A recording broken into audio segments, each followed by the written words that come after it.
Before we jump into the madness, let me set the stage. Picture a kid whose only real talent is grinding levels in online games. A total shut-in who only talks to people through digital scrolls. Suddenly, he wakes up in a medieval fantasy world. But here is the kicker. He's already married to the Queen of the Forsaken. Too bad she loses her throne and her magic almost instantly. In this land, it is not just about steel and spells. You can literally manifest anything just by thinking it. No joke. All you need is an 𝒂𝒂𝒓𝒄𝒆𝒅 crystal and the right knowledge. With those, you have a shot at reclaiming your stolen kingdom. You will be fighting alongside your wife, who is honestly terrifyingly powerful. But reclaiming an empire, that is a long road. It is a massive, dangerous universe out there, and I'm going to show you exactly how this epic journey begins right now. Deep in the Deadlands, a place where nothing survives, a colossal beast suddenly erupts from the earth, shattering the ground. This thing is a shifting horror, a rank B threat with a body like clay, and it is screaming like a banshee. Suddenly, a figure looms behind it, scaring the monster. That is when a young knight named Arthur lunges forward. His fist begins to glow with ancient power. This is the Vanguard Strike, a move that channels explosive energy into a single hit. He lands the blow, but the beast's flabby skin just soaks up the impact like a sponge. The kid is stunned. Now the monster is absolutely livid. It looms over Arthur, preparing to crush him while he hangs defenseless in midair. He braces for the end, closing his eyes as death approaches. He thinks he is done for, but then slash. A girl with amethyst hair drops from the sky, carving that monster into ribbons and saving his life in an instant. She tells him to get back, coldly. Arthur is just relieved to be breathing and mumbles a quick thanks to his savior. The giant creature is completely baffled. It has no idea how its body was just diced into pieces like that. But wait, the thing starts knitting itself back together. Arthur is frustrated. Is this monster literally impossible to kill? A knight wielding a silver spear appears, shouting that physical attacks are useless against a creature with that kind of body. Arthur looks back, his expression sharpening. Right, it has been a while, but let's finish this, he says. The girl tells him to zip it and focus. Arthur completes a massive magic circle, preparing his most powerful strike. This is the divine constraint. Using a skill called spirit binding, massive glowing chains erupt from the magic circle. The chains lash out, pinning the beast's arms and legs to the dry earth. The monster roars, completely trapped. In the back, their mage kicks things up a notch, surging holy lightning through those golden chains. The whole scene turns into a literal electrical storm. Thousands of volts are funneling straight into the pinned monster. It is a total sensory overload. The beast is getting fried by so much accumulated energy, it looks like it might incinerate. But even charred and broken, the thing is still kicking.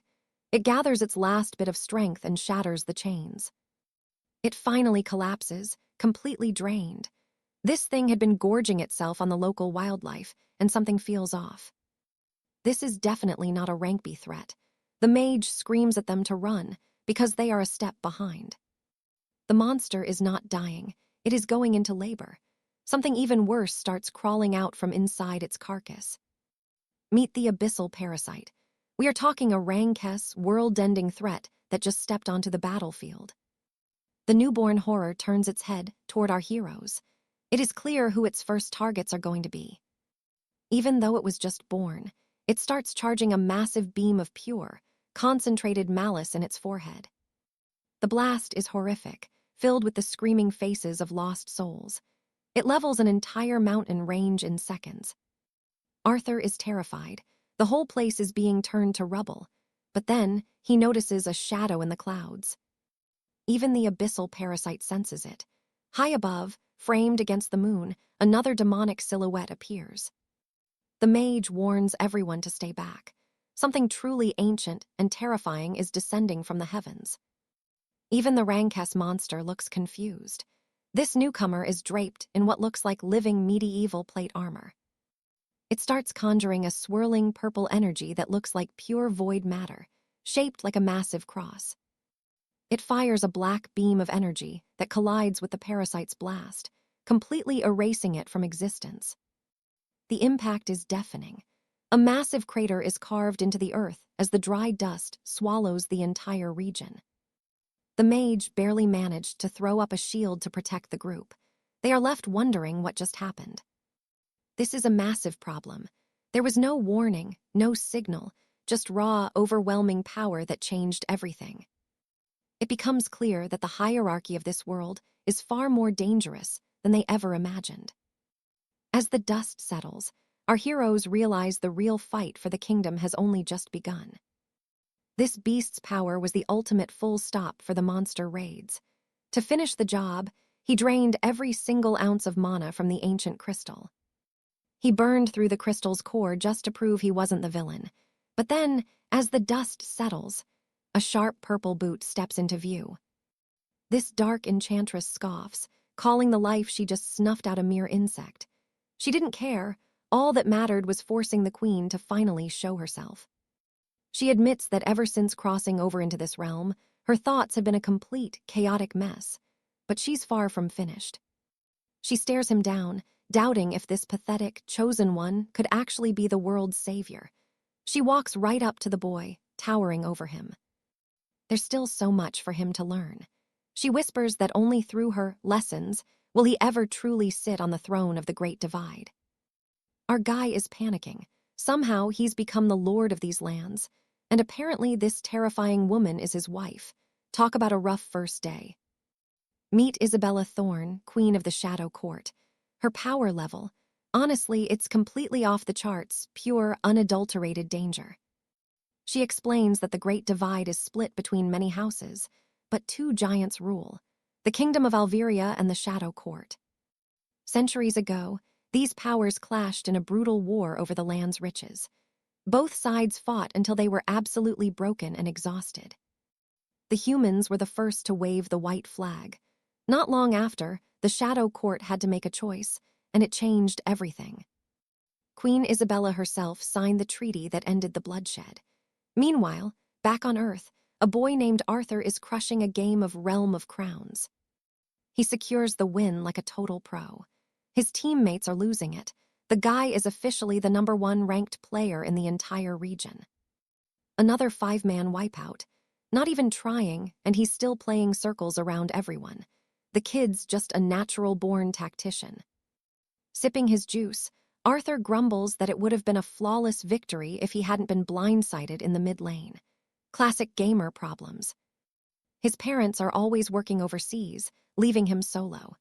No friends, no life, just him locked in his room for the entire summer break. It was a cycle of drawing and gaming, all day, every day.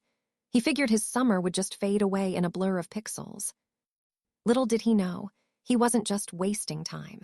He never imagined he was about to become the legendary savior of a literal fantasy world.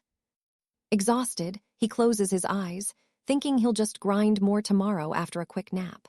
But fate has a much crazier plan. He blinks his eyes open, but wait. Since when did his ceiling look like a medieval cathedral? Then, he notices a woman staring him down. Panicked, he yells out, asking who the hell she is and why she's broken into his house. He is completely losing it. She just sighs, calling him a total moron. "This isn't your house, kid." Confused and terrified, Arthur just shuts up and listens. He looks around, wondering if he's finally snapped. Is this a hallucination from too much gaming? He literally slaps himself to try and wake up. The sting on his cheek is real. The cold air is real. This is way too vivid to be some sleep-deprived fever dream. He takes in the strange outfits and the ancient stone walls. Reality hits him like a truck. He's definitely not in his own world anymore. The demon woman turns to the high priest, demanding to know if this scrawny kid is actually the one mentioned in the ancient scrolls. The old man nods, claiming the legends are clear. Whoever wears the sacred signet, the twin to the queen's, is the chosen one. Arthur blanks out. "Magic ring, what are you even talking about?" He pulls a chain from under his shirt, showing off a cheap trinket. It's a gold band with a glowing red stone. "You mean this thing? You guys actually want this?" He's totally clueless. Still annoyed, she explains that yes, exactly asterisk that asterisk ring. She holds up her own hand, showing an identical signet glowing with dark energy. She grabs him by the collar, fuming. If you're the savior, why don't I feel a single spark of magic coming off you? She points out he's clearly from the human tribe, the weakest of the lot. Arthur just stammers, having no idea what she's ranting about. He finally admits the truth. He bought the ring from some random street merchant. The woman's face goes completely pale with shock.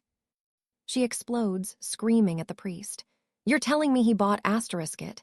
Did you screw up the summoning spell that badly? She points a finger at the boy, insulted that she somehow summoned a totally useless, magicless human to her kingdom. But the priest stands his ground. The ritual was perfect. Like it or not, this boy is the only one who can save the Shadow Court from extinction. Fed up with the yelling, Arthur finally snaps. Can someone please tell me what's happening, and who even are you people? Isabella glares at him, calling him human garbage. She introduces herself as Isabella Thorne, the seventh-born sovereign of the Shadow Court. She's the one who brokered the peace between the infernal legions and the kingdom of Alveria. Or at least, that was the plan. She didn't count on betrayal. Lady Lillian and the human generals made a backroom deal, setting a trap for the queen when she was most vulnerable. They ambushed her while she was unarmed. To this day, the dark sorcery Lillian used is a mystery, but it stripped the queen of her power. That traitorous commander literally ripped the mana from Isabella's soul. Only her 4 elite knights saved her, giving their lives so she could escape. She's only alive today because of their blood. Now, she's hiding with the few loyalists left who actually have the strength to guard her. The weight of their sacrifice is heavy, and very few remaining here possess the skill needed to keep her safe from the coming storm. It finally clicks for Arthur. Oh man, I'm in one of those stories, aren't I? He's been transported to another world, a classic ice guy. Our boy Arthur is totally lost in his own head, picturing himself as the legendary hero saving the damsel in distress. He's even daydreaming about a happy ending, with a stunning shadow queen like her, once the quest is finally over. But reality hits hard when he asks about a hiding spot in the mountains. The queen is absolutely livid at the suggestion. You think those Silver Legion butchers would just let us go? Her warriors burst in, shouting that they're completely surrounded. The tribe was banking on this, chosen one as their final hope, but they quickly realize he's just a useless coward. Suddenly, the queen double folds in agony. Her companion rushes over, heart hammering. Something is horribly wrong. Shock, pure horror. Isabella can feel her royal aura, her very life force, vanishing into thin air bit by bit. It's happening. Her dark energy begins to manifest physically, swirling around the room in a terrifying, misty vortex. Her purple, clawed hand slowly shrivels away, being replaced by the soft skin of a regular human girl. The scales on her legs vanish too, leaving behind the slender legs of a normal young woman. The court is paralyzed. Arthur can't believe his eyes. He's staring, stunned, and even notices that despite shrinking, well, she's still quite well endowed. She's trembling. The girl looks down at her new human arms in a panic. Why? Why is my body changing like this? The high priestess realizes the truth. With her aura depleted, the queen's monstrous form simply couldn't hold itself together. Embarrassment washes over the queen. Standing before her loyal subjects looking like a weak human, it's her worst nightmare. One subordinate snaps. She burned her soul for us. She points a shaking finger at the cowering Arthur. This is all his fault, this useless piece of trash. She screams for her sisters to execute him on the spot. Arthur panics, waving his hands. Wait, I'm the victim here. I didn't even want to be summoned to this crazy world. The doors burst open.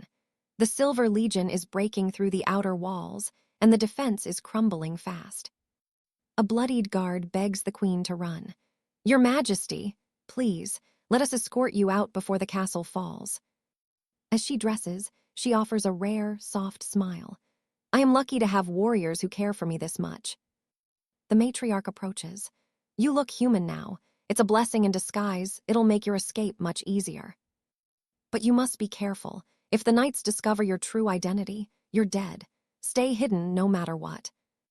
The old woman prepares to stay behind as a distraction. The queen refuses. She won't leave her people to die alone. Ignoring the pleas, Isabella starts channeling an ancient power. She isn't going anywhere without her remaining kin. A massive magic circle erupts from the floor, glowing with a fierce light that catches everyone in its radius. The queen, her guards, and poor Arthur, who's still standing there terrified in his underwear, are all trapped inside. "Matriarch, stop!" Isabella screams, but her subordinates hold her back. They know this is the only chance for survival. Outside the circle, Arthur is secretly plotting. "Once those knights arrive, I'll just ask them to send me home." But the guards won't let him go. "We need the boy, he's the key, don't let him run away."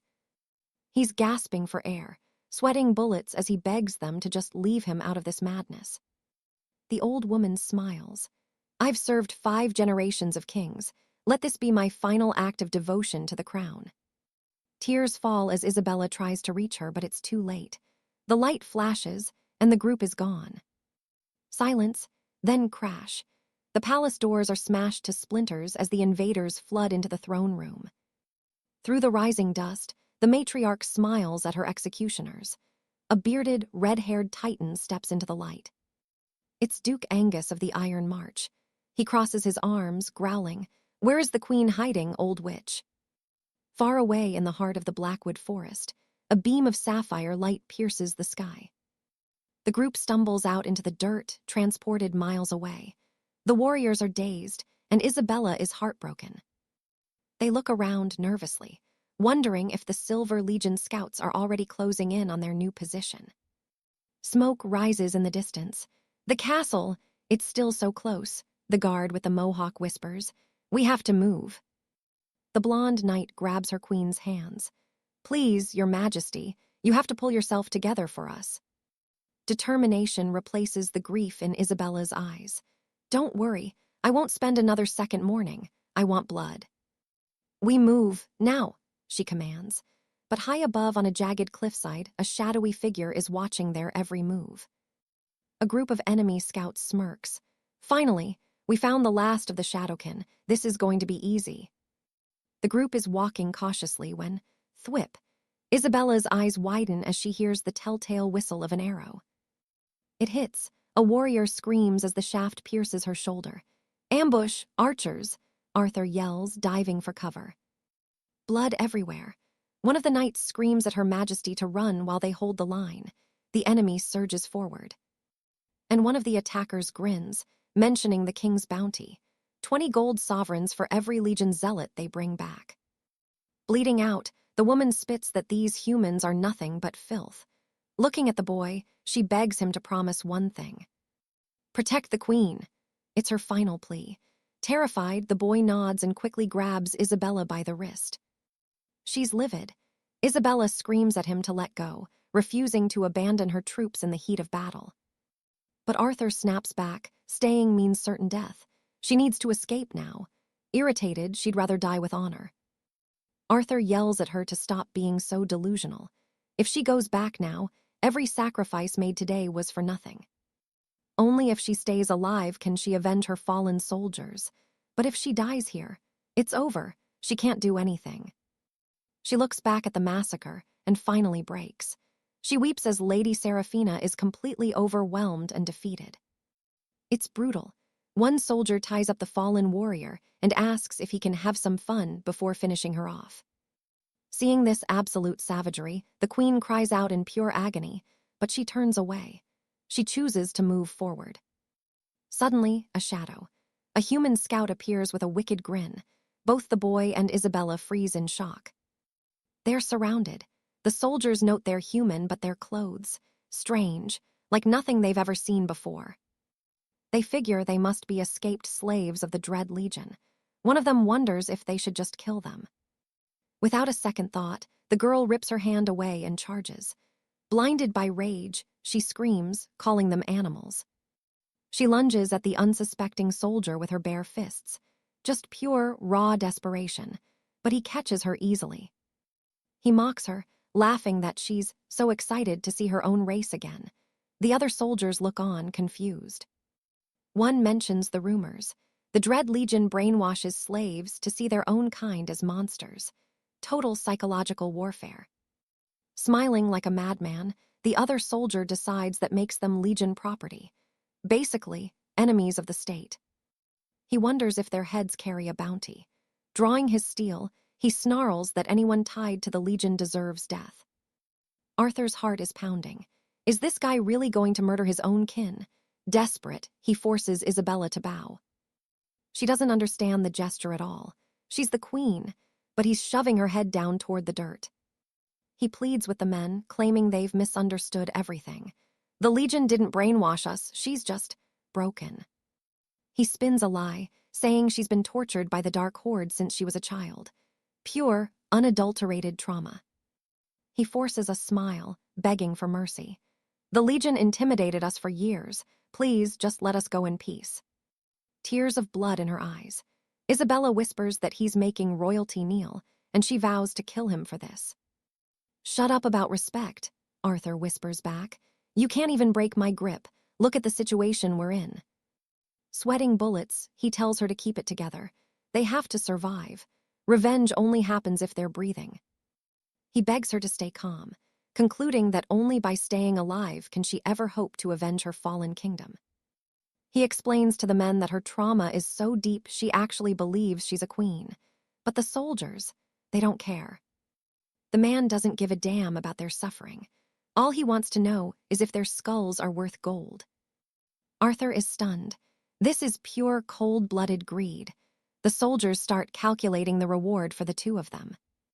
There's 3 of us and only 2 heads, one says. The response. First one to draw blood takes the prize. Desperate, Arthur begs them one last time, but the soldier doesn't listen. He raises his blade for the execution. Then a voice. Enough! A rider on horseback appears. The soldier's blood turns to ice as he turns around. He recognizes the newcomer instantly. Terrified, he realizes if they're caught away from the front lines, it's a death sentence. Wait, they're from the White Griffin squad, another whispers. Not their unit. Arthur just watches the tension unfold. Stammering, the soldier claims they're from the Crimson Battalion. He asks if they're here to provide some much-needed backup. But the White Griffin Knight isn't playing. I heard everything, every word. Now get lost and find your commanding officer. He offers a deal. He'll pretend he never saw them. Just go. The greedy soldier tries to argue back. He claims his rank in the Red Squad, gives him authority over a mere White Griffin leader. Big mistake. The long-haired knight draws his blade in a flash. I'm the leader here. You have no power over me. He doesn't care about squad colors. He has the absolute right to execute any soldier on the spot for insubordination. The soldier stares at the sharp tip of the sword, trembling. He realizes he's one breath away from dying. I understand, he stammers, and just like that, the cowards scramble, leaving the boy and the queen behind. Forget those thugs from before. Our hero whispers, every single one of those soldiers, gone just like that.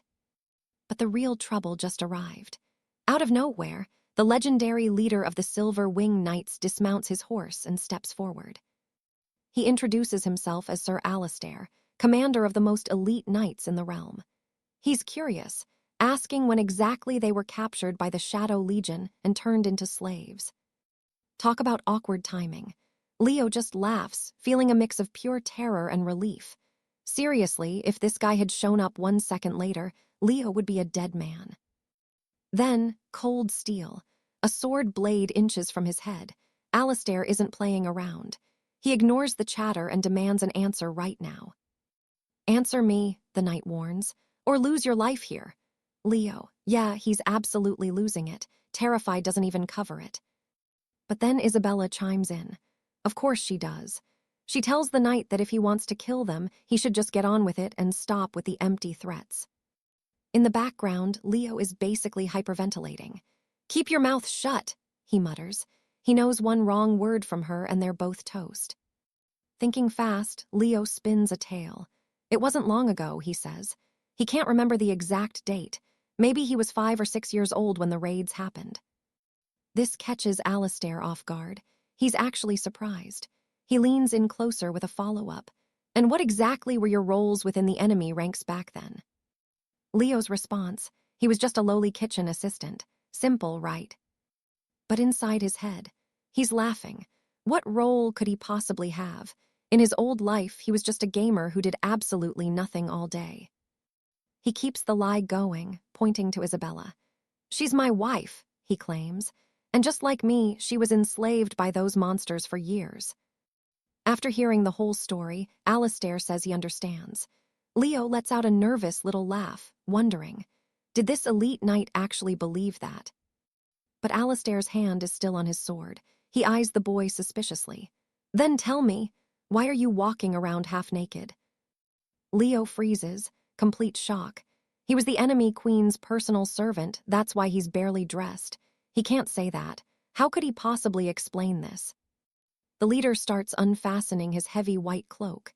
Leo tenses up, thinking something bad is about to happen. But then, the man gently places the cloak over Leo's shoulders.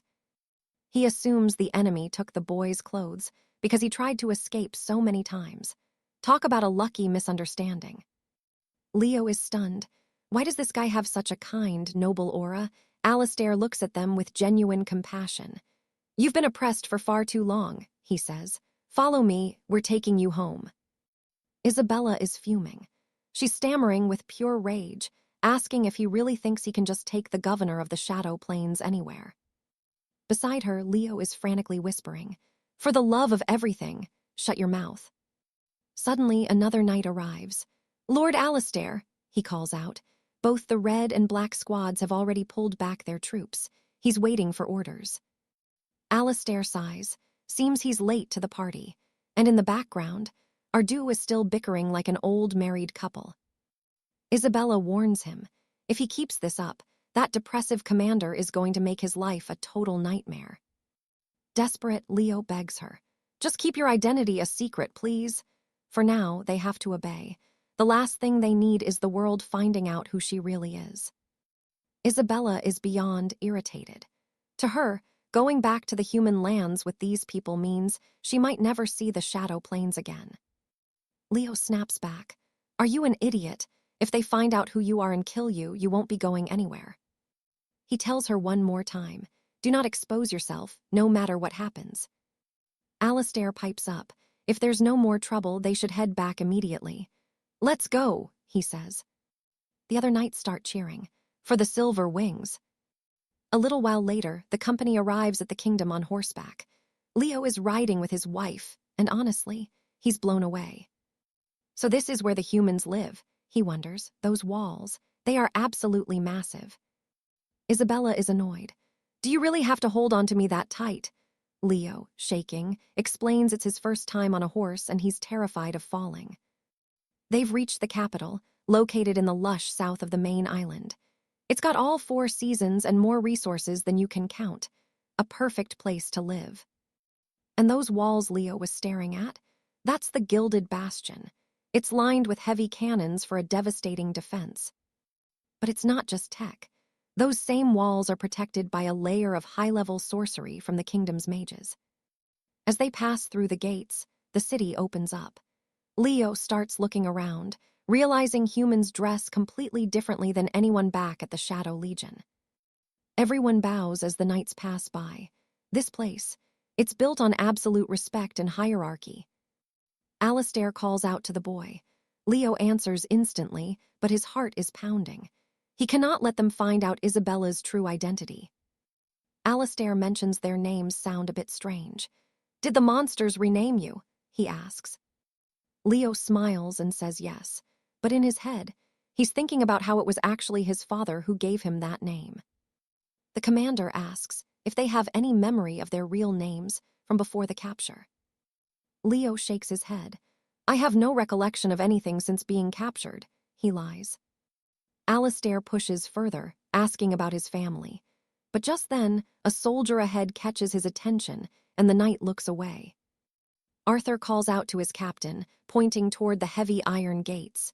Even the guards look different, that's the royal bloodline. And one man among them, he's smiling like a complete psycho. Sir Alaric, leader of the Silver Griffins, barks a sudden order for everyone to dismount. We're heading into the royal palace on foot. Arthur's curious. Who's the peacock blocking the road? Arthur asks, tilting his head. Alara eyes the man's expensive velvet cloak. Judging by those threads, most likely royalty. Arthur doesn't hold back his thoughts. Looks like a total idiot to me. A knight beside them turns pale, whispering frantically for the hero to shut his mouth. Kid, be quiet. That's the Lord Protector's eldest son, Lord Julian. Arthur blinks, surprised by the fear in the man's voice. Is he a bigger deal than Alaric? He asks. The knight explains that it's not even a contest. You don't even try to compare the Silver Griffins to the royal family. This man is the regent's own flesh and blood. See, the kingdom is in a delicate spot. The current king is still just a young boy. Before the old king passed, he appointed a Lord Protector to help His Majesty govern the realm. On top of that, the regent controls the strongest knight in the entire kingdom. He's basically untouchable, standing above everyone else. Alara, the fallen queen, just glares with cold, lethal eyes. What's so special about him? She scoffs. She mutters that if she hadn't lost her magical core, a man like that wouldn't stand a single chance against her. The soldier nearly has a heart attack, begging her to stop talking such madness before they all lose their heads. Arthur just sighs, telling the soldier it's fine. Though he warns Alara that if she says one more thing, he's going to smack her. Alaric steps forward, bowing respectfully to greet Lord Julian. Julian's response is pure venom. Oh, I thought my father had returned when the gates swung open, he sneers, looking down at them. But apparently, it was just the useless Silver Griffins. He even mocks them, saying he'd prepared a massive welcome party for someone actually important. Alaric narrows his eyes. You're missing something, Lord Julian. He reminds the boy that the king himself sent them to sign a peace treaty with the demon tribes. Then comes the real question. Why did the Lord Protector go behind their backs to the treaty site before they even arrived? Julian just smirks, leaning in. Maybe because the king decided it was time to just kill the demon queen instead. He asks Alaric if he's actually daring to question the king's royal decree. Alaric is stunned into silence, not understanding what's changed. But then a voice cuts through the tension. A man intervenes, saying he's curious to know if this was truly the king's will, or just the regent's. Alaric looks back and realizes it's his own father, Duke Valerius, the High Imperial Commander. Julian is visibly surprised. Lord Valerius, I didn't expect to see you here. Shouldn't you be with the young king during his lessons? Valerius stays calm. He heard the regent had triumphed in battle and came to offer a personal greeting. Julian's sarcasm returns instantly. You probably just came here to interrogate him, didn't you? The old bearded duke just laughs it off. I wouldn't dream of doing such a thing to His Excellency. Arthur is actually impressed for once. Wait, so Alaric's dad is also a massive big shot in the Empire. The soldier explains that Master Valerius is the sole imperial leader and the king's closest confidant. However, he and the regent have completely different visions for the kingdom. Both men are locked in a deep political struggle, refusing to budge. Alara closes her eyes in disgust. Humans are so pathetic. All they do is spend their lives bickering and stabbing each other in the back. Arthur just glances at her. Wasn't it your own demons who betrayed you and kicked you off the throne, too? Suddenly, a soldier prepares a massive horn. Several guards from the Red Dragon unit begin to play, announcing a grand arrival. Julian smiles. The city gates are opening again, and this time, it's definitely the Lord Protector returning in glory. Arthur is confused. Why didn't they blow the trumpets when we got here? The soldier just gives him a grim look. Because we're just the Silver Griffins, kid, we don't get the royal fanfare. Finally, the massive gates swing wide. As the crowd bows, Alara and Arthur watch the procession enter. But as soon as the queen sees what's coming, she freezes in absolute horror. A man on horseback is riding toward them, holding a lance high in the air. And on the tip, a severed head impaled for the whole world to see. It's a gruesome, horrifying sight. Alara starts to tremble, falling into a shock-induced trance. Suddenly, Arthur's hand is on her shoulder. "Don't go over there," he says quietly. Her fists are clenched so tight they're shaking with pure, unadulterated rage. Arthur notices it too as the regent, Lord Malachi, passes right by them. The man's expression is cold, focused, and utterly ruthless. Consumed by fury, Alara whispers a vow. She will make that man pay with his own blood. Malachi brings his horse to a halt in front of Duke Valerius. "Did you come all this way just to welcome me home, Lord Valerius?" Valerius forces a smile, confirming that His Excellency did quite the job out there. But then he adds a warning. He fears the regent won't be getting any rest yet. He insists they both go immediately to meet with the young king. Malachi smirks. "I've been wanting to report these results to His Majesty myself. Let's go." Julian nervously tries to approach his father, but Malachi just barks his name with an air of cold, simmering anger. He drops a chilling warning. One more stunt like that, and he'll wipe that entire bloodline off the map. His final command: get lost. Under that soul-crushing stare, Silas starts sweating bullets. He stammers a quick understood before scurrying away with the old archmage. Arthur turns to Isabella with a grim look. He warns her that the man she's so desperate to kill is actually a high-level military commander. She looks confused, so he breaks it down. Back in his world, he knew a commander named Thorn who operated exactly like this Lord Regent. Thorn was a master manipulator who pulled every string until King Cedric seized the throne. This guy is playing the exact same game. But before they can settle any scores, Arthur knows they need a solid plan to get her out of this lion's den safely. Fuming with rage, Isabella snaps back. She'd bet her life that she's getting out of here, but only after she tears that man apart. Suddenly, a guard calls out to them. Captain Julian explains that the Lord Regent is heading to the Citadel with Master Alaric right now. Their mission: escort both guests straight to the Regent's private estate. Arthur, sensing the tension, has no choice but to agree. They arrive at the Order of the Silver Dragon's manor, and Arthur is floored. This place isn't a house, it's a goddamn fortress. He wonders if being a leader pays that well. Isabella just scoffs, calling him a peasant and telling him he hasn't seen anything yet. Arthur stares at a massive statue in the hall. "This thing belongs in a royal museum, not a private foyer," he mutters in disbelief. A woman appears, welcoming them as her master's honored guests. She introduces herself as Alina, the head maid of the estate. She's been ordered to take care of them personally. Arthur just sighs. Of course, a guy this rich would have such stunning staff. Alina notices their exhaustion and offers them a feast. Arthur's stomach growls instantly. He is absolutely starving for a real meal. But Isabella is on edge. Something smells rotten. She whispers to him, asking why they'd treat a common slave with such luxury. Arthur points out the obvious. If they wanted them dead, they'd be in a dungeon. For now, they should just play along. He tells her to go with the flow and see where the trail leads. Reluctantly, Isabella admits he's right, and they follow Alina inside.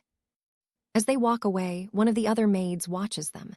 Her eyes are cold, sharp, and incredibly suspicious. Something is definitely up. Deep inside the royal palace, the Lord Regent and Archmage Alaric kneel before the young king to show their loyalty. The regent bows low, claiming that fulfilling the king's wishes is reward enough. He acts like the perfect, selfless servant. But the king isn't smiling. He notes that what they did was a massive overstep, one that might actually deserve a severe punishment. Alaric speaks up, reminding the room that the king had strictly ordered a peace treaty with the lady of the demon tribes. The Silver Dragon Order was supposed to represent the crown, but the regent went rogue to execute the queen instead. The Archmage is furious. This isn't just about honor. It's a betrayal that will have devastating repercussions for the entire kingdom.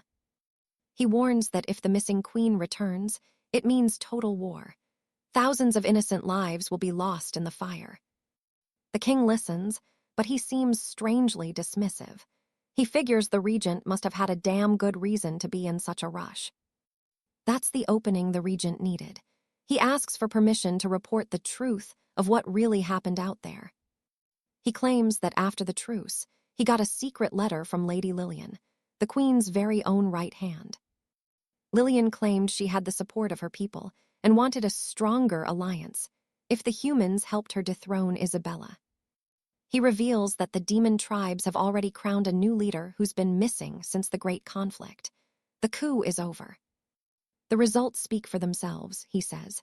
He pulls out a formal contract signed by Lillian and asks the king to review it. A servant passes the scroll to the young king. He opens it immediately, his eyes scanning the terms of the deal. Just one glance, and the king is impressed.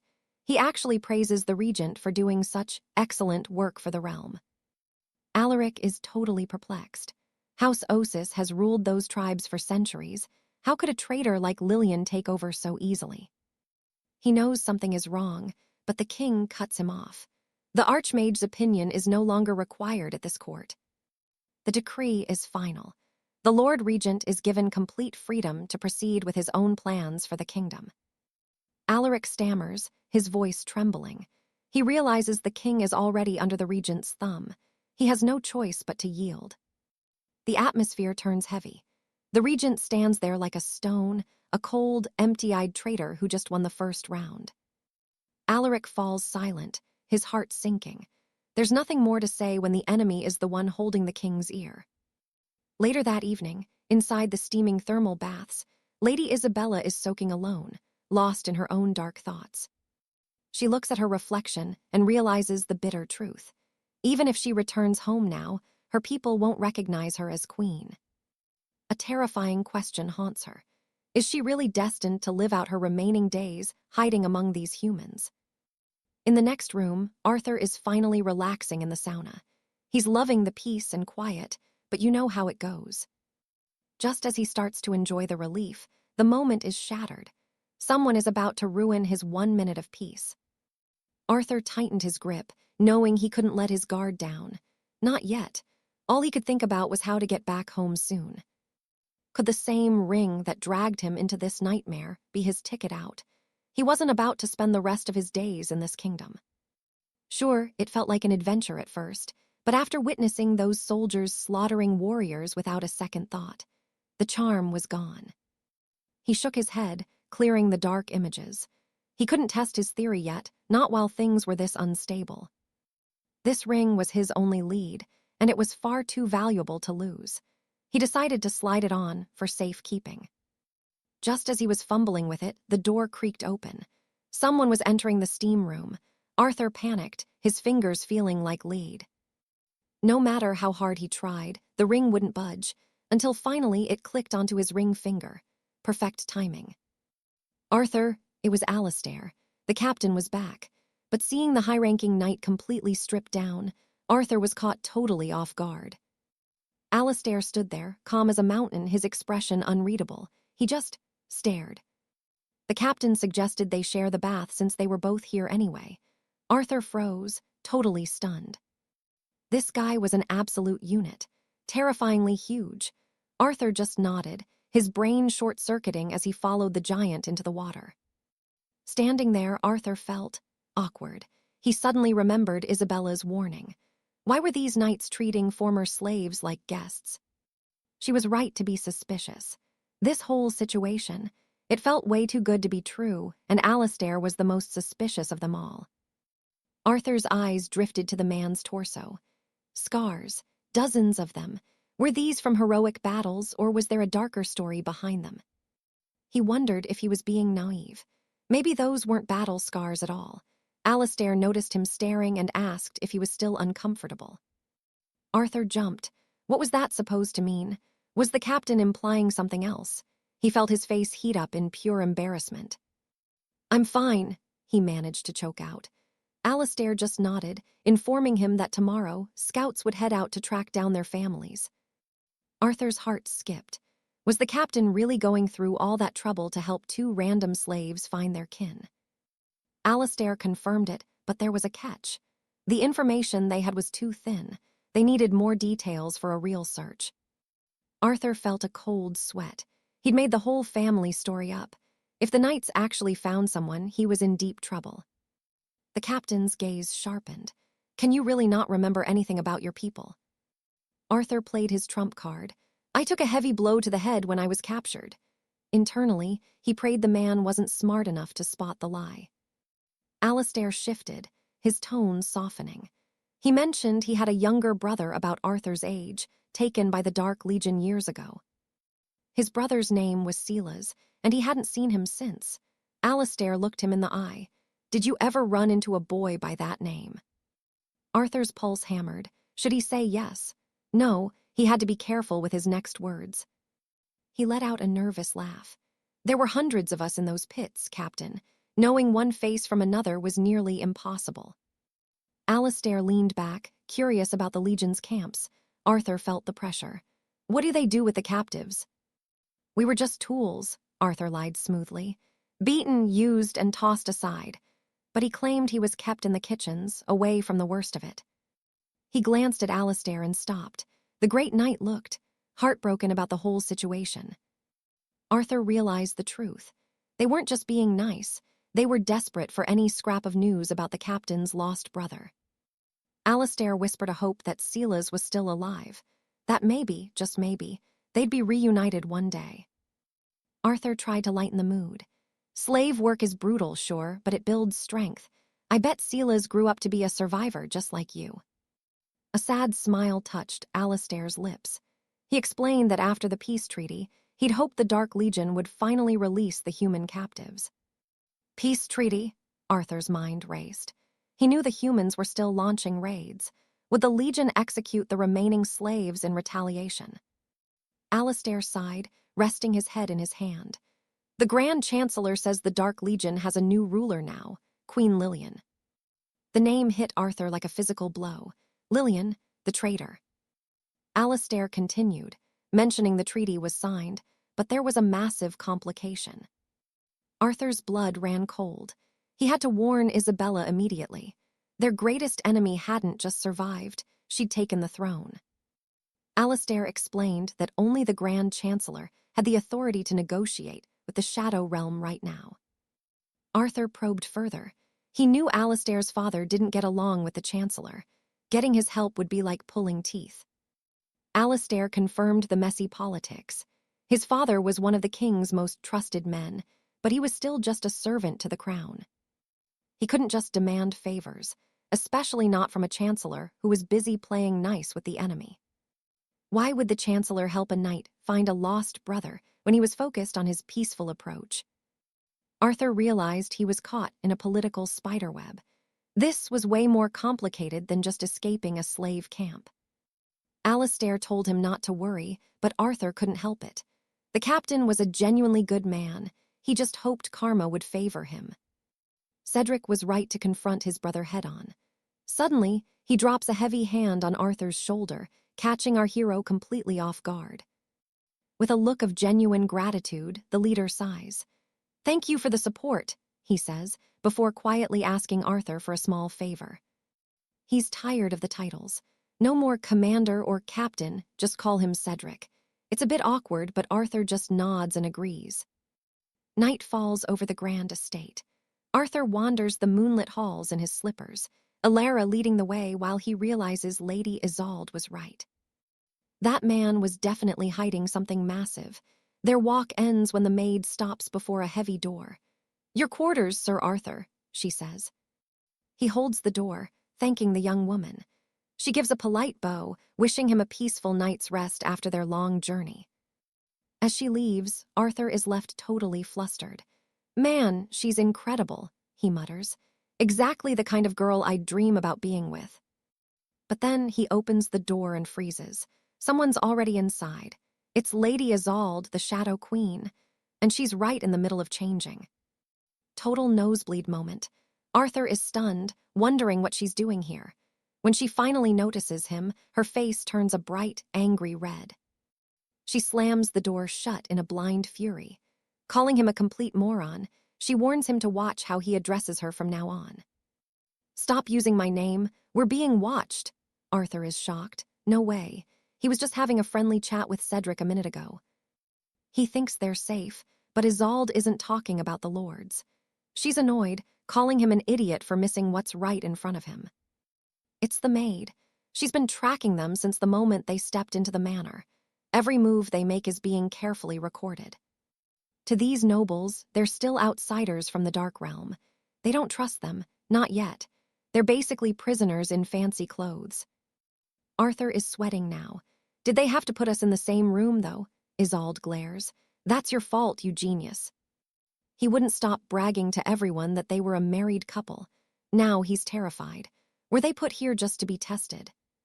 Exactly. If the staff catches them in a lie, it's over. They'll be branded as spies for the demon tribes and executed on the spot. Just then, 𝒂𝒐𝒏's eyes narrow. She senses something shifting in the hallway. Wait, she whispers. There's someone standing right outside. It's Alara, the maid. She's standing perfectly still in front of the door, leaning in close to catch every single whisper from inside. Her head is tilted, listening for any slip-up. To sell the lie, the two of them start acting. Well, they start saying some very suspicious things. They turn up the heat, and it works. Outside, the maid lingers with a knowing smile, convinced she's finally heard the truth. 𝒂𝒐𝒏 senses her leave. She's gone. But Arthur, he's still going, keeping up the suggestive act way longer than he actually needs to. 𝒂𝒐𝒏 has reached her limit. One more word and I'll erase you, she growls. Arthur just grins. Why stop the act? Let's get to the action. He suggests making things official. The room goes deathly silent as 𝒂𝒐𝒏's fury reaches a boiling point. She's had enough of his jokes. Wham, she plants a heavy fist right on his head. Floor, now, she orders. The queen is taking the bed, and that's final. With a look that could kill, she warns him. Try anything while she's sleeping, and he won't live to see the next morning. Arthur mumbles that she's like a tigress with no claws. She just smirks. If you're feeling brave, hero, go ahead and test your luck. Rubbing his sore face, he huffs. What kind of guy do you think I am? I've got standards. I'm not that type of person. He claims he's as pure as driven snow. Then his voice gets serious. 𝒂𝒐𝒏, since you summoned me, can you actually send me back? She throws cold water on his hopes immediately. She doesn't know the spell. Not even the Grand Archmage had the power to send him home. Silence fills the room. Arthur's heart sinks, but then he remembers the enchanted ring. Lend me your ring for a second, he asks. She hands it over, curious. Arthur's thinking, if these rings were powerful enough to pull him here, maybe they can push him back. It's his only lead. Nervous but desperate, he decides to test his theory right then and there. This has to work. It has to. He starts clapping his hands together, chanting like a madman. Take me home. Send me back to my world. He won't stop. 10 minutes go by. He's still at it, staring at the rings until his eyes hurt. Nothing happens. The room stays exactly the same. Why isn't it working? He groans. Did the Archmage curse him? 𝒂𝒐𝒏 explains those spells came from ancient scrolls that are nearly impossible to read. Only the High Elders can decipher that old magic. Arthur finally realizes the truth. The only way home is through the Forbidden Citadel. He stares at the rings, feeling the weight of his situation. Without much hope left, he begins to examine the carvings one last time. He turns to give the ring back, but stops. 𝒂𝒐𝒏 is already out cold, fast asleep and looking surprisingly peaceful for a change. Arthur can't help but smile. She's usually such a bossy, aggressive nightmare, but seeing her like this, she's actually kind of cute. High above, someone is watching from a dark window. It's Cedric, observing the stars with a cold, calculating look in his eyes. A maid appears, calling him master. He doesn't look back. Were you able to spy on them? He asks. The girl blushes deeply. She confirms she saw everything. They've settled in. Suddenly, Cedric turns, his movements sharp and intimidating as he approaches her. He grabs her by the waist, pulling her close. Next time, he warns, don't you dare disturb them without my express permission. She stammers an apology, completely flustered. She didn't know what to do. After all, this is the first time she's seen guests like them.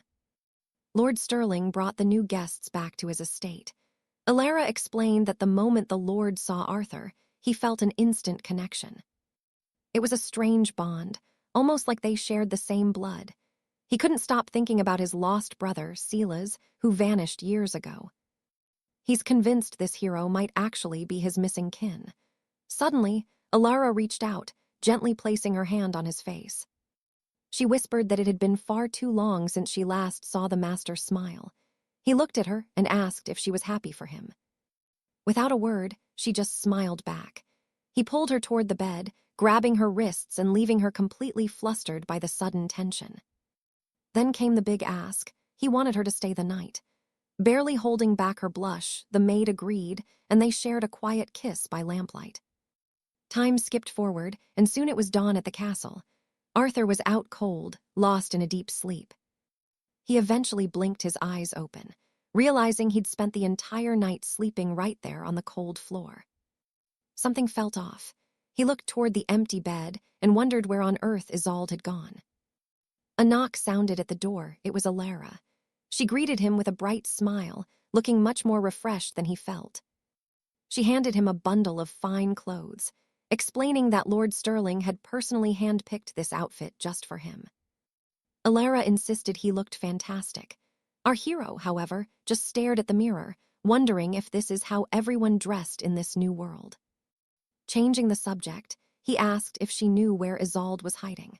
Alara told him she was already in the garden training with the master. She led him out to join them. As they walked through the grounds, Arthur couldn't help but be impressed by the sheer scale of the place. This garden was massive.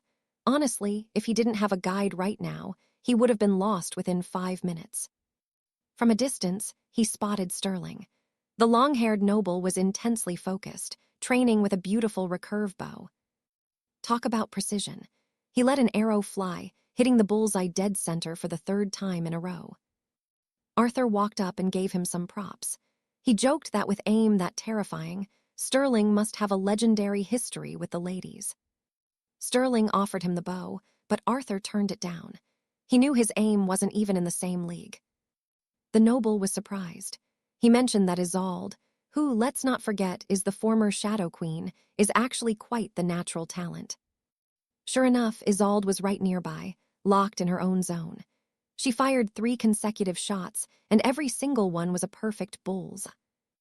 Arthur realized that even if her magic was gone, her combat instincts were still sharp as a razor. He suddenly felt like a total idiot for ever suggesting she wouldn't be able to handle herself in a fight. Just then, Alara announced that breakfast was served.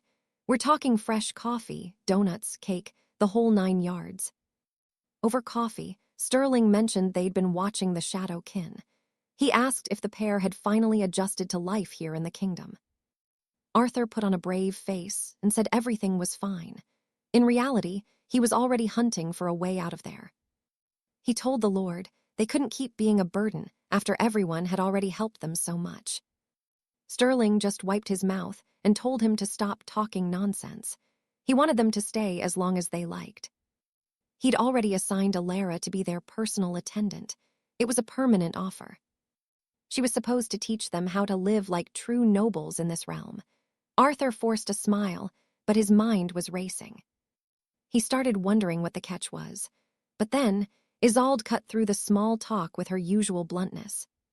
She explained that Arthur just wanted his independence back, and that they didn't want to be a headache for the estate. Sterling laughed it off. In fact, he wanted to officially employ them both within the Empire's service. He suggested they could find work right here at the manor, mostly because he was dying to try more of Arthur's cooking. Our hero realized he was in serious trouble now. Suddenly, the Shadow Queen lost it. She slammed her hands onto the table, shouting that she'd had enough. The tension in the air instantly spiked. She yelled that she'd rather crawl back to the Shadowlands than work in a kitchen for the rest of her life. Arthur was terrified, whispering for her to shut up before she provoked the most powerful man in the room. Sterling looked confused, so she laid it out. She'd heard horror stories about how the human king treats anyone with shadow blood. Legend says humans were once weak, fragile things, constantly hunted and terrorized by monsters. To survive, they sought out an ancient dragon of immense power to be their protector and savior. That dragon helped build their first cities and taught them the secrets of magic, which became the dragon crest they use today. Now, the king commands 7 distinct armies, each marked by a different colored dragon emblem. The black and red dragon armies are the elite heavy hitters. The purple, green, amber, and gray units guard the kingdom's massive walls. And the white dragon army, those are the most dangerous of all, the king's personal shadow. The royal cavalry only rides out for grand galas or local riots. So, if a commoner wants to escape the mud of poverty, their only shot is clawing into the king's legions. But listen, there are only two ways to join the army. You either grind until you prove your worth on the field, or you earn a diploma from the Royal Academy of Valor. That academy has been churning out elite knights for the crown since the kingdom was founded, and it's the ultimate dream for anyone seeking power. The legends say the headmaster, Lord Alistair Vance, has been around for over 500 years and has been sending warriors to the king since the start. Word on the street is he's mastered every spell in existence, reaching the power level of a literal god. People say he's the most dangerous man alive. There are even rumors that if the Academy's instructors joined forces, they could wipe out entire empires in a single afternoon. No joke. This is exactly why Alina is so obsessed with getting in. She doesn't care if it's steel or sorcery. She just needs to become an absolute powerhouse. Our hero, Arthur, realizes this is the path. This school is the only way they'll ever find a way back home to the Dark Realms. He asks Alina if she's truly ready for this life. Without a second of hesitation, she looks him in the eye and says one word: revenge. That answer hits Arthur like a truck. Revenge. He's internally panicking because if she keeps talking like that, they're going to be in massive trouble. He quickly takes the lead in the conversation to cover her tracks. Yeah, revenge, he shouts, claiming they were oppressed by the marauders for years. He's really leaning into the drama now, trying to shut her up before she says something that gets them both thrown in a dungeon. He claims they want to wipe out every last one of those monsters once they finish their elite training at the academy. He strikes a heroic pose and shouts that they were once slaves, and they need this power to save millions still in chains. But Lord Cedric, the commander, just sighs. He tells them he won't allow them to join the school, which scares the life out of them. Arthur asks why, looking desperate. Cedric explains that war isn't the glorious adventure they've probably seen in storybooks. He tells them fighting is brutal, and asks why they don't just live a quiet life here until they can find their lost families. Arthur knows he has to fix this. He catches Cedric's attention, claiming there's actually a much deeper, more noble reason for their request. Cedric raises an eyebrow, asking what that reason could be. Arthur takes a deep breath, trying to look as noble as possible for the commander. He explains that they're currently weak, but at the academy, they can become weapons for the good of the entire kingdom. He claims his family fought for the honor of the realm, and now he wants to repay the debt for everything the kingdom has done for them. He concludes that this is the only way they can show their gratitude and truly earn their place in this land. Arthur is sweating bullets, wondering how he can spout such fancy nonsense while being so incredibly weak in reality. He's using every high-class word in his vocabulary, just praying that this desperate lie actually solves the problem and gets them in. Cedric just stares at him for a long, silent moment. Then, he suddenly claps Arthur on both shoulders with a massive grin. I didn't realize you were so worried about me, lad, Cedric says. Arthur is stunned. This guy actually bought that whole story. Behind them, the knight Isabella calls for her leader. Cedric admits they aren't royalty, but they clearly aren't just random peasants either.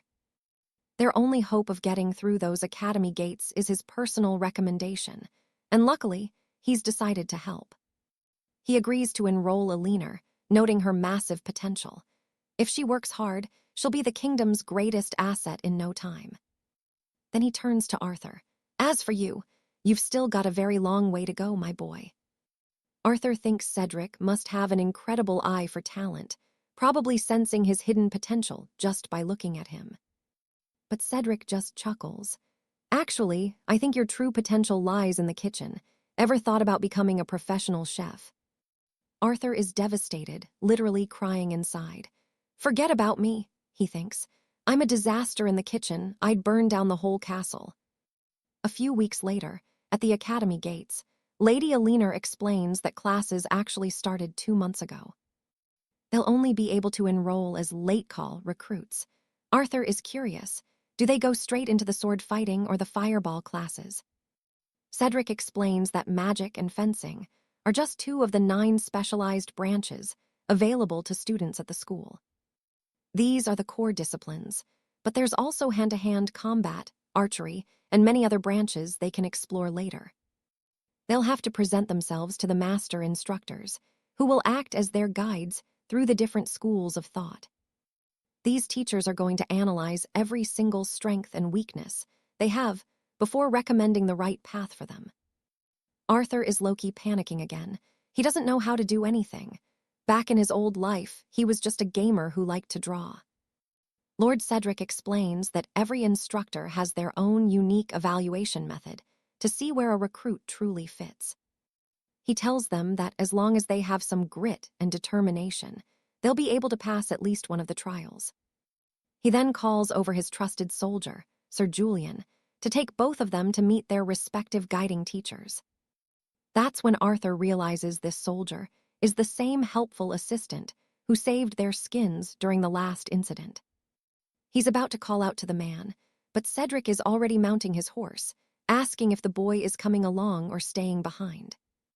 Sir Alistair explains that he must secure an audience with the king today alongside the Duke, and if they both pass the academy trials, they'll earn their place in the citadel, but if they fail, it's straight back to the family estate. Lady Isabella just scoffs, thinking the boy is a total disaster, while the guard laughs at his expense. But Julian is locked in. He's determined to make this work, enter the School of Honor, and claim his first real victory. A while later, inside the prestigious academy, rows of students are gathered on the stone floor for their lesson. An old master is about to teach them the Gale's Strike, the legendary hand-to-hand combat style of the school. This is Master Thorn, the elite combat instructor, and he says that before Gale's Strike, they must master Shadow's strength. He calls up his top student, Elias, to show everyone how it's done. Elias steps forward with a confident nod. Thorn tosses a heavy stone to the boy, telling him to grip it. Elias obeys, clenching the rock in his bandaged fist. Then, the master gives the order. Shatter the stone statue with every ounce of power he can muster. Elias lunges. With one explosive movement, he drives his fist into the statue with terrifying, raw force. The stone splits clean in half. Elias exhales in relief. He actually did it, and the impact was massive. The crowd erupts in applause. Everyone is cheering, convinced that only someone like Elias could pull off a feat like that. But Thorn isn't done. He tells the boy to open his hand. As he does, gray dust from the crushed stone spills out. The master explains that while the strike was powerful, Elias failed by destroying the very stone he was holding. The students start sweating. That sounds impossible. How can you strike that hard without crushing what's in your palm? Elias is skeptical too. He looks at his teacher and asks if a feat like that is even humanly possible. Thorn just ignores the question. He walks over to a birdcage and gently picks up a tiny, fragile sparrow. The class is confused. What's the old man thinking? With the bird in his hand, he approaches the stone statue. He prepares to strike, and suddenly, a dark, swirling energy begins to coil around his fist like a storm. Boom, he hits the statue with everything he's got. The shadow energy explodes, shattering the stone into 1,000,000 pieces. The shockwave is insane.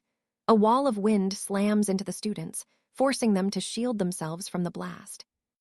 A massive cloud of dust rises from the debris. Then, through the smoke, the master emerges, perfectly calm and composed. He slowly opens his fist, and there it is. The little bird is sitting there, completely safe and totally unharmed. The bird is absolutely terrified, though. It chirps in a panic and wings it out of there as fast as it can. The students are in total shock, wondering how on earth he did that. From the back, a voice calls out. Sir Alistair is amazed. He watched the master turn that rock to dust with just one effortless, terrifying punch. Thorn turns, eyes narrowing. "What are you doing here?" 𝒂𝒓𝒄𝒆𝒅 greets him, apologizing for the interruption. He explains that these are the new recruits, and they've come to the academy to face the entrance exam. The boys in the class are floored. They're staring at Isabella, whispering about how incredibly beautiful she is. One wonders if she's really enrolling, while another doubts it, since girls rarely sign up for this brutal course. Thorn looks over at Julian, guessing he's a student, and 𝒂𝒓𝒄𝒆𝒅 confirms it with a serious expression. Thorn leans in. Listen carefully. Are you truly here for the way of the fist? Suddenly, his green eyes glow. A suffocating pressure fills the air. Everyone nearby starts to feel something heavy and strange pressing down on them. The students begin to tremble. Thorn just unleashed his soul aura again, a terrifying wave of pure, concentrated power. They're left wondering how one old man can be this powerful, his presence alone enough to crush their spirits. Thorn scans the crowd, but then he pauses. He looks to the side and sees Lady Isabella standing perfectly still. She has her arms crossed, looking bored. When do we meet the magic and fencing masters? She asks. 𝒂𝒓𝒄𝒆𝒅 winces at her bluntness, but Master Thorn just smiles. He tells her she'd make an incredible martial artist. Isabella doesn't budge. She politely declines, stating she's only interested in high magic and the art of the blade. The old man sighs at the missed potential, but then he notices Julian. He thinks the boy seems to be handling it fine. But he's wrong. Julian is in total shock, completely traumatized and barely standing after that terrifying blast of energy. A soldier whispers to the boy that he just felt the true, frightening power of a master, but it's too much. Julian's knees give out and he tips over. Isabella just scoffs, calling the poor kid a total weakling. Sometime later that same day, Julian is lying flat on the grass. Suddenly, he bolts upright. What happened? Alaric asks where everyone went, but Isabella just sneers, calling him utter trash. Our boy is just standing there, stunned. Apparently, Knight Commander Michael's fearsome blast completely paralyzed him. Alaric can't believe it. How can one man possess such terrifying, godlike power? The noble student explains that Michael used a unique battle art he developed himself. He mentions that Alaric failed the initiation test miserably. However, if he's still interested, the guy offers to teach him anyway. Laughing, our hero admits he's not built for combat. He thinks it's totally fair that he failed since he's just an ordinary guy. If he joined these elite knights, the brutal training would probably kill him from pure exhaustion. Still, they can be friends. This proposal completely throws the student for a loop. Extending his hand, Alaric announces he's officially enrolling at the Royal Academy today. He introduces himself as Alaric Thorn. Finally, his very first friend since arriving at the capital. Mentally, Alaric is sweating. This guy is unbelievably strong. If he doesn't stay on his good side, he's definitely going to get bullied. The student introduces himself as Alexander. Since Alaric is so determined to be his friend, he says he can just call him the heir.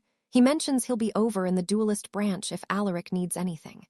Isabella just rolls her eyes, commenting that even though he has zero talent, he somehow charms people into becoming his friends. Our hero is legitimately irritated.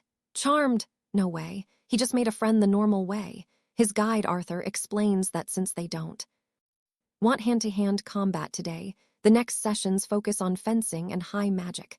A little while later, they arrive at the outdoor training arena. It's loud. Crowds of students are gathered, shouting and cheering as they watch a high-stakes duel.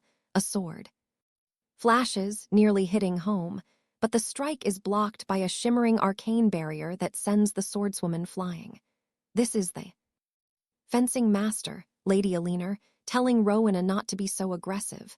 But Archmage Rowena isn't having it, telling her rival not to be ridiculous. She explains that these fencing classes always hog the training field. She questions how her magic disciples are supposed to train like this. She quickly weaves a powerful spell, but the fencing instructor is a total beast. She dodges every projectile with surgical precision. She calmly mentions Rowena should have just asked to use this training area. In the background, the students are going wild. screaming for their respective teachers. Among them is Baron Boris, shouting for Alina to show them the true wrath of the sword. He's ready for action.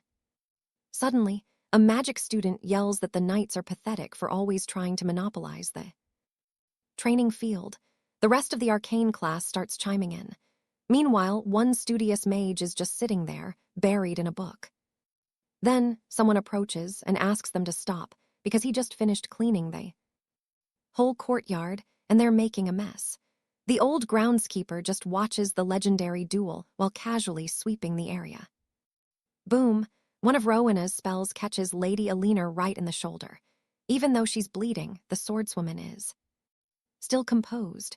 With a terrifying, manic smile, she says if that's how Rowena wants to play, then they're going to play. Charging forward with her fellow knights, the two masters dive headfirst into a brutal, frontal clash. Rowena conjures a massive shield to block the incoming steel. However, Alina is too fast. She manages to reposition herself behind the archmage. Suddenly, crackling arcs of lightning begin to permeate her blade. Preparing to strike, she growls that Rowena provoked her first. Panic mode, the archmage looks back and she quickly conjures a massive shield to block her blind spot, while Alina lunges with her lightning-infused magic strike. Alar. Shockwave is produced as the two forces collide. Alina's lightning bolt ends up getting reflected by the shield and starts heading toward another location. It's hurtling straight toward the old groundskeeper. It gets extremely close to the man. As he looks to the side, he notices the energy. But Alaric, our hero, sprints in to save him so. He uses a sudden burst of energy. He leaps through the air, saving the old man from being obliterated by the lightning. After the save, he lands on his back in total agony. The book-reading student just observes everything and the teachers are startled by what just happened. Both Alaric and the old man are pretty beat up from the incident. Concerned, the boy asks the elder if he's okay. The man says he's fine and checks on Alaric as well. Looking back, the protagonist notices something strange. The magic trail left behind is actually on fire. He's in complete shock. Reality hits him like a ton of bricks. If that lightning had actually connected, he'd be a charred corpse right now. Suddenly, a cold blade is pressed right against his eye. It's Lady Alina, accusing him of trying to infiltrate her classes. Our boy is terrified. How did she figure out he wasn't a student? He starts explaining that she almost hit the old man who was just cleaning the yard. But when he looks to his side, the old man has disappeared. Julian blinks, looking around in total confusion. Where'd the old man go? He was literally standing right there a second ago. Suddenly, a voice rings out calling for the master of fence.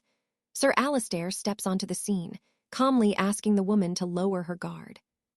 Turns out he's a close friend of Lady Sophia. The teacher's eyes light up. She's clearly thrilled to see the knight and asks with a grin if Lady Sophia came along to find the commander. She's acting all sweet, but Alistair has to break the news. He explains the lady is buried in paperwork and couldn't make it. The teacher's mood flips instantly. She snaps, asking why he's even here then. Especially with these outsiders in tow. Alistair explains they're late entry students who haven't even picked a house to join yet. The woman isn't buying it. She narrows her eyes, questioning if Lady Sophia actually sanctioned this late entry nonsense. She demands to know if the academy director is in the loop. Alistair keeps his cool, confirming the director already signed off on the commander's request. The fencing master goes quiet, but her eyes drift. That's when she spots Lady Isabella standing there. She takes one look at Isabella's stunning figure and feels a massive surge of insecurity. Talk about an ego bruise. She immediately looks away, trying to play it cool by checking out her fellow instructor Ace instead. A few minutes crawl by. The other students start whispering about the gorgeous new girl. One student, Beatrice, scoffing that she looks a bit plain for her taste. Alistair starts the introductions, pointing to the boy and calling him Julian. He turns to introduce the lady, but he's cut off. Mistress Diana interrupts. She's not interested in names. She wants to see if these rookies actually have any power first. Julian is lost. Power? What power? Without a word, Diana slams her blade into the dirt and demands to know who's going first. Isabella just stands there with her arms crossed, silent as a grave. Diana gets impatient, but then another teacher approaches with a glowing green orb. The instructor holds the magical sphere, concentrating until it shrinks down perfectly into the palm of her hand. She walks straight up to the Lady of the Shadows and tells her to take it. Meanwhile, Julian leans over to Alastair. He's curious. Does that little glass ball actually measure someone's true potential? Alastair looks at him like he's grown a second head. He can't believe Julian doesn't know about soul sparks. Julian just scratches his head, explaining he spent his whole life in the shadow realms. Inside, he's wondering if this stuff is so basic that even toddlers in this kingdom know it. Alastair sighs, realizing he forgot where the boy came from. He decides to give Julian a crash course on how things work in this realm. He starts from the very beginning. Every living soul in this world is born with something called a soul spark. It's the source of everything. But you can't just use it. You have to push your body to the absolute limit through brutal training to unlock that energy. That sphere, it's a shortcut. It reveals the soul spark hiding inside you. Julian asks about the spirit vessel next. Alastair uses a simple trick to explain. Imagine the soul spark is like water, and every person has a cup inside them. The catch, everyone's cup is a different size. That determines exactly how much power you can actually hold at once. The cup itself is your spirit vessel, and the water inside is your soul spark. Simple, right? Whether you're a knight or a mage, you need a huge soul spark. If your internal well is dry, you'll never amount to anything. You can't accomplish a single thing without it. Back in the shadow realms, they call this energy mana. And the vessel is known as the eternal font. Julian nods, finally putting the pieces together in his mind. Soul spark equals mana, and the spirit vessel is the same as the eternal font. Got it. Right then, Isabella steps up to the orb. The boys in the crowd are instantly mesmerized, whispering about how beautiful she is.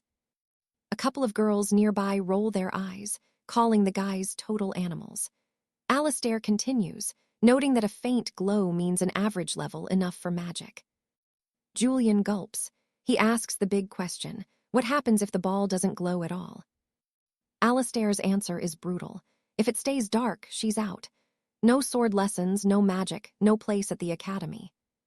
Diana is watching like a hawk, convinced Sophia only sent Isabella because of her looks. She snaps at her to hurry up and move. The magic instructor tells Diana to pipe down. She's focused, whispering that she can feel something shifting in the air. Suddenly, the sphere erupts. A brilliant emerald light pours out, and the entire courtyard goes dead silent. It's an insane amount of energy radiating from the orb. Even the teacher is shouting, asking what on earth is happening. Alastair is floored. Julian is just as shocked by the display. The other students are starting to panic. This power is on another level. They've never seen anything like it. It's absolutely legendary. With a look of pure shock, the teacher pulls the orb back toward her. Using a bit of telekinesis, she brings the sphere close and asks Isabella if she's ever studied the mystic arts before. Isabella admits she learned a bit once, but because of some past events, she lost her celestial essence. The teacher stares at her, stunned. She can't feel a drop of active essence in the girl, but her spirit vessel, it's bottomless. After a literal eternity, Lady Alara finally speaks, officially taking Isabella under her wing as her newest apprentice in the mystic arts. The hall erupts. Students are actually cheering, stunned that this mysterious newcomer just secured a spot in the elite magic circle. Mistress Greta is fuming, though. She asks Alara if she's gone mad, but Alara just smiles, claiming this girl is second only to the legendary Lord Roland. Roland? No way. Arthur is absolutely floored because the sheer mana Isabella poured into that test sphere nearly blew the whole room to smithereens. Arthur knows the secret, though it makes total sense. She's the literal fallen empress. Even with her powers drained, her raw potential is still off the charts. She's a walking powerhouse. Right then, Sir Gareth, the master of blades, steps up to congratulate 𝒂𝒓𝒏 on finding such a rare gem for her class. But Isabella, she couldn't care less about the praise. She completely brushes them off and starts walking straight toward the weapon rack. Her hand grips the hilt of a steel longsword. Arthur gets nervous, shouting that she already passed the magic test, so what's she doing now? Isabella just weighs the blade. I haven't decided yet, she says coolly. Magic or steel, why not both? Greta just starts laughing at the sheer audacity. Greta mocks her, asking if she really thinks she can master the wand and the sword simultaneously. But Isabella doesn't flinch while holding that blade. She mentions she studied exotic swordplay with masters from the far Silk lands, but she's been itching for a real chance to actually use it. Arthur tries to talk sense into her, whispering that the magic professor was already impressed enough. There's no need to push her luck here. She cuts him off. She's doing this. Seeing her resolve, 𝒂𝒓𝒏 shrugs and agrees. If she wants a trial by fire, she's going to get one.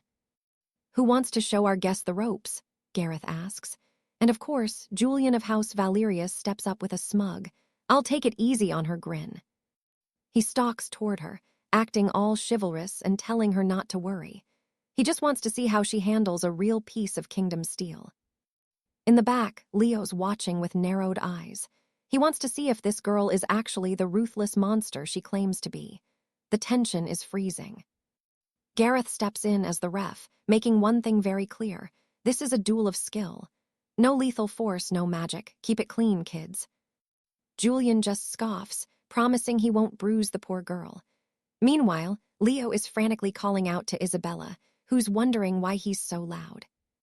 Leo warns her that Julian is a total creep and a predator. Watch your back, he keeps shouting, which honestly just starts getting on her nerves. She rolls her eyes. Enough talk.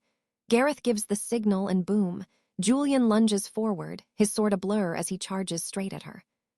He's closing the gap fast, but Isabella, she's just standing there like she's waiting for a bus.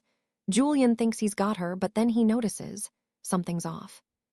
He swings, but it's like he hit a brick wall. Isabella blocks the strike perfectly without even shifting her feet. Complete and total defense. Julian flips the script, showing off some serious agility as he leaps right over her. He lands behind her and goes for a quick backstab. The Shadow Monarch doesn't even look. She dodges effortlessly, making him look like a joke. Julian backs off, realizing this girl actually has some tricks. Isabella stays silent, just tracking his movements. But then, snap, she realizes something is wrong. Her dress strap has been sliced clean through. She's genuinely surprised. The crowd goes wild, cheering for Julian and shouting that this is how a real knight of the kingdom fights. Leo is absolutely livid. He mutters that these idiots are just watching two people gamble with pure luck, but Julian is feeling himself now. Julian starts laughing like a maniac, dragging his blade across the stone. He rushes back in with a crazed look in his eyes, aiming right for her head. She ducks just in time. She spots an opening and counters instantly. Julian barely, and I mean barely, manages to bring his sword up to defend. They bounce back from the impact. No hesitation now. The Empress goes on the offensive, moving with a focus that's honestly terrifying to watch.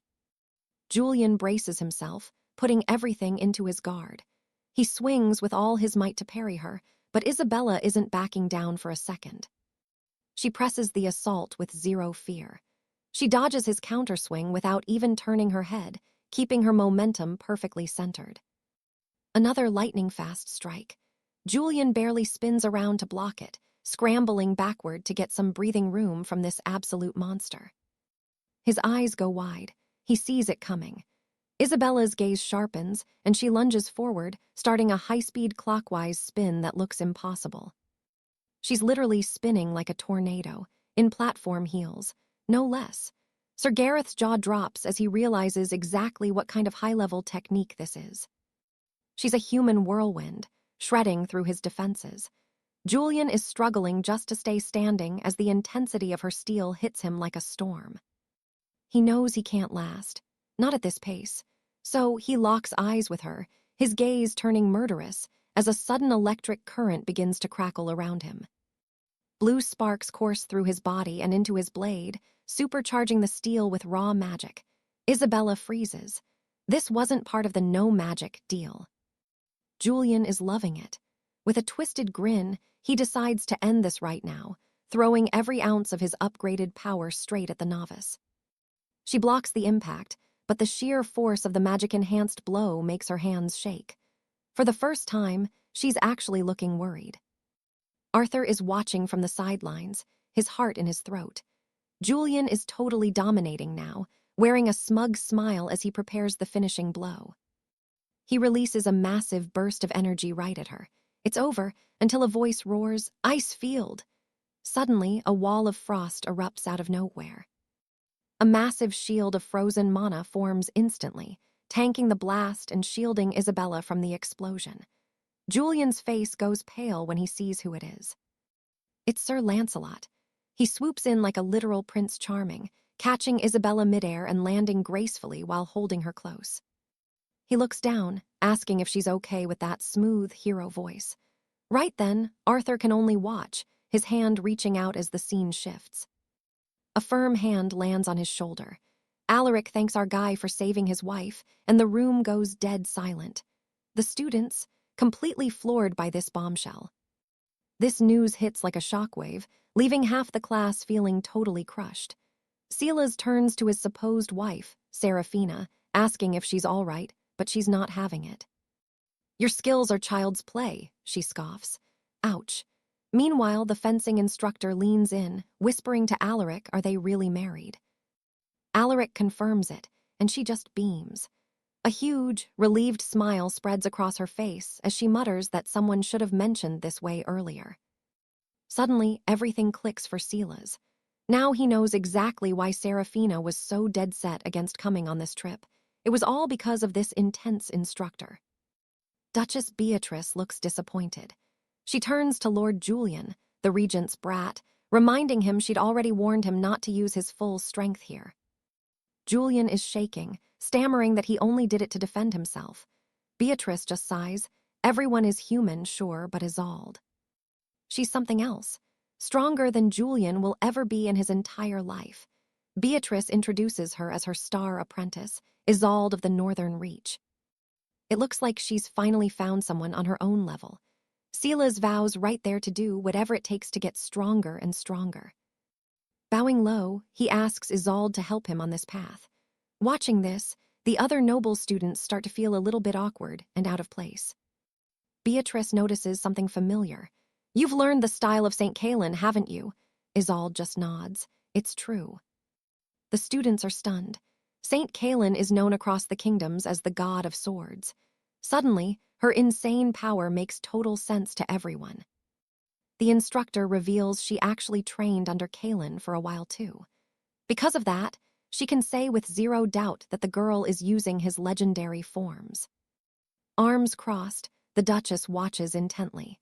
She understands now, but notes that the techniques she just used were even more devastatingly powerful. The instructor just laughs. The girl's got a sharp eye for talent. Then she makes it official. From today on, Isolde is her personal student. The class erupts in celebration. Having a legendary beauty from the Magic Tower join their ranks, it's basically the best news all year. But wait, one student pipes up. Why are we celebrating when the rookie hasn't even officially picked a class to join yet? The hero approaches, noting that Isolde really has a knack for drawing a crowd. Isolde just shrugs, saying she only spoke the truth. She admits the instructor isn't as sharp as she was in her prime. However, she's managed to stay incredibly strong through sheer, raw effort alone. Mistress Sybil, the magic lead, isn't happy. She asks her colleague what she means by her student, because the girl is clearly headed for the magic class. Beatrice fires back. Isolde is a natural with a blade. Sending her to study magic would be a total waste of her god-tier potential. The two are practically at each other's throats. Alaric intervenes, noting that it should probably depend on what Isolde actually wants to do. The problem, the girl is completely torn. Sybil suggests they settle the dispute with a fight, and Beatrice doesn't back down for a second. Bring it on. Amidst the chaos, Silas steps up. He asks the instructors about his own situation, but the magic lead just looks at him, totally confused. Excited, the boy says he wants to be tested too. She doesn't put much faith in him, but tosses him a magic orb anyway to begin the trial. 𝒂𝒏 catches it, his heart racing. Magic. He's waited his entire life for this single moment. This is his chance to change everything. He wonders if he's got enough power to finally bring peace to this fractured world. He's ready to blind everyone with his legendary light. In the background, students are whispering. Could he actually be stronger than 𝒂𝒐𝒏? They're all leaning in, waiting for the spark. 3 minutes pass. Nothing, not a flicker. Someone asks what he's doing, and the crowd wonders if the hero has even a drop of light in him. The whispers turn into mocks. 𝒂𝒏 is sweating bullets, wondering why the hell this magic orb won't light up. Lord Julian starts laughing. Just another piece of trash, he sneers, and soon the whole room is joining in. The magic teacher snatches the ball back. She knew it from the start. He's nothing but deadwood. A worthless, talentless failure. She only let him take the test so he'd finally convince himself of his own uselessness. 𝒂𝒏 is lost. What does deadwood even mean? Alaric explains it. Deadwood is a special type of timber you can't use to build a house or even burn for a fire. It's the ultimate insult for someone with zero potential. 𝒂𝒏 stammers, his world falling apart. So he won't be able to learn the sword or magic. Alaric can't even look him in the eye. The magic teacher doubles down. Without threshold power, casting even the simplest spell is a total impossibility for him. Beatrice tries to be honest. He can still learn to swing a sword, but he'll never be able to defeat anyone who actually uses threshold power. Our protagonist feels the weight of everyone's stares. Is there really no other way? Is he just stuck being nobody? Julian steps in, mocking him. Still don't get it, rookie. Everyone told him he's useless timber, and apparently his brain is just as rotten. He tells 𝒂𝒏 to get lost. This academy is for the elite and the gifted, not for brainless, powerless losers like him. Even so, he can train with a blade all he wants, but he'll never defeat a knight using the vital spark. Arthur just stands there, awkward, totally surrounded by the crowd while wondering if there's literally any other way forward. Lord Cedric, the Duke's son, cuts in, smug as ever. He asks if our boy is still deaf to what everyone's saying. He calls Arthur a useless piece of driftwood, says his brain must be rotten too for even dreaming of staying here. The verdict, leave. This academy isn't a place for brainless nobodies like him. Brutal, right? Arthur hangs his head. It's clicking. He remembers Lady Sophia mentioning his only real potential might be in the kitchen. Total blank expression. He figures Sophia knew he was a lost cause from the very start. That's gotta hurt. Suddenly, Isabella steps in. She's fuming. She wants to know exactly who called her man trash this time. Arthur stammers, wondering if she's looking for a fight, then, bam. He smirks and pulls her close by the waist. He holds her tight. I might be a blunt blade, he says, but I've got a queen to back me up. Smooth. She turns bright red. Let go of me right now. Classic. Arthur just suggests they go check the other departments instead. He tells Isabella to stay and study hard. Whether it's the path of the sword or sorcery, she's got this. He gives her a smile. Just want it and it's yours. Meanwhile, the teachers are still arguing over him like crazy. The couple walks off while the old instructors keep bickering, trying to drag Arthur into their respective classes. They leave the shouting behind. Isabella just watches Arthur with her arms crossed. She's definitely intrigued. Cut to later. A witch flies by on a broom. Arthur asks Captain Achilles what's next since he's magicless. He's worried. Does no magic mean he's banned from the school? That would be a pretty short story. Achilles breaks it down. Every department is different. Failing one doesn't mean you're out of the game entirely. It's all about compatibility. He can pick a non-combat path for now. Safety first, I guess. Arthur's annoyed. Is he really gonna end up as a chef? But the captain stops. They've arrived. Next stop, the forge. Arthur's confused. Wait, a blacksmithing branch, really? What are we doing here? Inside, kids are sitting with clipboards in front of a stage with a lone sword. Looks like an art class. Arthur's lost. Are they drawing? He looks at the sketches. Honestly, most of them are pretty terrible. He's judging them hard. Then he spots a green-haired kid with a total disaster of a sketch. Arthur blurts out, "Wow, that looks horrible." The kid hears him and snaps back. "Excuse me." Suddenly, every head in the room turns. The whole class is staring. Who's this guy? Is he a troublemaker? Arthur panics. "Sorry, just a new student passing through." The students tell him they're busy. He bows, apologizing like crazy. But then he asks, "Why are blacksmiths drawing? Shouldn't you be hitting stuff?" He's looking for hammers and anvils, but there's nothing but pens. It's weird, even for this world. A voice booms. "You clearly know nothing." Arthur spins around to see who's talking. Enter Professor Alastair, the master of the forge. He tells the class to keep drawing while Arthur sizes him up. This guy stands out. Alastair explains that in his world, art isn't just for looking, it creates reality itself. Arthur's stunned. Achilles whispers that the boy was a slave to the demons, so he's a bit behind. The man laughs. He gets it. He decides to show them how things are forged in the human kingdom. He heads to the stage, eyes closed, pure focus. He reaches into his pocket and pulls out a pen. But it's not normal. It starts growing in his hand. Arthur is losing it. "Wait, is this magic too?" The professor grips it like a sword. He starts drawing right on the floor, tracing a common blade. With a shout, he commands it to awaken. Once the drawing is finished, it starts to glow blue. Energy pours out of the lines. Arthur can't believe his eyes. From a flat drawing, a sword rises. It's literally emerging from the ground. A few seconds later, it's fully formed. A perfect, gleaming weapon. The sword floats right into Alastair's hand. He catches it by the hilt. "This is our way of art." Arthur is floored. That wasn't a pen, it was a brush of creation. "You can make anything with that." Alastair steps down. "Anything," he says, "as long as you have enough crystallized gold to fuel it." Arthur's shaking.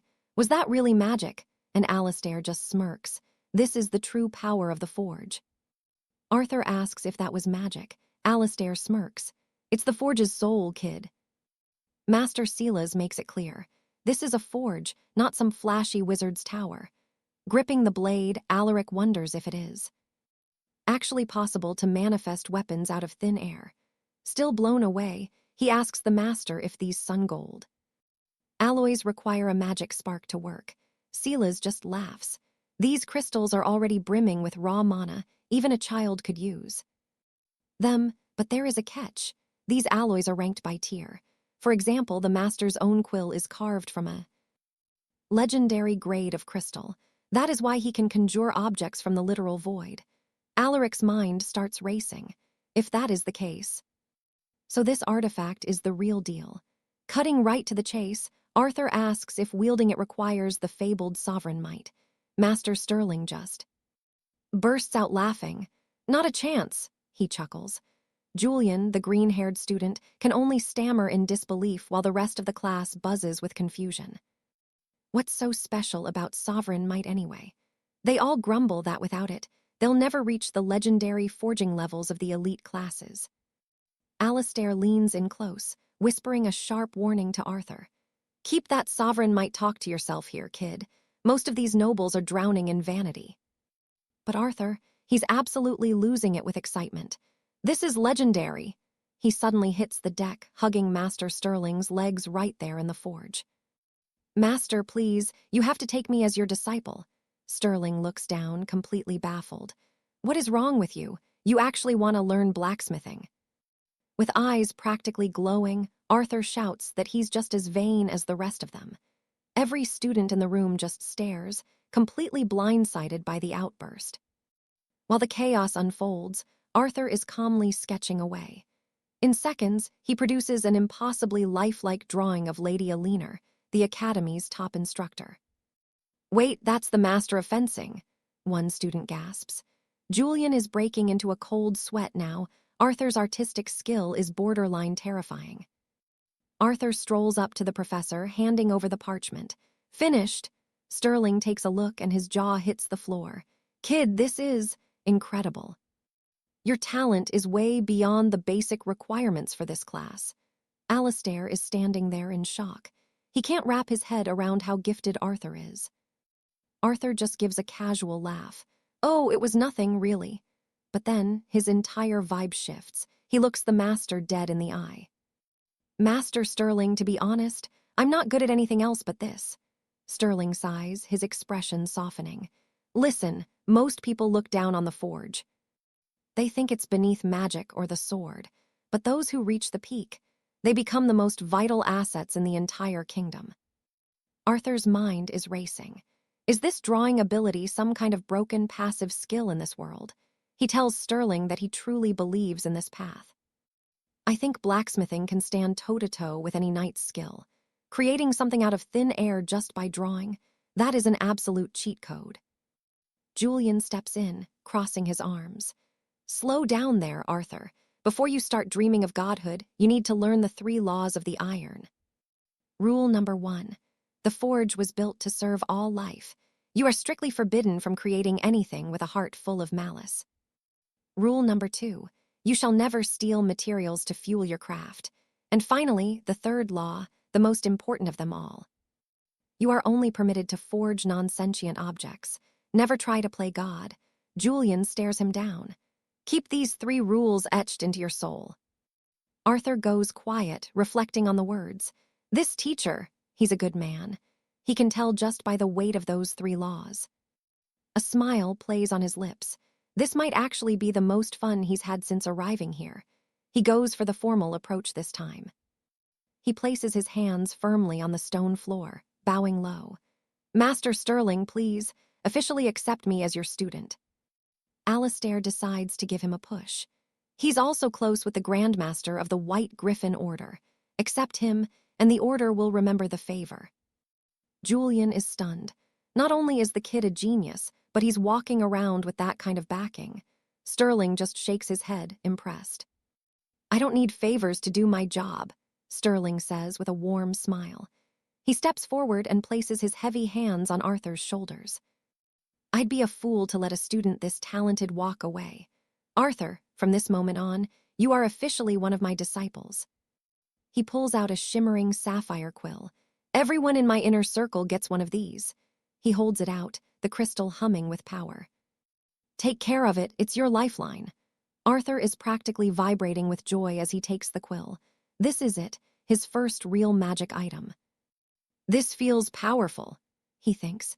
But while Arthur celebrates, things are getting dangerously tense over at the royal palace of Avalon. Inside the king's private chambers, Duke Alaric, the regent, stands over the young king. The air is thick with pressure, making everyone nervous. Your Majesty, the time for hesitation is over, Alaric barks. He shoves a scroll forward. I need you to sign the execution order, immediately. Suddenly, the heavy doors swing open. It's Sophie and her father, Earl Percival. The young king's eyes light up. Help has finally arrived. The Earl doesn't mince words. I heard a nasty rumor, Alaric. You're calling for the heads of Lord Pembroke and the commander of the Iron Boar. Why the bloodlust? Alaric narrows his eyes. I sent my own men to the border to investigate the whispers of treason within our walls. The evidence is damning. Lord Pembroke, our very own minister, has been seen holding secret meetings with the beasts of the eastern reaches. And it gets worse. The Iron Boar commander was caught red-handed, handing over our kingdom's secret rations to the enemy tribes. Moving an entire army and feeding our enemies without a single word to the crown. That is a betrayal worthy of the highest punishment. 100 lifetimes in the Black Dungeon wouldn't be enough for these traitors, Alaric sneers. But Earl Percival isn't backing down an inch. The East is currently being decimated by a record-breaking drought, the Earl counters. They weren't betraying us, they were building a bridge. Sending those rations was a strategic move to secure a lasting peace. We save them now, and we end the cycle of war forever. It was an investment in our nation's future. The young king stays silent, looking between the 2 powerful men. Alaric just scoffs. The East is a wasteland of savages and monsters. Peace is a fairy tale. But the real issue, they kept His Majesty in the dark. Percival's face turns a deep shade of red. There was no time for a formal report when thousands of lives were hanging by a thread. But Alaric's voice remains like ice. He doesn't care about lives. He only cares about the law, and he's not finished yet.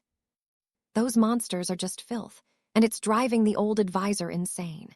He turns to the nervous young queen, who's clearly shaking as this whole nightmare unfolds in the throne room. But Duke Angus, he doesn't care. He shuts her down before she can even speak, declaring it's far too late for talk. "Bring in the dogs," he sneers, signaling the guards. Heavy iron chains rattle against the stone floor as the prisoners are dragged into the light. It's a grim sight. Several powerful warriors from the tribes are bound and broken, right in the center of the court. That creepy noble, Lord 𝒖𝒆𝒏, you know, the one who looks like a literal snake, smirks as he brags about the capture. He claims he caught them red-handed while they were taking supplies from the royal army. The old advisor's heart sinks the moment he sees their faces. He knows these men. One is Sir Alistair, the legendary blade master, and the other, Commander Thorne, a titan of the Eastern Front. Even in chains, the two warriors salute the Duke with a glare. Angus looks annoyed, demanding to know why 𝒖𝒆𝒏 took things this far, but honestly, it's clearly all part of his twisted act. Angus gives a cold nod. One of the prisoners is forced to open a wooden box, and out rolls a severed head. The cold, dead eyes of a middle-aged man stare up from the floor. It's pure horror. The queen looks like she's going to be sick, while the advisor and his son stand there, absolutely paralyzed by the gruesome scene. "What have you done?" the advisor gasps in shock. But the Duke just turns to the queen with this fake, gentle voice, telling her she's too kind-hearted for this messy business and should leave the dirty work to him. Then comes the real power move. Angus announces that leadership of the Iron Wing Knights is being handed over to a man named 𝒐𝒏, and the Great War starts in exactly 1 week. The goal, a total purge. He's sending the Black Rose and Iron Wing armies to wipe every single member of the Eastern tribes off the face of the earth once and for all. Alistair and Thorne are reeling. They can't believe what they're hearing. This wasn't the deal, not even close. Thorne screams at Angus, reminding him that the Duke promised to help their people if they surrendered. He's realizing now that he's been played like a fool. Lord 𝒖𝒆𝒏 gets irritated by the shouting.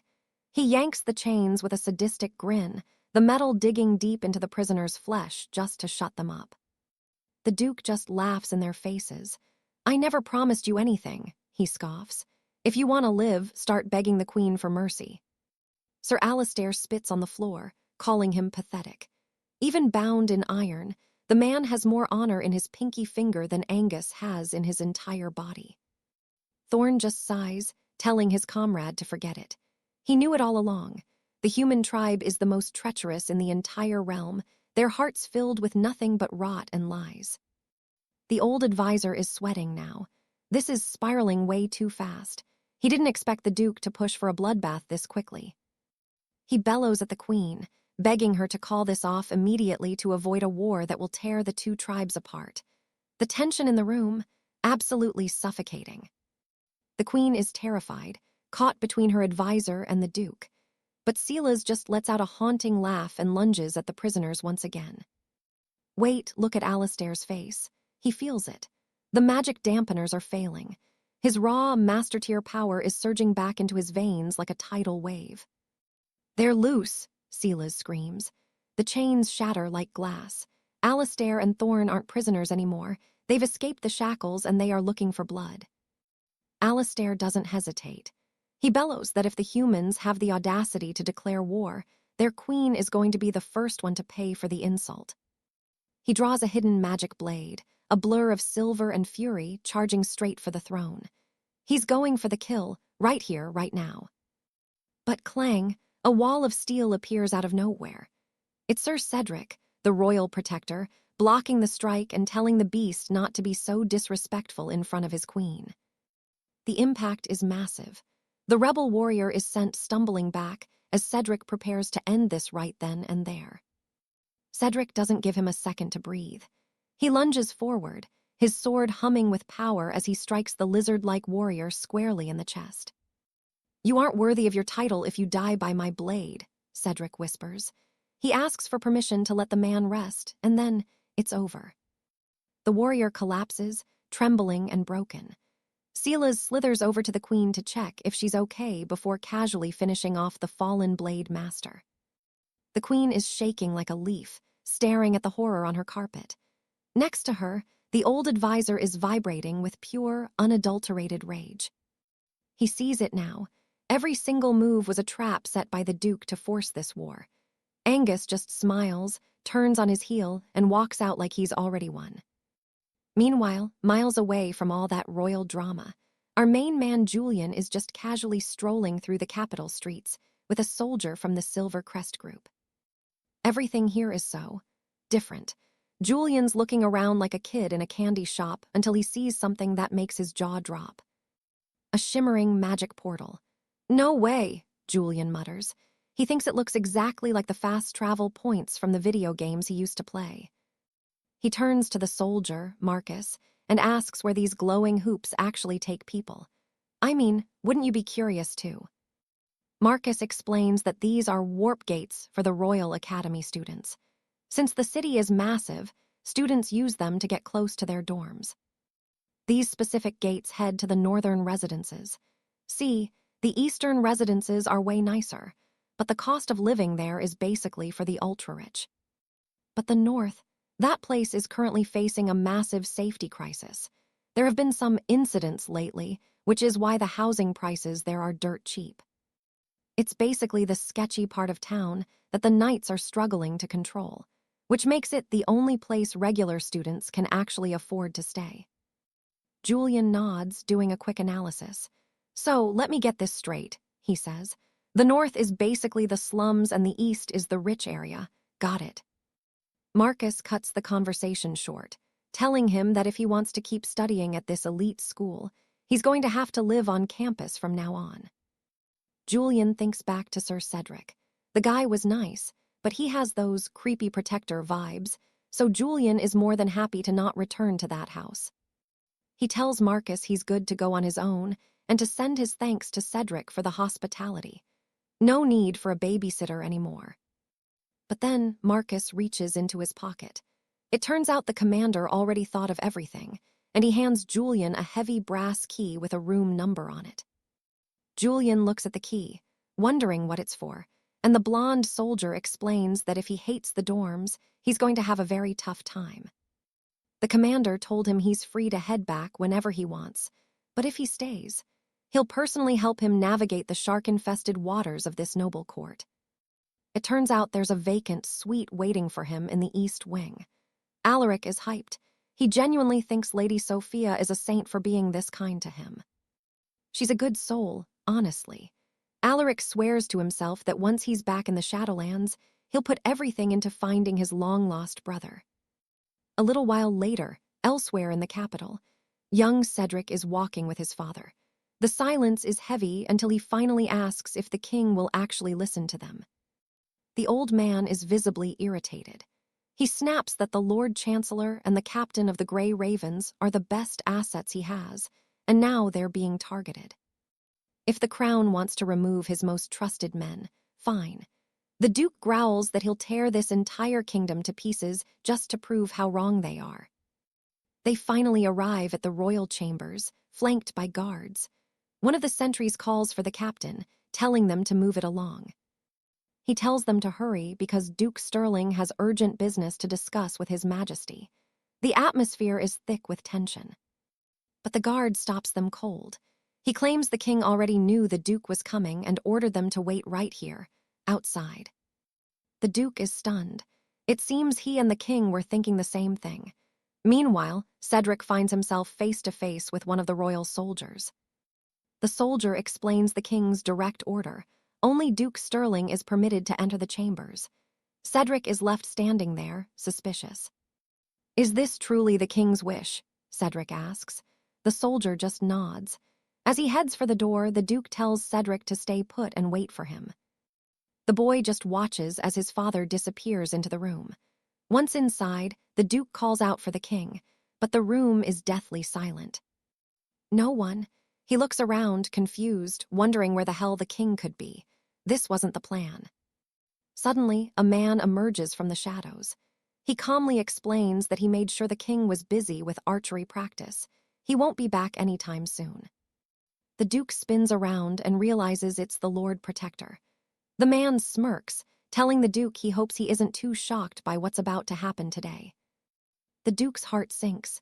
He's nervous. No, he's terrified. He's walked straight into a trap and has absolutely no way out. As the afternoon fades into twilight, Cedric is still leaning against that door. He's been waiting for hours for his father to walk back out. He's getting restless. The delay is way too long. Suddenly, he feels a presence. Someone is creeping up behind him. Instinct kicks in. He spins around, hand on his sword, only to see 𝒐𝒏, the man everyone knows is a complete fraud. Cedric demands to know what 𝒐𝒏 is doing here. 𝒐𝒏 just smiles, mentioning how the commander always leads the white griffins into the thick of battle. He adds a little history lesson, noting that Cedric might not know the white griffins were once under the king's direct personal command. Cedric isn't bothered. The group was literally formed to be the king's shield, so he doesn't see why that matters right now. But 𝒐𝒏 drops the hammer. The king is young, and from here on out, the Lord Protector will be the one giving orders to the white griffins. Cedric is reeling. It's all starting to make a sick kind of sense. He looks around, his gut telling him something is horribly wrong. He glances at the guards. They're standing there like statues. No reaction, no emotion. They aren't on his side anymore. The realization hits him like a truck. Cedric tries to move, but the man next to him blocks his path with a cold stare. "If you're thinking of going in there," the man warns, "you'd better be ready to die for it." Cedric gasps. They're finally purging his father. 𝒐𝒏 doesn't even try to hide it. He just covers his face and starts to smirk, the mask finally slipping. He starts laughing, uncontrollable, mocking laughter. Cedric glares at him, his eyes sharp enough to kill. "Is this really what's happening?" 𝒐𝒏 starts shouting, telling the young man to just relax. The Lord Protector is in full control now, and every breath Cedric takes is by their leave. That's the breaking point. Cedric draws his blade in a blur, pressing the edge right against 𝒐𝒏's throat. "Why?" Cedric hisses. "Why would you kill my father now?" He doesn't understand any of this. It's pure madness. He demands to know their endgame. 𝒐𝒏 just smiles like a maniac, explaining that right now, Cedric is nothing more than the Duke's brat. He's got no rank, no standing, no right to command a single soul in this entire kingdom anymore. 𝒐𝒏 tells him to be realistic. The kid has the potential to be a hero, so why settle for being some mediocre leader of a failing house? Cedric is shaking with rage. "You have the nerve to threaten my father right in front of me. Don't you dare beg for mercy when I cut you down." 𝒐𝒏 just mocks him. He tells him not to worry. The Lord Protector just wants to show the Duke the true state of the capital. Cedric freezes, confused. The true state of the capital, what the hell does that mean? 𝒐𝒏 just starts walking away. He tells Cedric to go home and get some sleep, assuring him the Duke will be fine. For now. "But hey," 𝒐𝒏 adds with a sneer, "if you still want to try and kill me, I'd love to see you try, right here, right now." Cedric can't do it. He just stands there, watching him leave as night finally falls over the silent kingdom. Meanwhile, over at the East Tower of the Academy, our hero Alaric is heading to his new room. He can't help but think how fancy this place is. It's a massive upgrade from the cramped, shabby little hole he had to live in at his old school. He slides the key in, feeling like a king. He swings the door open with a big smile, and then freezes. He's completely mortified when he realizes there's already someone else in his room. Alaric stands there with his hands clamped over his eyes, absolutely losing it. He sees Lady Seraphina in her nightgown and can't believe his luck, or his impending doom. He stammers out, asking why on earth she's in his room and what she thinks she's doing. Our boy holds his breath, waiting for the inevitable punch to the face. But nothing. Total silence. Confused, he peeks through his fingers, wondering where the strike is. Surprisingly, she just looks at him and says he's already seen way more than this before. Apparently, there's no reason to hit him this time. Alaric sighs, muttering that it must have been that crazy headmaster who assigned them to the same room. Honestly, in his head, he's thanking that man like he's a literal angel from the heavens. Seraphina takes a seat on the edge of the bed, admitting she still doesn't quite get what these humans are up to. But she has to hand it to them. They're being treated like royalty here. Everything they could possibly need was already prepared and waiting for them in this chamber. Alaric pulls out a gold sovereign, tossing it in the air. He asks her just how much one of these coins is actually worth in this kingdom. Seraphina's answer: enough to buy a few feelings, I suppose. Deep. Alaric realizes they're far from the capital's prying eyes and suggests they sneak out for a little midnight adventure. Seraphina shut that down immediately. Don't be a fool, she snaps. The 𝒂𝒂𝒓𝒄𝒆𝒅 Academy isn't just a school, it's a fortress that monitors every student's soul. They'd notice a disappearance in seconds. She remembers the magic instructor's warning. The east and north wings are under constant surveillance and protected at all times.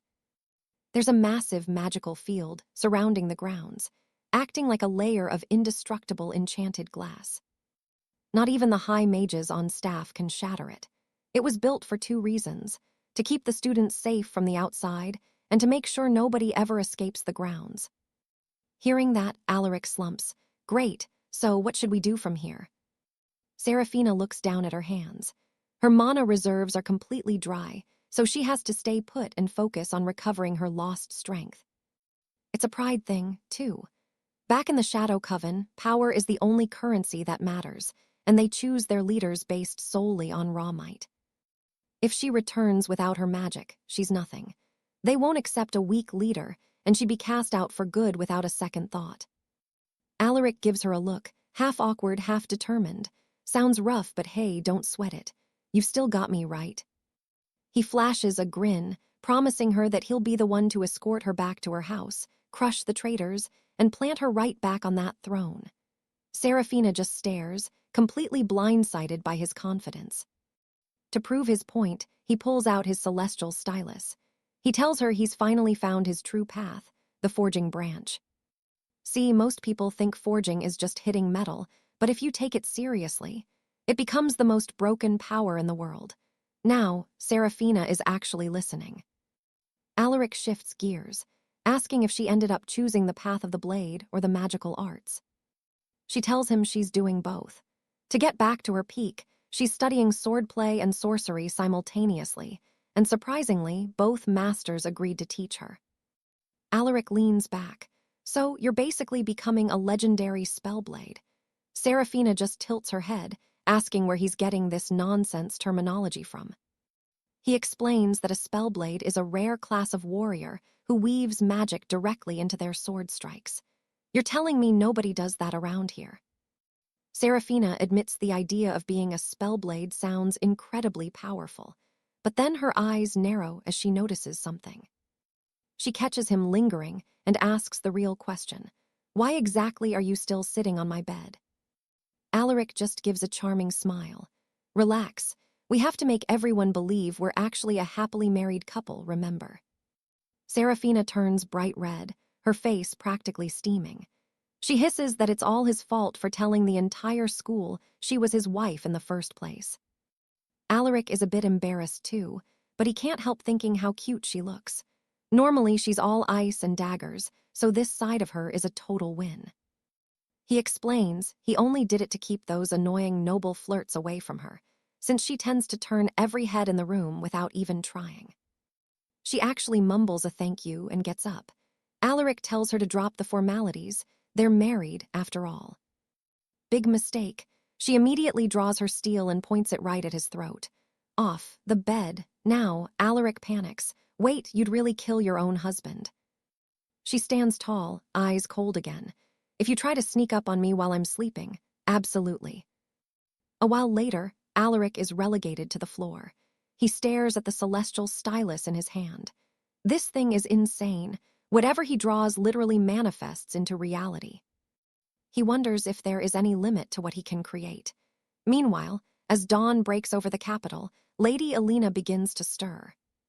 She blinks her eyes open, only to see a strange, feminine silhouette looming over her. Instant adrenaline. She lunges for her steel. Survival instincts kick in. She lunges for her weapon, pointing it at the intruder. "Who are you? What are you doing in my room?" She stops. On closer look, it's not breathing. It's not even alive. She's staring at a perfectly carved stone statue of herself. She's completely baffled. Where did this come from? Then she looks around the rest of the room and gasps. There are stone structures everywhere. Pillars, furniture, random shapes. It's like an art gallery exploded in here. It hits her. That idiot Alaric. He must have spent all night drawing. There are stone dogs, intricate weapons, you name it. She's genuinely curious about these weird objects. But mostly she's annoyed. She was so tired she slept through all the noise he must have made building this stuff. She decides to head out, but she hears a massive commotion in the hallway. Students are shouting, asking what on earth is going on. When she steps out, she sees it, a stone carriage, built low and sleek like some futuristic chariot.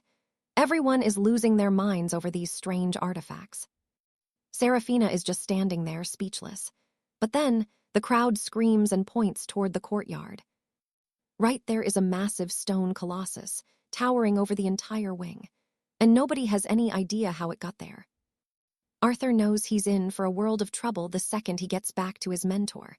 Meanwhile, over at the Royal Academy, the students in the Forge class are already settled in and waiting. Their teacher, Master 𝑫𝒔𝒆𝒏, looks at the clock and grumbles that it's getting late. He asks where on earth the boy has gone.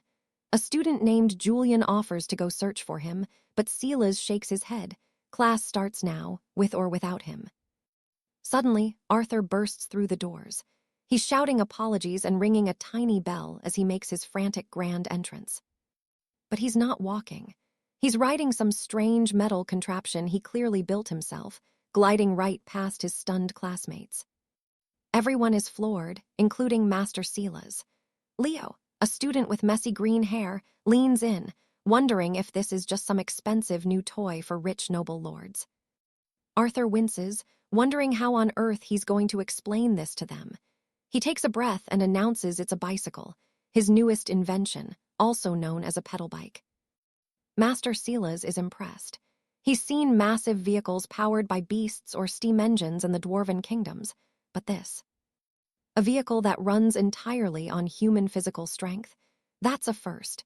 Suddenly, the silence breaks as students start chanting his name in pure awe. The students are dying to try it out. Arthur just gives a confident thumbs up. "Of course," he says, but then he looks to the side. Master 𝑫𝒔𝒆𝒏 has already hijacked the bike. He's already hopped on, looking a bit embarrassed as he apologizes for his total lack of self-control. Leo says it's no problem, they can wait their turn.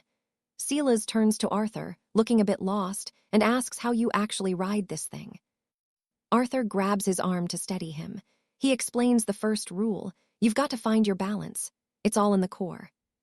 He tells the master to place both feet on the pedals and just push forward. 𝑫𝒔𝒆𝒏 is struggling hard, sweat pouring down his face. "Take it easy," the man grunts. He clumsily pedals first with his left foot, then the right, desperately trying not to faceplant. 𝑫𝒔𝒆𝒏 is wobbling like crazy. He tells Arthur he's a genius because this thing is actually terrifyingly difficult to control. Arthur explains it's just a little tricky at the start. Once he gets the hang of it, he'll be gliding through the kingdom with zero effort. He coaches him to dig deep, apply more force and try to go faster while keeping his balance steady. Then he notices the master is finally catching the rhythm. 𝑫𝒔𝒆𝒏 asks what Arthur is doing, and the boy just tells him to relax. He needs to go solo now to gain that real-world experience. The students go wild, cheering on their teacher as he puts in a massive effort. He's fighting to stay upright, pedaling with everything he's got. From a distance, 𝑫𝒔𝒆𝒏 shouts back that he's finally got the hang of it. He says he's not gonna stop moving now. Arthur watches with a proud smile. The old man really does pick things up fast. The students are buzzing, saying this bicycle is a total game changer. They think this invention might influence countless future generations. In his head, Arthur is already dreaming bigger. Once he invents the combustion engine, he'll become the most famous person in the entire world. But then 𝑫𝒔𝒆𝒏 asks a very important question. "Wait, how do I stop this thing?" Suddenly, reality hits Arthur like a truck. He forgot. He completely forgot to design the brakes. Terrified, he screams for the teacher to stop pedaling immediately. But 𝒂𝒏 can't hear him over the wind and asks what he said. Crash! He slams straight into a tree, scaring every bird for miles. Dusted in leaves, 𝒂𝒏 apologizes, admitting he played a bit too hard and ended up wrecking the masterpiece. The shocked students think it's all the teacher's fault. It was such an amazing invention, and now it's just a pile of twisted metal. Total waste. Seeing all the disappointed faces, 𝒂𝒏 apologizes again. Arthur steps in to calm everyone down, saying it's fine. He promises he can design an even better one than this. Everyone's eyes light up, and 𝒂𝒏 tells him to start drawing it right this second. Arthur gets nervous. He explains he can't draw it right now because he's completely used up all his energy from the Manhwa gold alloy. This news sends shockwaves through the class. 𝒂𝒏 is speechless. Did he really burn through all those stones in just one night? Leo, the student in glasses, points out those stones were enough to build a whole mansion. Arthur just shrugs, saying he was doing experiments. In his head, he knows he can't tell them the truth about his pen. Its functions are activated by his thoughts alone. The properties and shapes are generated based on his own mind, meaning he only needs simple outlines to create whatever he wants. He wonders how this world will change if he brings inventions from his old life into it. But there's a massive catch. The professor warned him that he needs high-grade alloys to create larger, more complex structures out of thin air. If the raw materials aren't right, the item won't work. The first thing he ever tried to draw was a cell phone. But the phone he created ended up being completely useless. He doesn't actually have the deep knowledge to understand the internal components. He realized then that he'll never be able to build a functional phone.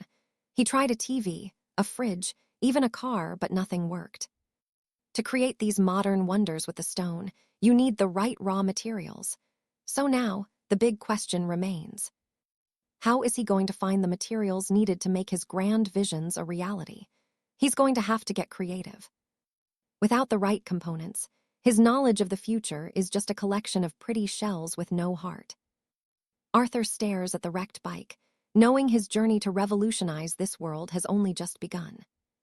With the lecture over, the professor starts talking about his past, how he spent years tinkering with all sorts of bizarre experiments. 𝒂𝒏 just laughs, pure excitement on his face, but when a classmate asks what he actually drew, our hero just chuckles nervously. Don't even ask, he tells them, laughing it off. Every single attempt, total failure. But the grind doesn't stop, and later, the class moves to the forge. The students follow Master Sterling into the workshop. He heads straight for a heavy chest and pulls out a stone that is literally pulsing with light. He slots the gem into a magic pen, noting their supply is dangerously low. He hands it over to 𝒂𝒏 with a stern look. Use this wisely, he warns. 𝒂𝒏. He is the only one grinning. Finally, he has the fuel he needs to keep testing his wild ideas in class. Master Sterling stands before them, commanding the room. Drawing makes the smith, he says. Today's mission, mastering the different gold alloys and their hidden traits. 𝒂𝒏 is absolutely floored by the info. His friends have to practically force him into his seat before he trips over his own feet in shock. Sterling pulls out a heavy suitcase and hits a red button. Click! The thing snaps open, revealing rows of specialized pens tucked inside. Below the pens, a hoard of glowing stones. It's not just a suitcase. It's a portable, high-end magical arsenal filled with shimmering gems. It is packed with artifacts that look like they belong in a royal vault. The professor eyes his students, posing a serious question. Why pens? He asks. Why not just throw these stones into the forge directly? One student pushes up his glasses, ready with the answer. Raw power, the boy says. Direct use is too chaotic, unstable. One wrong move and the energy backfires on the smith, causing serious harm. Master Sterling smiles. Spot on. He tells them about his time with the dwarven clans 20 years ago to learn their secret blacksmithing techniques. Back then, the dwarves were already embedding these stones into their hammers. The results, absolutely breathtaking. The gear they forged was dazzling and tougher than dragon scale. But there was a catch, a nasty one that changed everything. The raw energy was literally tearing the smiths' bodies apart. Sterling knew there had to be a safer way, so he worked to miniaturize the tech. After years of research, he found the solution, slotting the stones into smaller tools, controlling that massive power in the palm of your hand. The result, creating powerful objects through the art of drawing. Alistair listens, but deep down, he feels like something is missing. Is this really the essence of smithing? He wonders. He raises his hand, asking where these gold alloys are actually extracted from. The eastern frontier, Sterling replies. A massive stone mine on the border supplies every single gem we use in this kingdom. The student with glasses pales instantly. Isn't that mine home to the legendary Earth Drake? He stammers. Another student jumps in, shivering. That dragon is a walking catastrophe compared to any other creature out there. Alistair's mind goes elsewhere. If they managed to kill that dragon, imagine the mountain of stones they could harvest. But Sterling cuts in. That is exactly why the king deployed the Amethyst Legion, to secure the mine and refine the materials. They handle the extraction, selling the refined stones to fund the entire royal military. It is a massive, high-stakes operation. The professor holds up a single stone. This little thing in my hand, it's worth around 10 gold coins. The room goes dead silent. 10 gold, one student gasps. They have been carrying a small fortune in their pockets this whole time without even realizing it. Alistair is lost. What can you even buy with 1 gold coin? His friend explains. 1 gold equals 10 silver coins. Still doesn't help. So Alistair gets practical. How much food does that buy? How many people could I feed with just 1 coin? The answer hits like a truck. 1 gold coin buys 50 sacks of grain. And 1 sack, that sustains a grown man for a full month. Alistair does the math. 1 coin, 50 people, 1 entire month. He stands there, completely paralyzed by the numbers. It finally clicks. He is in total shock. His heart starts racing as the reality of his failed experiments sinks in. Alistair, the boy with glasses whispers, you just blew a month's worth of food for 500 people. In just 1 night. Master Sterling moves on, observing the stone. And keep in mind, these are the lowest rank of the gold alloys, barely refined. These are low quality, mid-level stones. Those start at over 50 gold coins each, and they are equivalent to 3 low-rank gems. 1 mid-tier stone has the raw magic of 3 low ranks combined. But that isn't the only reason they are so expensive. They are way more efficient. Plus, they have a hidden secondary function that bumps up the market value significantly. Sterling admits, though, that they don't find much use for that extra power. It's mostly niche as he continues the presentation. Then things get serious. High-rank gold alloys. Everyone gets hyped. If mid-ranks are 50 gold, what does a top tier cost? Rarely found, Sterling warns. He reveals a shimmering blue gem. The aquatic magic stone, current price, 100 gold coins. The class nearly has a collective heart attack. 100 gold. That is legendary money for a single piece of stone. The aquatic stone is a dual-element beast, water and wood. And the coolest part, you can use any piece of wood as raw material. It transforms basic timber into a high-quality masterpiece. Usually, it is used for legendary repairs and wooden items. Next up is the purple one, the purple lightning stone. It carries the raw, untamed power of the storm element. Charged with raw lightning, this shard slices through steel like butter. Market value, around 300 gold sovereigns. Then we have the crimson shard, also known as primal ember. Its core elements are fire and earth. Capable of turning base ore into pure steel while fortifying weapons. Price tag, a cool 500 gold sovereigns. The students are floored. They're staring at the professor, wondering if he's secretly the richest man in the kingdom. They've never seen this kind of wealth. Most mages can't even afford these, so they're rarely used in actual combat. Master Alaric explains that high-tier wizards mount these on their staves. When their mana hits 0, The Ember Shard triggers massive fireballs. The Purple Lightning Shard summons a literal storm, while the Azure Shard unleashes crushing tidal waves. Our hero is thinking, wait, if someone had these, even a total amateur could wield power like a god. As the lecture winds down, Alaric drops the bombshell. He's finally talking about that strange gray stone in his hand. He smirks, revealing it's a celestial moonstone, ultra-rare. In fact, he's the only human in the realm who owns one. Jaws hit the floor. One student stammers that this single pebble must be worth over 10,000 gold sovereigns. The protagonist realizes the truth.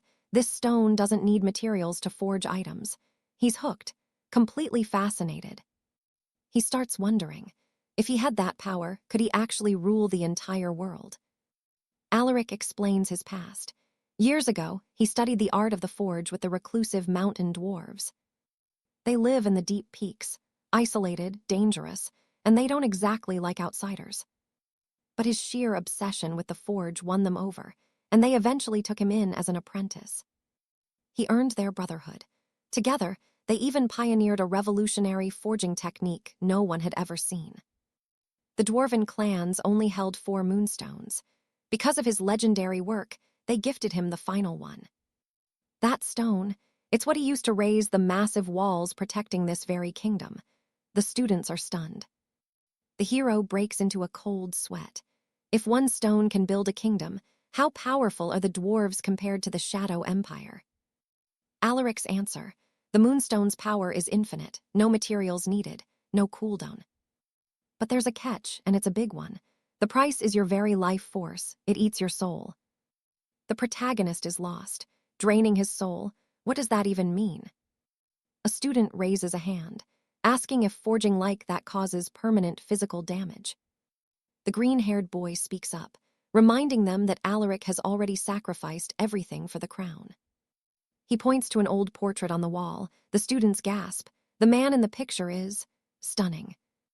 A handsome, noble warrior who looks nothing like their withered professor. They can't believe it's the same person. Our hero is in total shock. The only thing this decrepit old man has in common with that hero is his eyebrows. But Alaric just nods. It's true, that man in the portrait was really him. Meanwhile, across the capital, Lady Siobhan is standing alone, waiting in the cold. Then she sees it, a black and gold royal carriage pulled by a team of black stallions. It screeches to a halt. The door opens, and her father, the Duke, begins to step out. He's trembling. He can barely walk. Siobhan rushes to his side as the old man suddenly collapses. She catches him, frantic, asking what happened. But the Duke, he just stares into the void. Worried, she asks if he was attacked, but he shoves her away. "Leave me," he screams. He's broken, defeated. His hair hides his eyes as he whispers that it's over. Everything is finished. He says it again, totally crushed. Then he starts laughing like a madman, which is way more terrifying. Siobhan demands to know what they did to him, but the Duke just cackles. No one can change it now. Later in the training hall, Princess Isabel is practicing her blade work, while completely blindfolded. Suddenly, arrows, dozens of them. She senses the vibration, spinning in a blur of steel to deflect the first 3. But there's no break. 3 more arrows whistle toward her flank. Her instincts are perfect. Isabel tracks the sound, and with a move that's pure art, she shatters the shaft's midair. Her master, Dorona, watches with a nod. "Well done," she says, impressed by the speed. Sweating, the exiled queen pulls off her blindfold, but in her head, she's frustrated. She needs to be faster. She's feeling heavier, more tired, and Dorona, she just silently watches her star pupils struggle. Seeing the gash on her arm, the instructor warns the girl to sharpen her skills at home. She is only training half as much as the other knights, who are already miles ahead. The girl nods, promising to work harder as the sun dips below the castle spires. Lady Isabella finally returns to her chambers, but she freezes the moment she opens the door. Professors Sterling and Thorne are standing right there, but they aren't moving or even breathing. Confused, she pokes one of them and realizes they are actually lifelike statues hidden away. Arthur pops up, asking if his work looks good, and she demands to know the secret. He explains that you just paint the raw ore before forging to get that perfect color. Arthur's geeking out about the future, saying they'll build things she can't even imagine yet. Isabella picks up a stray parchment, staring at one of Arthur's strange new blueprints. He explains that Master Alaric gave him these secret diagrams from the mountain dwarf tribes. Apparently, dwarven tech is leagues beyond the demons, having already mastered the legendary steam engine. They've got actual iron carriages, and Arthur feels like the luckiest guy alive to test this. Suddenly, whack, Isabella boots him in the rear, terrified he's going to get them both killed. She's worried his illegal forging will be exposed, but Arthur thinks he's being totally discreet. He claims nobody knows his secret, but Isabella isn't listening. She's busy dragging him by the ear. She points at a statue of herself on the bed, demanding to know that suggestive expression. Arthur's crying out in pain, swearing he was just trying to bring his drawings to life. She points to the teacher's statues, asking why he kept going after he'd already finished those. Stuttering like a fool, he claims he just needed to experiment with more vibrant colors. He looks at her, hoping she buys the lie, but she's already winding up a punch. "Human trash," she screams, and without a second thought, she starts absolutely pummeling the poor guy. A day later, Arthur is a walking bruise, pedaling his bicycle around the Knights Academy grounds. He's obsessed with the steam engine now, thinking he can build a self-moving carriage for himself. If he keeps going, maybe he'll build a giant steel golem and finally impress the lady. He arrives at the school only to find a massive, worried crowd gathered in the courtyard. Julian spots him and runs over, looking like he's just seen a ghost from the mines. He explains that Master Alaric went to the mountains after a disaster with the Iron Scale Syndicate. Last night, they went to buy raw alloys, but the prices had surged to insane levels. When Alaric heard the new cost, he nearly lost his mind right there in the shop. The merchants told him that the price of every single mana stone had tripled overnight. Alaric was outraged, shouting that these ores are the kingdom's lifeblood and vital for every smith. The students agreed, saying they've always kept prices low for the common folk of the realm. But the merchant just shrugged, saying the rules of the old trade leader were long gone. He called the previous boss a traitor and asked if Alaric wanted to share his fate. At that moment, the new syndicate leader showed up, looking like a total arrogant prick. He sat there with his feet up, flanked by two massive guards with their swords drawn. He laughed, saying the professor had spent way too much time hiding behind high stone walls. The king's army is currently invading the eastern tribes, and they desperately need massive war funds. By hiking up stone prices, they can squeeze every gold coin out of the kingdom's citizens. The students felt helpless, but Master Alaric was absolutely boiling with a quiet, dangerous rage. Julian finishes the story, explaining that Alaric went into the monster-infested mines all by himself. Arthur panics, knowing those caves are crawling with deadly beasts and ancient, terrifying shadows. The students have never even seen the old blacksmith swing a sword in a real fight. "He's just a teacher," someone whispers. "How's he supposed to survive a dragon in the dark?" Arthur remembered that Sir Alistair had already warned them about the skyrocketing price of the stones, but no one, and I mean no one, imagined it would jump even higher. Julian, the green-haired student, added that Alistair was basically martyring himself yet again for the Kingdom of 𝒂𝒓𝒄𝒆𝒅. The heroes knew they had to stop their professor from doing something completely suicidal. He claimed he'd try to find the other grand mages to help, but Julian immediately threw cold water on that idea. He pointed out that the teachers were all gone because the kingdom was holding the Great Spring Hunt, and every master had to report to the king to receive the sacred rules. Shocked, Arthur asked if this event really had to be today, and his friend confirmed the bad news. Turning around, Arthur said his only hope was Lady Seraphina's help, but his friend explained that the Order of the White Drake was also out on the hunt. Frustrated, the heroes snapped, complaining that they couldn't do this and couldn't do that. So what was left? After all, thinking about the Professor and his incredibly kind soul, they couldn't just stand by and let him get slaughtered. Suddenly, the world started to tremble. Every student felt the ground beneath them violently shake. Our protagonist wondered if it was a sudden earthquake, but then he looked to the side. A massive figure appeared. It was Barnaby, walking toward them while effortlessly carrying a colossal boulder. He's a beast of a student and was grinning like a maniac. Nervous, Arthur muttered that it was definitely him. Barnaby slammed the stone down with a massive thud, sending a cloud of dust everywhere and making everyone choke. The blue-cloaked student said these were the month's supplies, but Julian explained that Sir Alistair wasn't there. He asked if they could just pay him when he got back. Thumping his chest, the big guy said it wasn't a problem because everyone knows that Professor can be trusted. Waving, he said he was heading out, but Arthur lunged forward and grabbed his arm, stopping him mid-stride.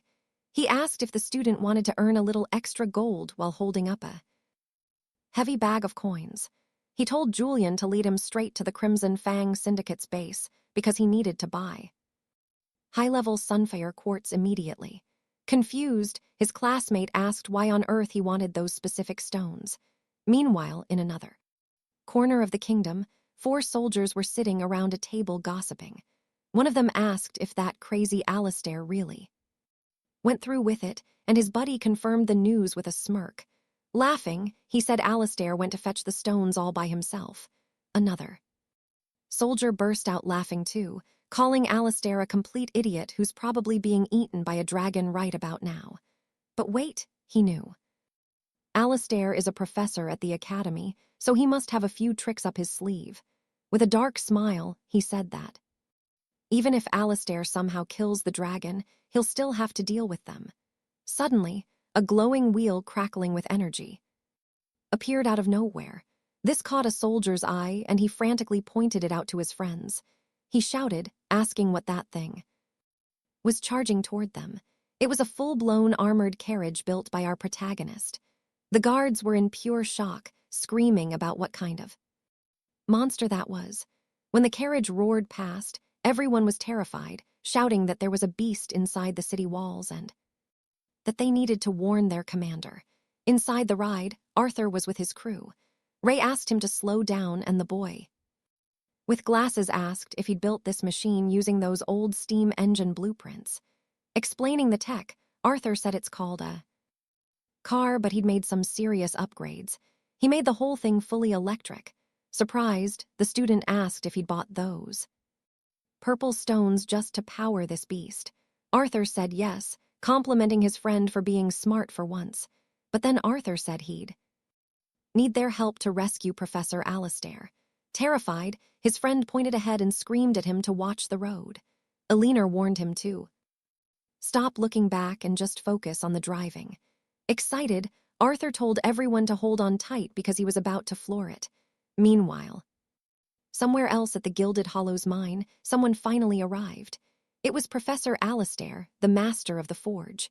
The mine guards spotted him instantly. One of them stepped forward, asking who he was and what business he had there. Alistair responded calmly that he's the forge professor from the Royal Academy. He explained that he'd come to gather alloy stones to take back to the school for his students.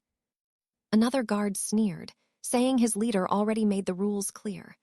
Only authorized members of the Crimson Fang Syndicate can enter the mine to take resources. He asked if Alistair was really brave enough to challenge them.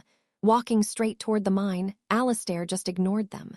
One of the guards told the others to just let him go. After all, what could one man possibly achieve alone in a place like that? A little later, the professor was already deep inside the pitch-black mine. He figured that if he followed the main excavation path, he'd eventually find the stones. Suddenly, some glowing objects on the ceiling caught his eye. Amazed, he whispered that the mine seemed to be overflowing with rich minerals. Remembering how they claimed it would be nearly impossible to find these stones, the professor realized they only said that to lie and justify those insane price hikes. But then, something made a noise right behind him. Alistair spun around, and Out of the shadows, a massive shadow emerged. A type of colossal, armored beast appeared.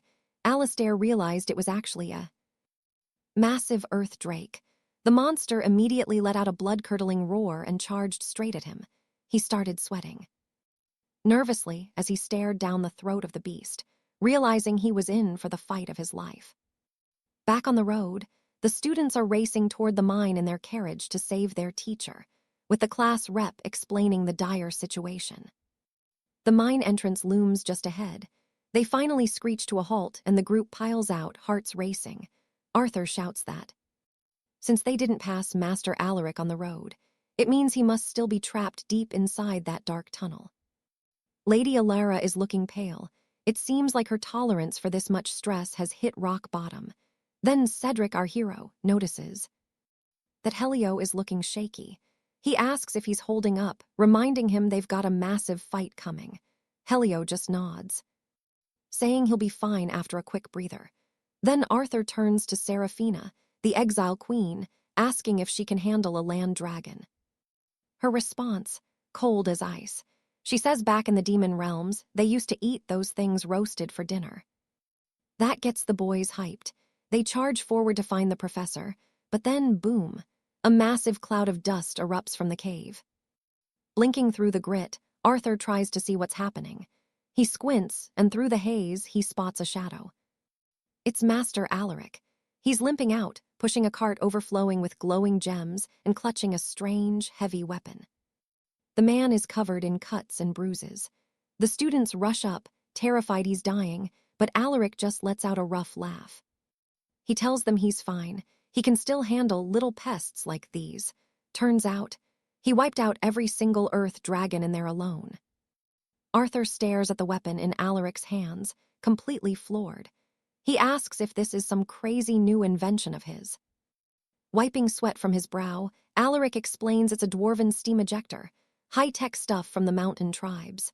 Barnaby, the green-haired student, literally starts crying tears of joy. He looks at the mountain of gems in the cart and realizes this changes everything. With this haul, the Academy won't have to rely on greedy suppliers anymore. They can gather their own materials. But Alaric drops a truth bomb. Raw stones are useless without being refined. He suggests they head back to the Academy's refinery class to ask for some professional help. Arthur crosses his arms, looking suspicious. He mentions the professor probably saw this coming. Cedric adds that he always knew the refinery master was a snake, probably working with the Crimson Fang Syndicate. Alaric's face darkens. He confirms it. The guy is definitely corrupt. Suddenly, Alara's eyes go wide. Someone's coming, and they're not alone. Out of the shadows, the Crimson Fang troops start surrounding the mine. Barnaby's shaking now. There are way too many of them. In seconds, the entire group is boxed in by armed soldiers. Arthur grits his teeth, realizing these guys aren't here for a friendly chat or any kind of negotiation. Then, a man with a ridiculous, towering pompadour walks through the ranks. He mocks Alaric, calling him brave but stupid. He asks if they missed the memo. This entire mountain belongs to the Crimson Fang Syndicate. Arthur demands to know who he is, and Alaric spits out the name. Lord Sterling, the very head of the refinery class. Sterling laughs, admitting he thought resource gathering was supposed to be dangerous. But if Alaric cleared it alone, the dragons must be weak. He basically admits they've been lying about the danger to keep prices high. It's a total scam. He rants about how the common folk have to slave away, paying 30,000 gold crowns just for a roof over their heads. All while he sells low-rank stones for a fortune. People are working 5 jobs just to afford one single gem. Cedric listens, realizing this world is just as messed up as his old one.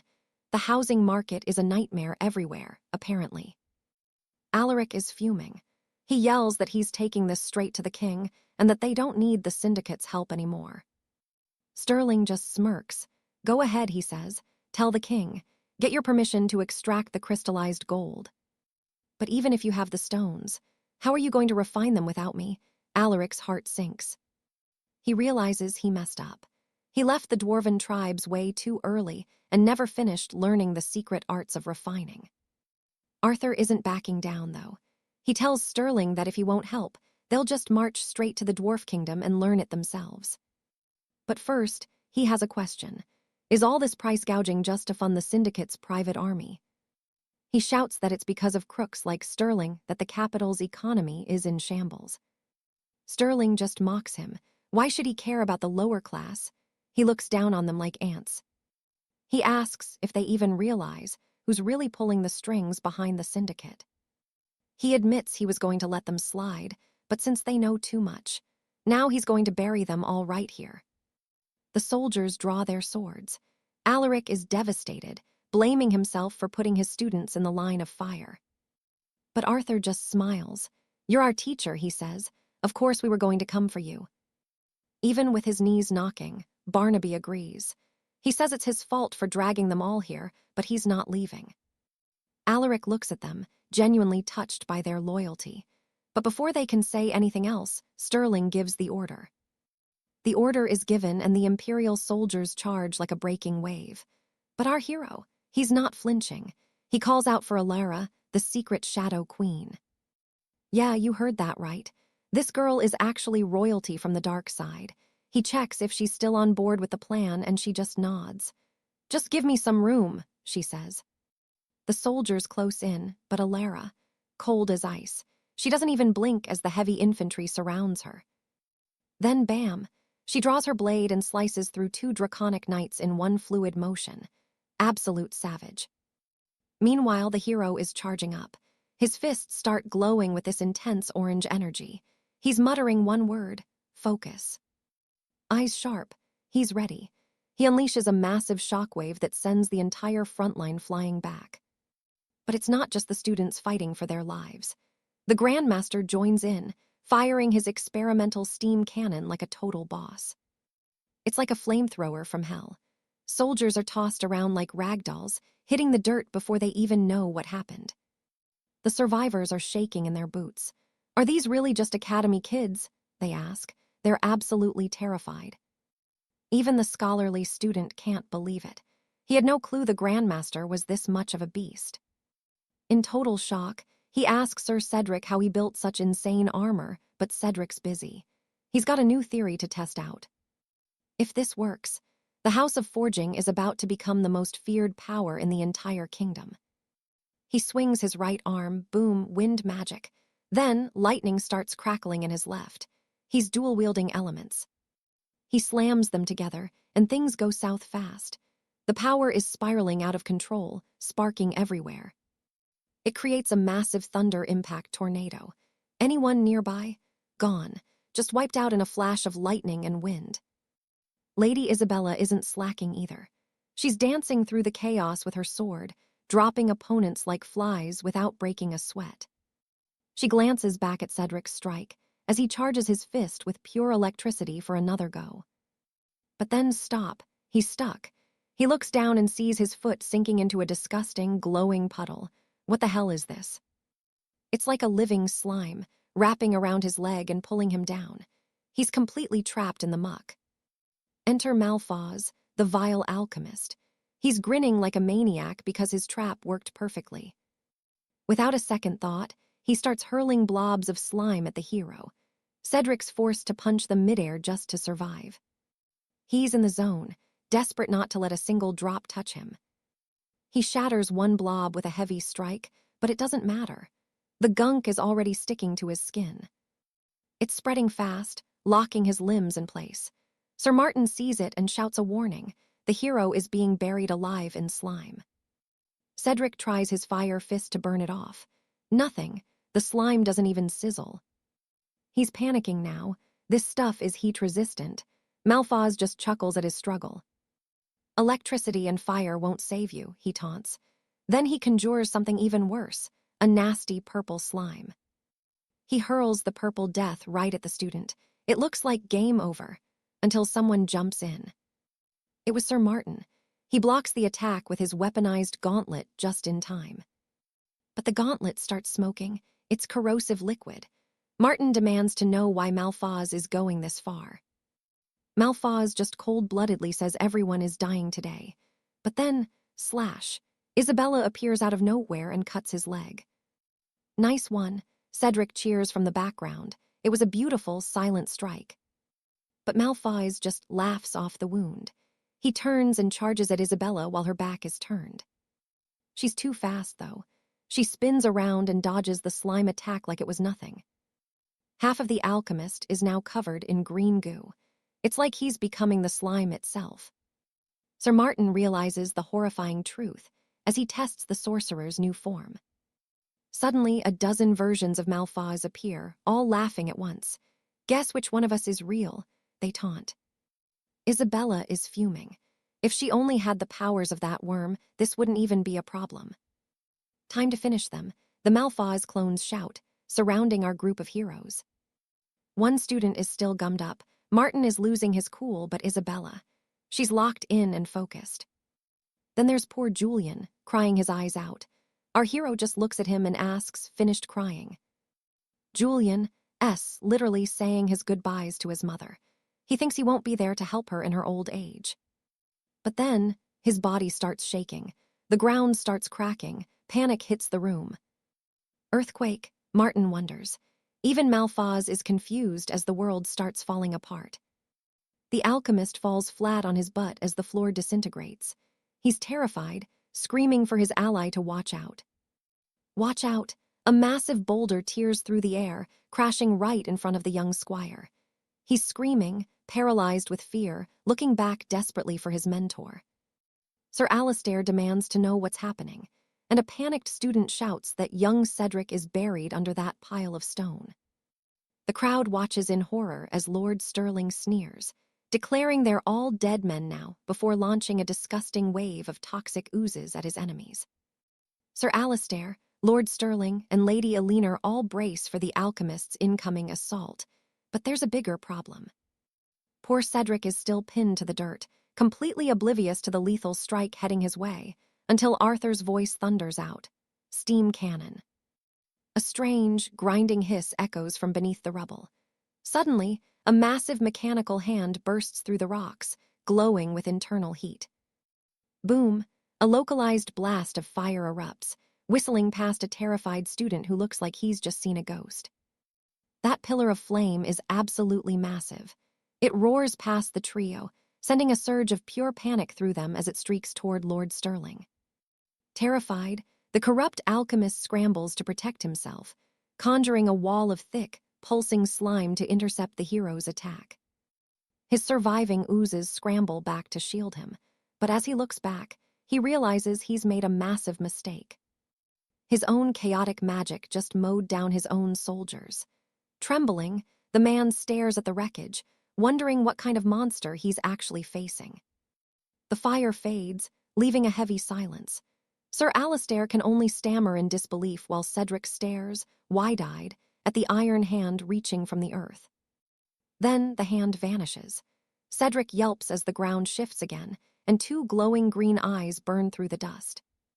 The boy loses it, screaming that a great drake has emerged and they need to run for their lives, but Alistair knows better. That's no dragon. One of the largest boulders tumbles away, and a massive, armored leg slams onto the grass. Lady Elinor watches, stunned, wondering just what kind of forbidden craft Arthur has unleashed upon the battlefield.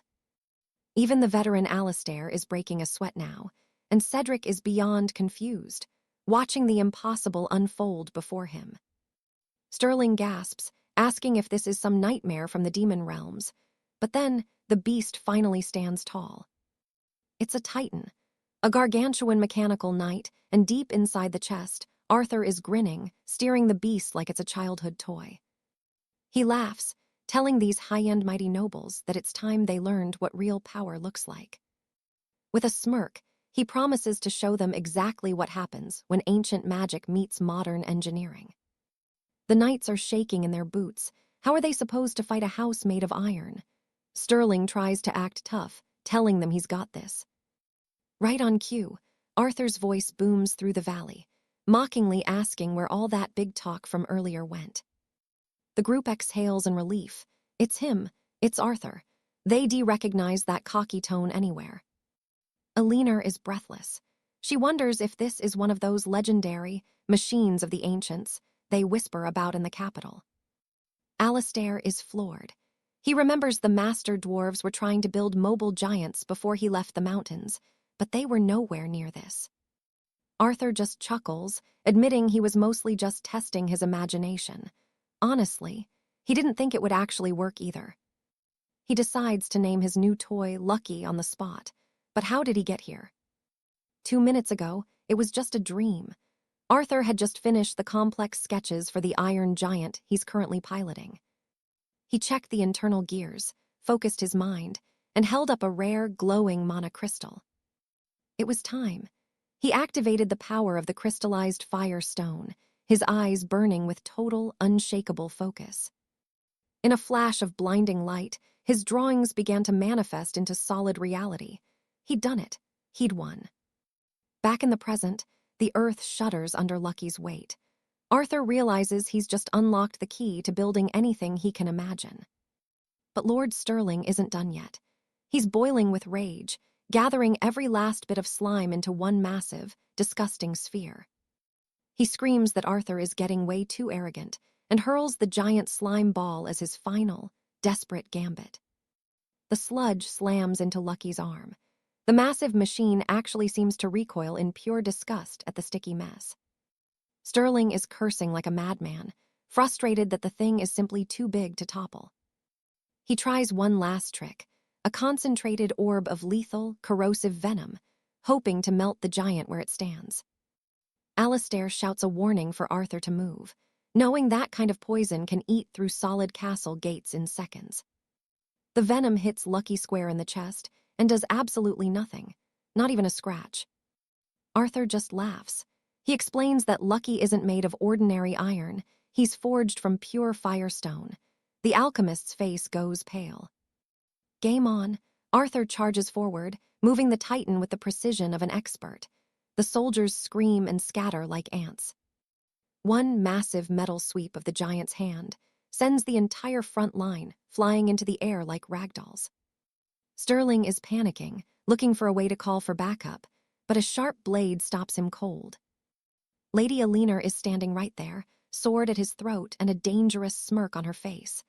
Going somewhere, Lord Sterling. Caught red-handed mining, without a permit. Now they're facing a professor from the Royal Academy who's screaming that this crime is worthy of death. But then, boom, the automaton grabs the man by his collar, dangling him like a literal puppet. She growls that he's just as guilty as the rest, seeing as he almost got Professor Sterling killed in that mess. Then she drops the ultimate threat. How about a little visit to His Majesty? The guy starts sweating bullets, stammering like a total idiot. Arthur gets straight to the point. He asks how much the Amethyst Cartel is paying them and offers to match the bribe right then and there. With a look that could kill, he asks if they have a deal. The professor just scoffs, saying Arthur is way too bold for his own good. He warns that Arthur has no clue how massive the organization he's messing with actually is. Meanwhile, elsewhere in the capital, Prince Alastair is lounging with a glass of wine, laughing. He says they should all be grateful to the regent for their fancy positions in this kingdom. Lord Vane, the guy with the gold eye patch, nods in agreement. He's a high-ranking member of the royal inner circle, Lord Alastair Bush. His brother, Duke Benedict, is right there in his fancy overcoat, nodding along with everything the prince says. Vane explains how the Amethyst Cartel handles the dirty work, then barks an order to his men to bring out the goods. A soldier marches in carrying a cake, but check this out, the entire thing is literally coated in solid gold. Vane tells them to take a good look, but the prince is just annoyed. He asks what kind of nonsense this is supposed to be. The man gets nervous fast. He swears they counted every coin and would never dream of stealing. Benedict just laughs and calls for his brother. Why don't we just hike the price a bit more, he suggests. Vane interjects, saying the rates are already pretty steep as it is. But he gets shut down immediately. The man tells him that this is all part of a long-term negotiation strategy. He flashes a greasy smile. Keep the prices low, and we end up losing all the real profit we could be raking in. Prince 𝒂𝒓𝒏 agrees completely. The man's right. Then he orders the man to increase the fees fivefold. Those pathetic peasants should be happy to provide the support, he sneers, and the brothers just burst out laughing. Vane thinks to himself that these royals are even more ruthless than he imagined. Suddenly, a soldier bursts into the hall with urgent news. Surprised, the man tells him to speak up. The soldier reports that Professor Sterling is back from the Outer Branch mines. And get this, he brought back a massive hoard of raw gems and gold trinkets. Vane is absolutely floored. He demands to know if Julian was sent to take care of them. The soldier shakes his head. It looks like the team managed to capture him instead. The royals are stunned by the update. Fast forward to later that day at the kingdom's Great Eastern Gate. A heavy transport truck rolls up to the entrance. Arthur looks at the wall of guards and realizes their little stunt drew a lot of heat. The guards level their spears. "Halt! Stay right where you are." Professor Sterling steps off the truck, trying to act official. "I'm conducting an investigation for my superiors. Move aside." But a voice rings out, "No need for an investigation." That definitely gets the old man's attention. Another officer arrives, claiming their leader is currently in a meeting with the king. Lord Vane smiles under his eye patch. "You've got guts." Then they pull the tarp back. There's Julian, tied to a post and begging for help. Vane just stares them down. The cartel leader looks at Sterling and sighs. "I thought you were just a political idiot, Martin, but you're actually way worse." He gives the order to arrest the whole lot of them. But right then, someone else steps out of the truck. It's Lady Seraphina, the mysterious noblewoman. She warns them that she won't be gentle if they dare take another step. The regent's son is genuinely surprised. "Oh, so you're mixed up in this too." Arthur steps out next and realizes the prince is the one behind the price hikes. The brat just mocks him with a smug grin. "Barely saw you in class lately, Arthur. I was almost starting to miss you," he says, turning his head dismissively. Seraphina isn't having it. "People like you don't even have the honor to speak to me directly. Talk about a burn." Now the prince is irritated. "Stay with these fools, Seraphina, and you'll end up in ruins right along with them." "Join my side instead," he promises, "and I'll make you richer than God." Arthur is fuming. "Who are you calling a fool?" His companion tells the boy not to push his luck, but the prince just faces the professor again with a cold look. "You all violated military law. Prepare for a court-martial." He orders the soldiers to seize them immediately. The guards move in, telling everyone to keep their mouths shut and follow orders. But suddenly, a new voice joins the fray. "Everyone, step aside." Arthur sees who it is and finally breathes a sigh of relief. It's Duchess Genevieve. She didn't come alone. She's got the Academy's top magic and combat professors backing her up. Her apprentice looks totally wiped out, but Genevieve, she's completely clinging to Arthur's arm, looking hopelessly in love. Lady Alara is still in the mood for a moonlit ride, but our guy Arthur, he's completely over it. He just wants to finish the job before they even think about leisure time. She's laying on the charm, but the vibe is totally ruined by that cold-blooded assassin just standing there. Talk about an awkward third wheel. Everyone's just feeling the cringe. Things get heated when the leader of the Silver Griffins finally arrives. Prince Cedric is visibly annoyed. This was supposed to be his territory, his moment. Cedric tries to play the noble ground card, claiming the Crimson Serpents run this district. But Commander Seraphina isn't backing down for a second. She drops the hammer. Master Silas was held under illegal pretenses, and they're here to seize the detainee under the king's high military law. Cedric thinks it's a joke. He's already detained the man, so why are they really here? He assumes they're just here to stage a prison break. That's when 𝒂𝒓𝒏, the royal apprentice, steps forward. He tells Cedric to shut his mouth and stop making a fool of himself in public. Cedric's jaw drops when he realizes it's actually the high-ranking 𝒂𝒓𝒏. The apprentice makes it crystal clear. These are direct orders from the throne. The prince is outraged. He can't believe his own circles are siding with the enemy against his royal blood. 𝒂𝒓𝒏 just sighs. He reminds Cedric that this entire kingdom belongs to His Majesty. Honestly, does he really have to explain how monarchy works? Cedric tries to argue, claiming their status as royal descendants makes them untouchable. Why should they accept orders from anyone else? Alestair has heard enough. If Cedric wants to act like royalty, he should remember his place in the lineage. Because here's the kicker. Alestair isn't just some apprentice, he's Cedric's uncle, and he's about to show him exactly why that title carries weight. He lifts his hair, revealing a hidden eye glowing with a freakish, ancient energy. A massive wave of pressure hits the room like a physical hammer. Cedric collapses to his knees instantly. Even Arthur feels the air get heavy, his chest tightening with a sudden, agonizing jolt of pain. Alara explains it's a power threshold issue. When a beast like Alestair lets his aura loose, normal people just break under the sheer effort of surviving it. Arthur is stunned. He knew Alestair was good, but this is god-tier power. Cedric's siblings are literally shaking, begging for the pressure to stop. They're falling over themselves to apologize.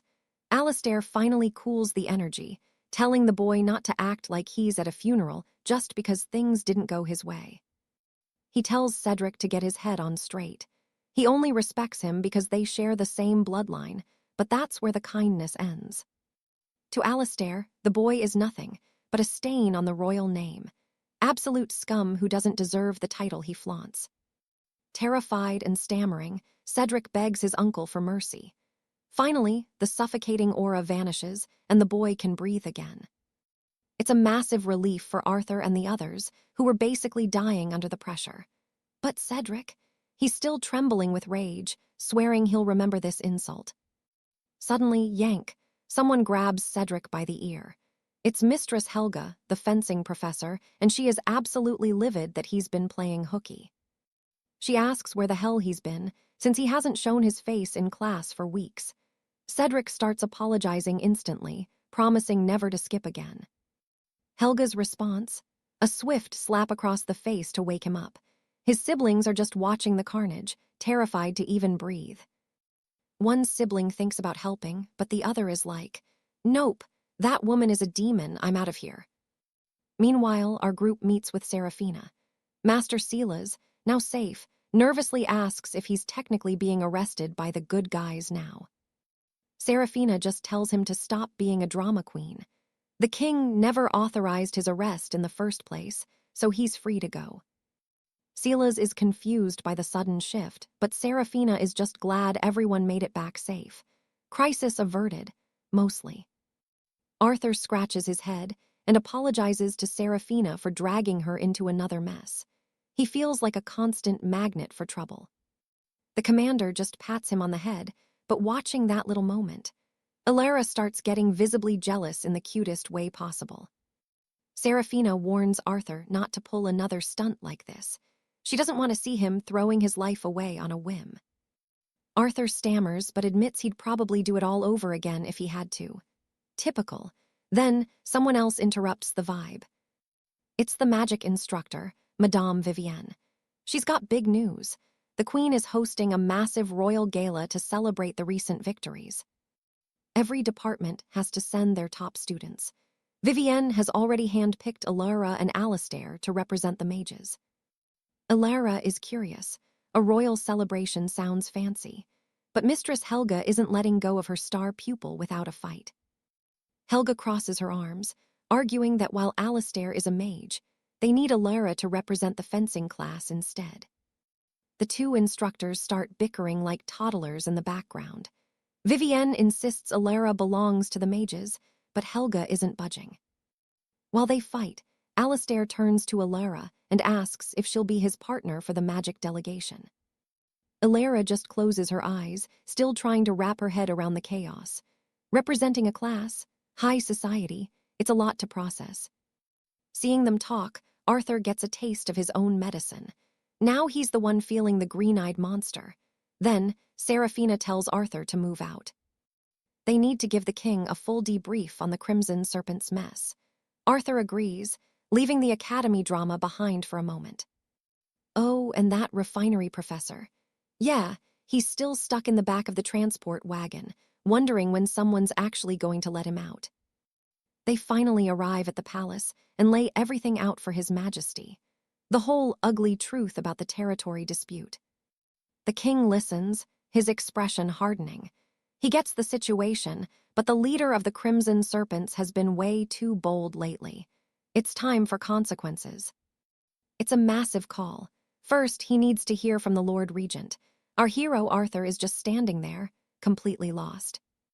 What is this kid even doing as king? Sir Julian explains the situation. The Iron Serpent Guild has jacked up material prices across the capital. It's getting ridiculous. The costs are way beyond what normal folks can pay. Julian asks, are we really just going to let this slide? The young king looks nervous. He says the Lord Regent told him the royal treasury is bone dry, so they've got to deal with it for now. That's when Arthur jumps in. He asks for the king's ear, pointing out that those funds are for the military, the greater good. But then he drops a bomb. He questions if that gold is actually being siphoned off by some greasy, corrupt nobles. Suddenly, a voice booms from the shadows. Someone hates corrupt people even more than Arthur does. Uh-oh. Arthur turns around, sweating bullets. The man who shouted, none other than the Lord Regent himself, Thorn Blackwood. Shocked, yeah. Arthur's thinking he should have definitely kept his mouth shut. This guy is terrifying. The king greets his honorable uncle. Thorn approaches, claiming he heard rumors of trouble on the eastern border and went to handle it personally. He found out the second-in-command of the Iron Serpents was hiking up sunstone prices to steal from the treasury. But don't worry. It's already resolved. Apparently, the leader of the Serpents, some guy with an eye patch, took a massive beating. Thorn looks absolutely furious. He declares his pure, unadulterated hatred for thieves. Arthur is still reeling from the sheer intensity. Julian tries to speak up, but honestly, he thinks better of it. Smart move. Then Master Miller asks about the future price of solar quartz. Before he can even finish, Thorn cuts him off. He calls Miller one of their most valuable assets. Then he looks at Arthur. A cold, sidelong glance that says everything. Arthur's internal alarm is screaming. This guy is definitely going to try and kill him later for that corruption comment. Great. Thorn turns to the king with a suggestion. The boy, always eager to please, leans in for the advice. Why not let the Order of the White Drake handle the solar quartz extraction? Everyone in Arthur's group is stunned. Miller, visibly shaking, asks if the regent is sure. I mean, those stones need some serious refinement work. Thorn S ahead of him. He's already worked out the details with the High Sage. The king is confused. What about the military costs? Thorn's answer. The Order of the White Drake will foot the entire bill. Arthur's suspicious. When did this guy become a saint? Is he just trying to get on Julian's good side? The king doesn't think twice. Proceed as my uncle suggests, he says. Change of subject. The king wants a favor from Miller. Since there's an expedition heading west, the annual hunt is delayed. It's pushed to summer now. The king wants an arena built in 10 days. Arthur's like, wait, do they have the Olympics here too? Later, they're finally leaving the palace. Julian catches up to the regent, thanking him for the help but still looking for the why. Thorn calls Julian his most important general, a war hero who was slaying demons at 15. Yeah, that's impressive. He won massive battles, got adopted by the High Sage, and now he's babysitting the king. Thorn asks, isn't his sword getting rusty? Julian's answer is simple. He serves the king. Period. He joined the order because his father wanted the king protected. But Thorn's got a different view. He thinks Julian's troops are basically trapped in the order, and the king is too weak to lead. He smiles, but it's cold. He says a nation should be led by the most capable. The king, too young, Thorn wants the crown. Julian isn't having it. He agrees the king is young, but instead of abusing power, the boy should be the one ruling. Thorn's face changes. A dark, suffocating aura starts pouring off him. Everyone around is paralyzed with pure, primal fear. With a demonic look, he asks Julian if the sage hasn't filled him in on the real situation yet. Julian doesn't flinch. He grips the hilt of his blade. That, he says, is exactly what I was hoping to hear. Ready for action. Across the castle, Sir Cedric declares that he serves King Edward alone and will follow any royal command. He joined the Order of the Silver Griffins because his father's dying wish was for him to shield the crown. However, he knows his own troops are likely already compromised within the Griffins' ranks. If the kingdom's future truly rests in the king's hands, then the boy needs a real protector. The Duke smiles, a cold, predatory look. He argues that the reins of a nation belong in the hands of the most capable. Since the king is still just a child, the Duke is more than happy to relieve him of his duties. But that would be a death sentence for the realm. With a murderous glint in his eye, Cedric agrees that the king is young. But he believes that instead of having his authority stolen and abused, the young king should be the one truly ruling the realm. The Duke's face twists in shock, and suddenly, a thick, suffocating darkness begins to bleed out from his body. Everyone in the room is paralyzed with pure terror. With a demonic snarl, the Duke asks if the High Oracle failed to give him the full story after his return. Cedric tightens his grip on his sword hilt. That, he growls, is exactly the fight I was looking for. He demanded to know what the Grand Regent had done to his father, his own power flaring with a cold, pale blue aura that caught everyone off guard. The hero could feel the killing intent.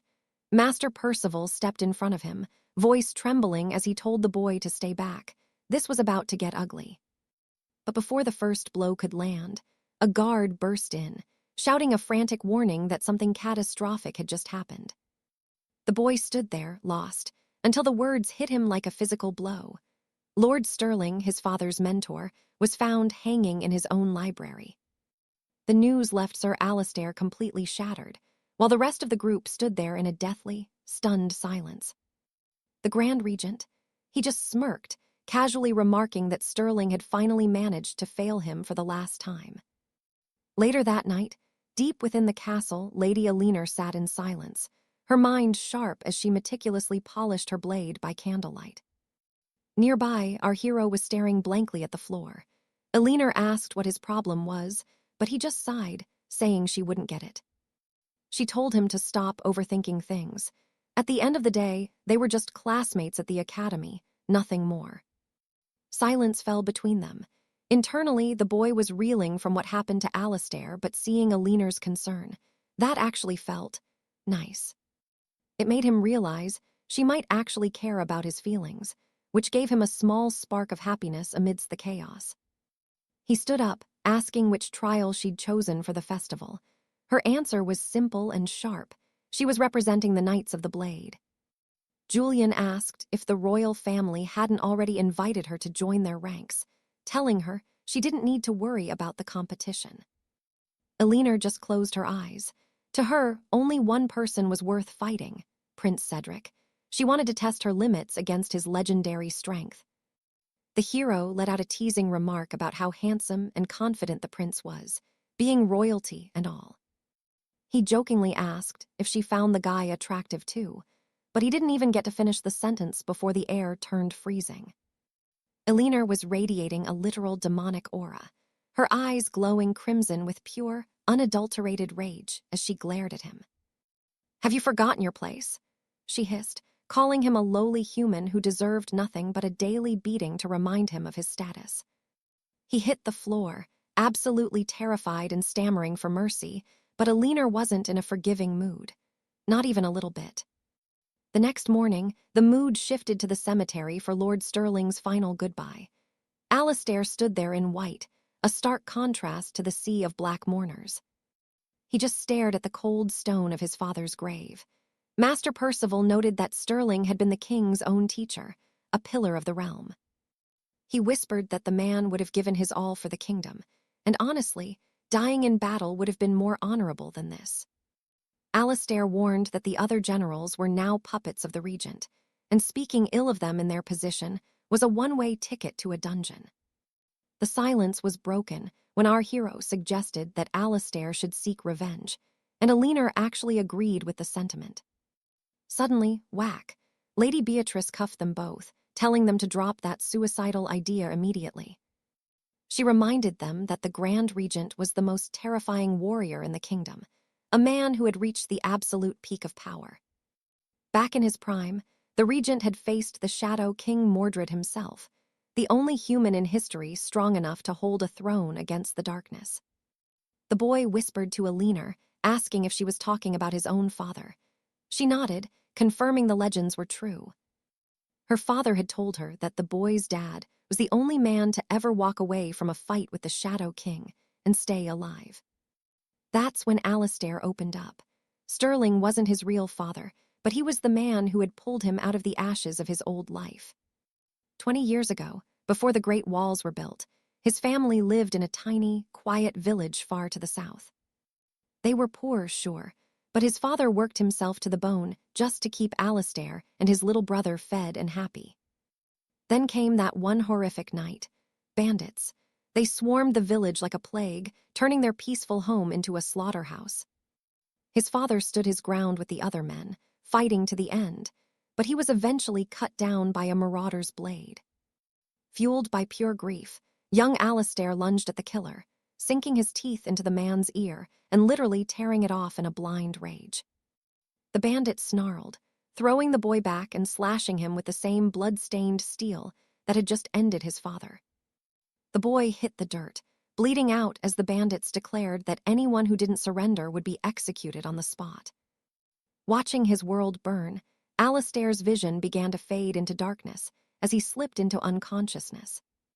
He woke up in the freezing rain, surrounded by the lifeless bodies of his parents and the ruins of everything he had ever known. His parents were gone, but his brother's body was missing.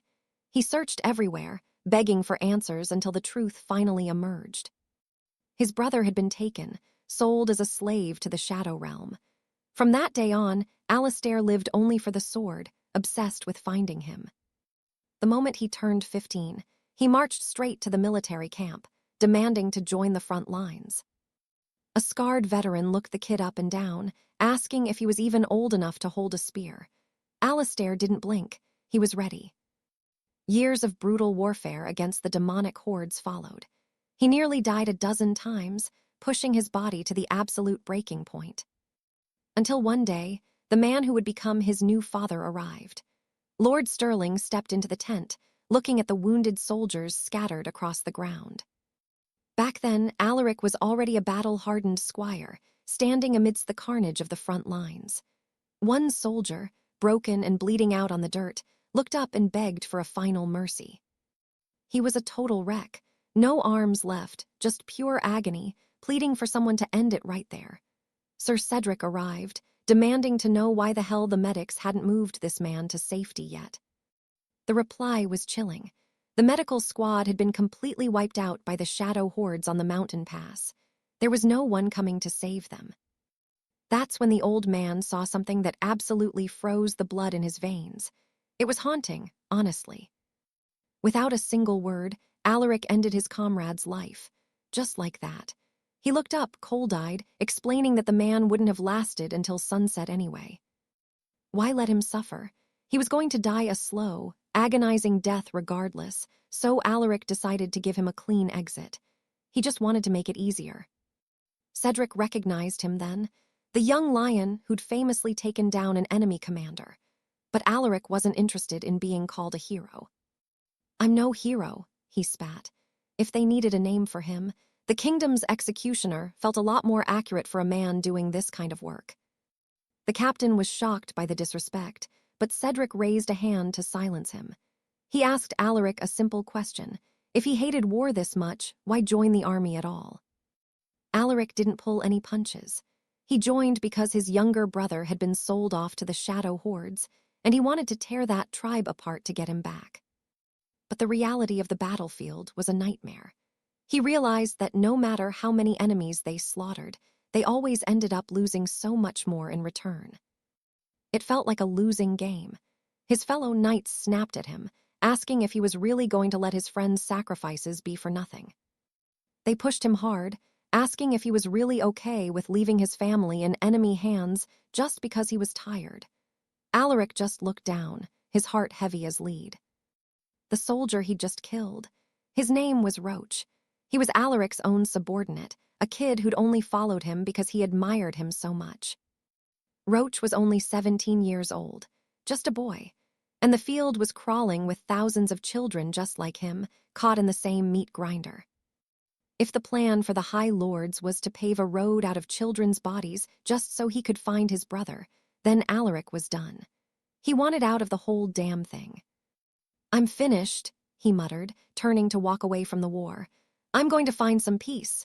He didn't care about the consequences anymore.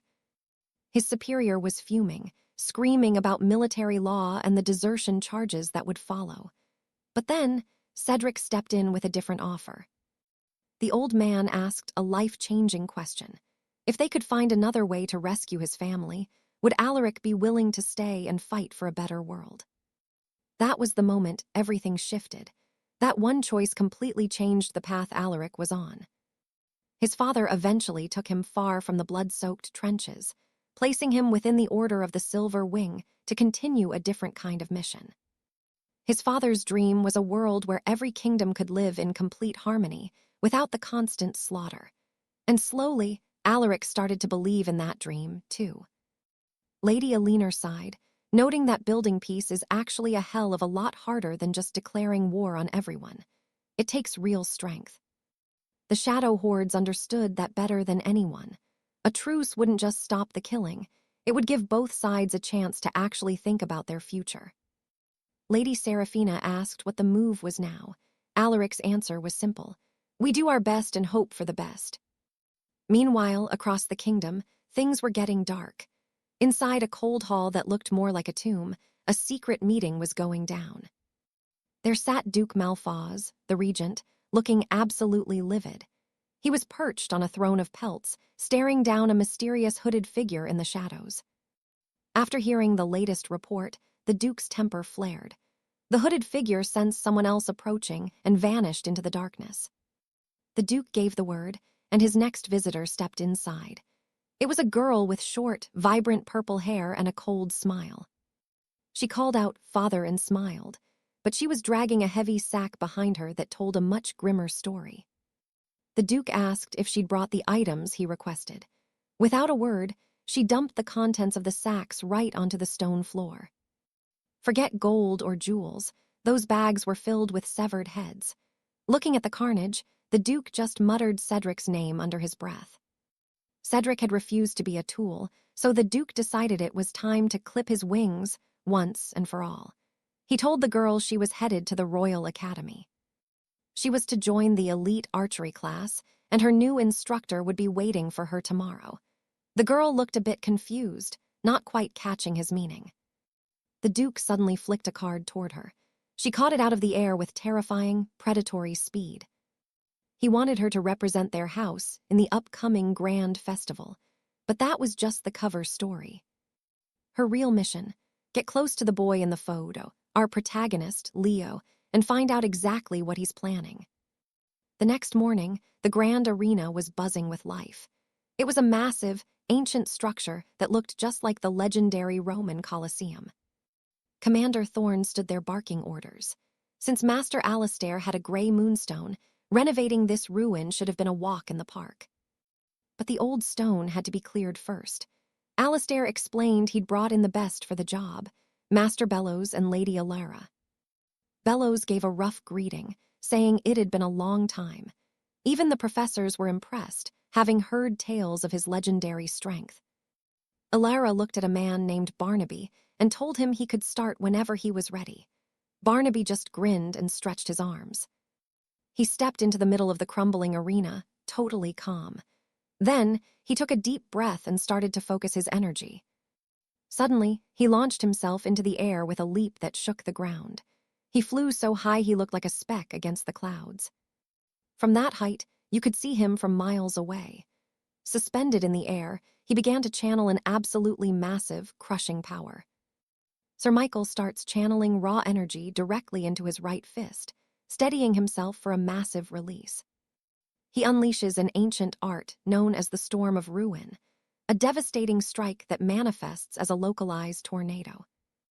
The impact shatters the center of the arena, sending shockwaves through every corner of the stone structure. Talk about power. The onlookers scramble for cover to avoid the flying debris, but Lady Alice is already one step ahead with her sanctum of radiance. A blinding, holy light erupts from the tip of her staff, bathing the entire area in a brilliant glow. Suddenly, the light hardens into a massive protective dome, shielding the entire group from the falling wreckage. Watching from the front row, the group sees Michael absolutely level the arena without breaking a sweat, all while they stay perfectly safe. Alestair can't help but think that this is officially the most efficient demolition crew in the entire kingdom. With the job done, Michael leaps from the dome with incredible force, sticking a stylish landing for everyone to see. But the work isn't over yet. Master Marcus begins shrinking the magic field, tightening the dome to crush the debris into a compact pile. A few moments later, the old arena is nothing but a neat heap of stone, though Michael admits his back is killing him. Master Marcus gives them an appreciative smile, while Alice cheers the professor on to finish the rest. They head out as the group says their goodbyes, only 10 days left until the grand tournament begins. The hero asks if Michael is going to start his real training soon, but the boy just shakes his head. Apparently, the professor told him that this grueling manual labor is actually the best training he could get. The hero wonders how he isn't exhausted, knowing he spends all his free time hauling heavy materials for the smithing guild. Master Marcus places a hand on his shoulder, explaining that the boy has a house full of siblings relying on him. Every spare copper he earns at the academy gets sent straight back home to keep his family afloat. It's clear he's not just a top-tier student. He's an incredible older brother carrying the weight of his family. He knows that if he clinches a victory in the tournament, his family's life will change forever. He has to win. This gets Alestair thinking, is there really that much gold on the line for the winner? Milton, the boy with the glasses, chimes in immediately. "You better believe it," he says, eyes gleaming. The champion walks away with 1,000 gold crowns and a trophy of pure gold, a literal fortune. That kind of money buys the rarest alloys, plus it comes with an honorary military title and a guaranteed wealthy future. Being a total stranger to this world's politics, Alestair asks if that title lets you travel freely across borders. Milton nods, though he warns that wandering the kingdom alone is still a massive risk for anyone. Alestair's interest is officially piqued. With that title, he could finally escort Ivy back to the Shadow Realms. He's been away from home far too long, and if he doesn't make it back before his leave ends, he's in deep trouble. But if he can pull this off and return in time, everything changes for the better. Later, while everyone is pitching in on the new arena, 3 strangers approach Master Marcus. They look like seasoned academy veterans, and the professor greets them with a massive, proud grin. These were his former star pupils, and even Milton is stunned to see such legends standing right there. One of the veterans walks straight up to Alestair, looking him up and down with curiosity. "So, you're Alestair?" he asks, having heard rumors about the boy building massive iron golems and steam engines. The blonde veteran asks where he learned those tricks, and a blushing Alestair just laughs it off as having a big brain. But the boy is equally impressed. These guys are some of the most famous master forgers in the entire realm. Marcus crosses his arms, explaining he brought them in to sharpen the students' skills while he's tied up with construction. He announces that for the next 10 days, they'll be undergoing special training, leaving the students totally caught off guard. Marcus pulls Alestair aside, reminding him of a conversation they had about forgers standing on the front lines. To be honest, Alestair never liked the idea of fighting, but the master has a deeper lesson in mind. He tells him that while strength can start a war, the right kind of power can also bring one to an end. He gives the boy a meaningful look, hoping that one day he'll truly understand the weight of those words. Marcus introduces the trio as the finest students he ever produced, and for the next 10 days, they are the bosses. They're here to ensure everyone masters the most advanced forging techniques before the deadline hits. First up is Hans, the city's top architect, followed by the purple-haired master smith, Mohan. Meet Sir Alestair, the kingdom's elite master of threads and steel, the final expert in this legendary lineup. Master Barnaby, the veteran forge master, announces a brutal 10-day training regime to prepare for the upcoming grand tournament. For years, the Iron Hall students have been the laughingstock of the realm, but Barnaby is determined to shatter that curse once and for all. He knows winning the whole thing is a long shot, so he just wants his students to fight with honor and show their true worth. Meanwhile, Alina is pushing her limits by hauling massive boulders, desperate to keep pace with the elite magic users. Over at the Spire's proving grounds, the air is thick with mana. This is the elite training field for the Academy's highborn mages. Dozens of stone gargoyles stand ready in the arena, serving as targets for the brilliant apprentice, Julian. Focusing his mana into his right arm, he summons a piercing spear of pure sapphire energy. The attack erupts from the earth in a flurry of jagged spikes, impaling a stone gargoyle before it can even move. But he's just getting started. Switching to his left hand, he conjures a completely different school of magic, storm sorcery. With a sharp snap of his fingers, a blinding bolt of lightning strikes the stone beast, incinerating it from head to toe. Next, Julian weaves his mana into a binding lasso of solid earth, pulling it tight with a single clenched fist. The stone monster, trapped in the earthen grip, is instantly crushed into 1,000 tiny fragments. Finally, he taps into his fire mana, deciding to showcase some high-level magecraft to finish his routine. A stream of embers snakes toward the next target, wrapping around the stone gargoyle like a shroud of flexible silk. Suddenly, boom, the small flame erupts into a massive fire tornado, reducing his opponent to nothing but ash. Lady Beatrice, a pink-haired noble watching from the sidelines, remarks that Julian's growth is becoming truly terrifying. Her mentor admits Julian isn't at Beatrice's level yet, but he's already confident the tournament trophy belongs to them. Beatrice is restless. If Julian is this good, she wonders why they don't just let him handle the fencing class alone. She crosses her arms, refusing to let her bitter rival, Lady Gwendolyn from the Order of the Blade, claim even second place. High in the northern peaks, Lady Gwendolyn watches her own star pupil, Isabella, meditating beneath a thundering waterfall. The professor knows Isabella's sword techniques are already flawless, but the girl still needs to manifest her inner threshold. Deep within her subconscious, Isabella is searching for that hidden power, reaching a part of her mind few ever touch. Suddenly, her eyes snap open. She isn't alone. Strange, ethereal beings are swirling all around her. She looks around in horror, realizing she is surrounded by the silent spirits of her former generals. "Who is responsible for this?" she demands, trembling, just as a cold, violet hand approaches her face. It's her, the Shadow Queen version of herself, whispering that she shouldn't be afraid because they are one and the same. Isabella realizes with a shock that this demonic entity is her own dark reflection, smiling back at her. The Shadow Queen points to the piles of spectral corpses. "This massacre, it was all you, my dear Isabella." The demon confirms the nightmare, mocking her because their people were sacrificed due to her weakness and naivety. The guilt starts to hammer at Isabella's mind, the words cutting deeper than any steel blade. "You trusted humans," the Shadow Queen hisses. "You trusted Sir Lillian, and look where your kindness got us." With a terrifying, wide-eyed glare, the demon tells her this ruin is the only result of her pathetic decisions. Isabella snaps, slapping the hand away and desperately trying to deny the horrific truth. She cries out that she never wanted this war, and that she never intended to sacrifice her own people for a crown. But the Shadow Queen won't stop, mocking her for ruining her father's grand plan to conquer all the plains. She laughs at how Isabella's loyal followers died, protecting a queen who was far too innocent to lead them. "Have you forgotten who you really are?" the demon asks, staring directly into Isabella's soul. Suddenly, skeletal hands grab her ankles. Her dead generals rise from the ground, calling out for their majesty.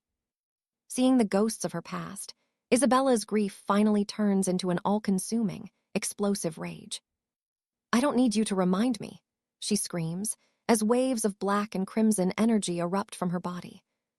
Back in reality, Gwendolyn leans against a wall until she feels a sudden, violent shift in the air. A massive amount of water from the waterfall is literally blown backward. Gwendolyn breaks into a cold sweat. Under the falling water, Isabella is radiating a terrifying, electromagnetic aura that warps the very air. Gwendolyn is stunned. This is a threshold force, beyond anything she expected. Isabella is losing her grip on sanity. Her power is surging to the limit. Suddenly, the High Mage lunges forward, landing a precision strike right to her neck. She collapses instantly. As the mage catches her, he exhales a breath of relief. That was way too close. She almost lost her soul. Her dormant magic is dangerously unstable. And this aura, it's bone-chilling. He felt this exact brand of dark energy once before. That pure, unfiltered malice makes his blood run cold. Meanwhile, in a hidden laboratory, glass vials of strange liquid bubble and hiss. It's a maze of connected pipes. In the shadows, Lord Malachar studies a pulsating blue slime until a voice interrupts his work. It's Prince Cedric of the royal line. The heir is impatient, demanding to know why he's been summoned to a place like this. Malachar seethes. This brat won't even call him master. Hiding his rage behind a fake smile, he reveals his latest secret. A new elixir, one powerful enough to slay the Void King himself. Cedric is stunned. Are you actually serious? Dead serious, the mage replies. But there's a catch. Meanwhile, across the capital, General Sterling is wondering about young Julian. He hasn't seen the boys forge lately. Walking the cobblestone streets with his lieutenant, they turn every head they pass. Local girls whisper about how handsome they are. The Silver Griffin leader mentions that Master Benedict has massive hopes for Julian. Apparently, Benedict believes the kid will surpass him one day. His partner agrees. The blueprints Julian drew were pure genius. The talent is undeniable. He also mentions that Alara is training hard, too, which is why he's out here to show support. But the lieutenant is suspicious. Was this all the Duchess is doing? He's heard she's been pushing herself incredibly hard lately. Suddenly, something stops them in their tracks. A merchant is cooling himself off with a strange, spinning handheld device. Curious, Sterling asks what on earth he's selling. The man grins. It's a breeze spinner, and it's a lifesaver in this heat. It's simple. Just pull this cord and boom, instant cool air. The vendor then demonstrates exactly how the gadget works. This is hilarious. The boy laughs, genuinely impressed. But Sterling, he's skeptical, watching the city change before his eyes. Strange new inventions are popping up on every corner. The general looks around, realizing the old world is fading fast. The boy asks what all these gadgets are, but even the high-ranking general admits he's never seen anything like them. They keep walking until they hit a massive crowd. A vendor is shouting, 2-wheeled iron horses for just 2 gold coins. Suddenly, a wealthy merchant pushes through. He'll take 10, one for everyone in his estate. The crowd gasps at his gold. Seeing the frenzy, the boy realizes just how busy the capital has become. It's pure chaos on these streets today. Somewhere nearby, a frustrated student snaps his broom. Why bother with old magic when we have things like this? Forget these relics, I want a bicycle, they shout, rushing the line. Then things get even weirder at the next stall. A vendor is announcing a bulk sale of Doris and Wallace figurines. Sterling is outraged. Who's bold enough for this? They're selling miniature versions of the Academy Masters. The crowd here is even bigger than the bicycle line. 2 gold for 1, 3 gold for 2, the vendor shouts. The more you buy, the bigger the discount you get. The boys realize these aren't just toys, they're perfect replicas. One drunk man points to the back row, wanting the big ones. But those are life-sized. The vendor explains his boss only made a few, and the price is a staggering 2,000 gold each. Everyone is shocked by the price tag, yet the demand is still through the roof. Sterling steps forward to investigate. He asks for the name of the man behind all this. Is it Julian, by any chance? The vendor beams at the general. Spot on, sir. My boss is indeed Master Julian. The boy is speechless. This is all the work of that one kid. The man explains that the entire district is now filled with Master Julian's inventions. He's truly incredible, the boy whispers. Suddenly, a loud, metallic horn blasts through the air. It's that massive blue steam wagon they saw once before. Is that a monster? The boy yells in fear. Sterling explains it's just Julian's high-speed steam vehicle. Inside the wagon, Barnaby notices how crowded the city has become. Looking out the window, he spots the silver griffin leader. He swings the door open and calls out to the general, who gives the boy a warm, knowing smile. Sometime later, they arrive at the new Grand Arena.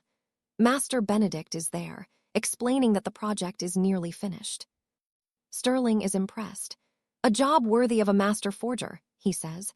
Benedict thanks him, but Julian isn't there. He apparently left with a small group for the southern Whispering Woods. Sterling is confused. Why go to such an empty place? Benedict doesn't have an answer. But before leaving, Julian left a heavy wooden chest behind for the general. Sterling opens it, and his eyes nearly pop out of his head. Julian made a literal mountain of profit from his sales. It's more gold than most knights see in a lifetime. The master smith just nods, confirming the boy's massive success. Julian is changing the world, one invention at a time, and the kingdom will never be the same again. He agrees, handing over the massive fortune as a direct donation to the royal war chest. Lady Sophia is absolutely stunned by the sheer mountain of gold sitting before her. She remarks that this must be the lifeblood of the common folk, but the old earl just smiles. He tells her she's dead wrong. This didn't come from the people. The secret, they've finally unlocked independent mining. They've ditched backbreaking manual labor for mechanized steam power and heavy support from the Vanguard Knights. Meanwhile, at the academy, Sir Alistair is drilling his squad. He tells them every single second spent out in the muck is a chance to sharpen their steel. The cost of producing elite warriors is plummeting everywhere. The professor concludes that power is finally becoming affordable for the kingdom. Miles interrupts the talk, holding up a shimmering piece of star gold. This used to cost 10 gold coins, he says, eyes wide with disbelief. Refining it used to be a 5-coin job for Master 𝒐𝒔𝒆𝒏, but now, the price has crashed to just 2. 5 gold coins for 1 stone was straight-up robbery. The boy mentions that the Duke Regent himself stepped in to force the prices down after the latest breakthrough. Lady Sophia sighs in relief. The cost of daily bread has dropped too, finally lifting that crushing weight off the shoulders of the citizens. Sir Martin adds that the economy is booming. Every single coin was earned honestly through Arthur's revolutionary new blueprints. The leader beams, hearing the good news. Elsewhere, far from the city, Alara announces they've finally reached the legendary Ironwood Grove. Arthur looks up in awe. These aren't just trees, they're giants made of ancient timber, famous across the entire continent. They hike deeper into the shadowed forest. Arthur reaches out to touch one of the massive trunks and realizes the texture is unlike anything he's ever felt. He drops his pack and squats down. It's time to get to work. He needs to know if this wood is as magically infused as the bards claim. He pulls a small leather pouch from his bag. Inside, he's got several high-tier arcane scrolls ready to go. He grabs the 𝒂𝒐𝒆𝒏 scroll and rolls it out on the dirt. The blueprint is already etched in ink, now for the magic. He begins the transfer. Suddenly, a massive, glowing catalyst stone begins to materialize, hovering in the air with a hum of pure energy. Arthur approaches the drawing with his enchanted brush. He taps the ink with the magical stone, and the air starts to ripple. The stone trembles violently. Then, boom! A heavy-duty mechanical saw erupts from the light, solid and ready to rip. He grabs the handle and slots in a lightning crystal for power. Using scrolls to print pre-forged tools is a massive time saver. Saw ready, he hands the buzzing machine over to Alara. "All right," he says, "let's see what this wood is made of." She revs the engine and leans in, but the tree doesn't budge. The vibration is so intense her entire body is shaking just trying to hold on. It's too tough. The elderwood is so hard it actually snaps the reinforced blade. A metal shard flies toward Arthur, but he narrowly dodges it. Even a powered saw couldn't bite into the bark. 𝒂𝒓𝒄𝒆𝒅 wipes her brow, frustrated. There isn't even a scratch on the trunk. It's a total bust. But Arthur is staring at the tree with a massive grin. "This is perfect," he whispers.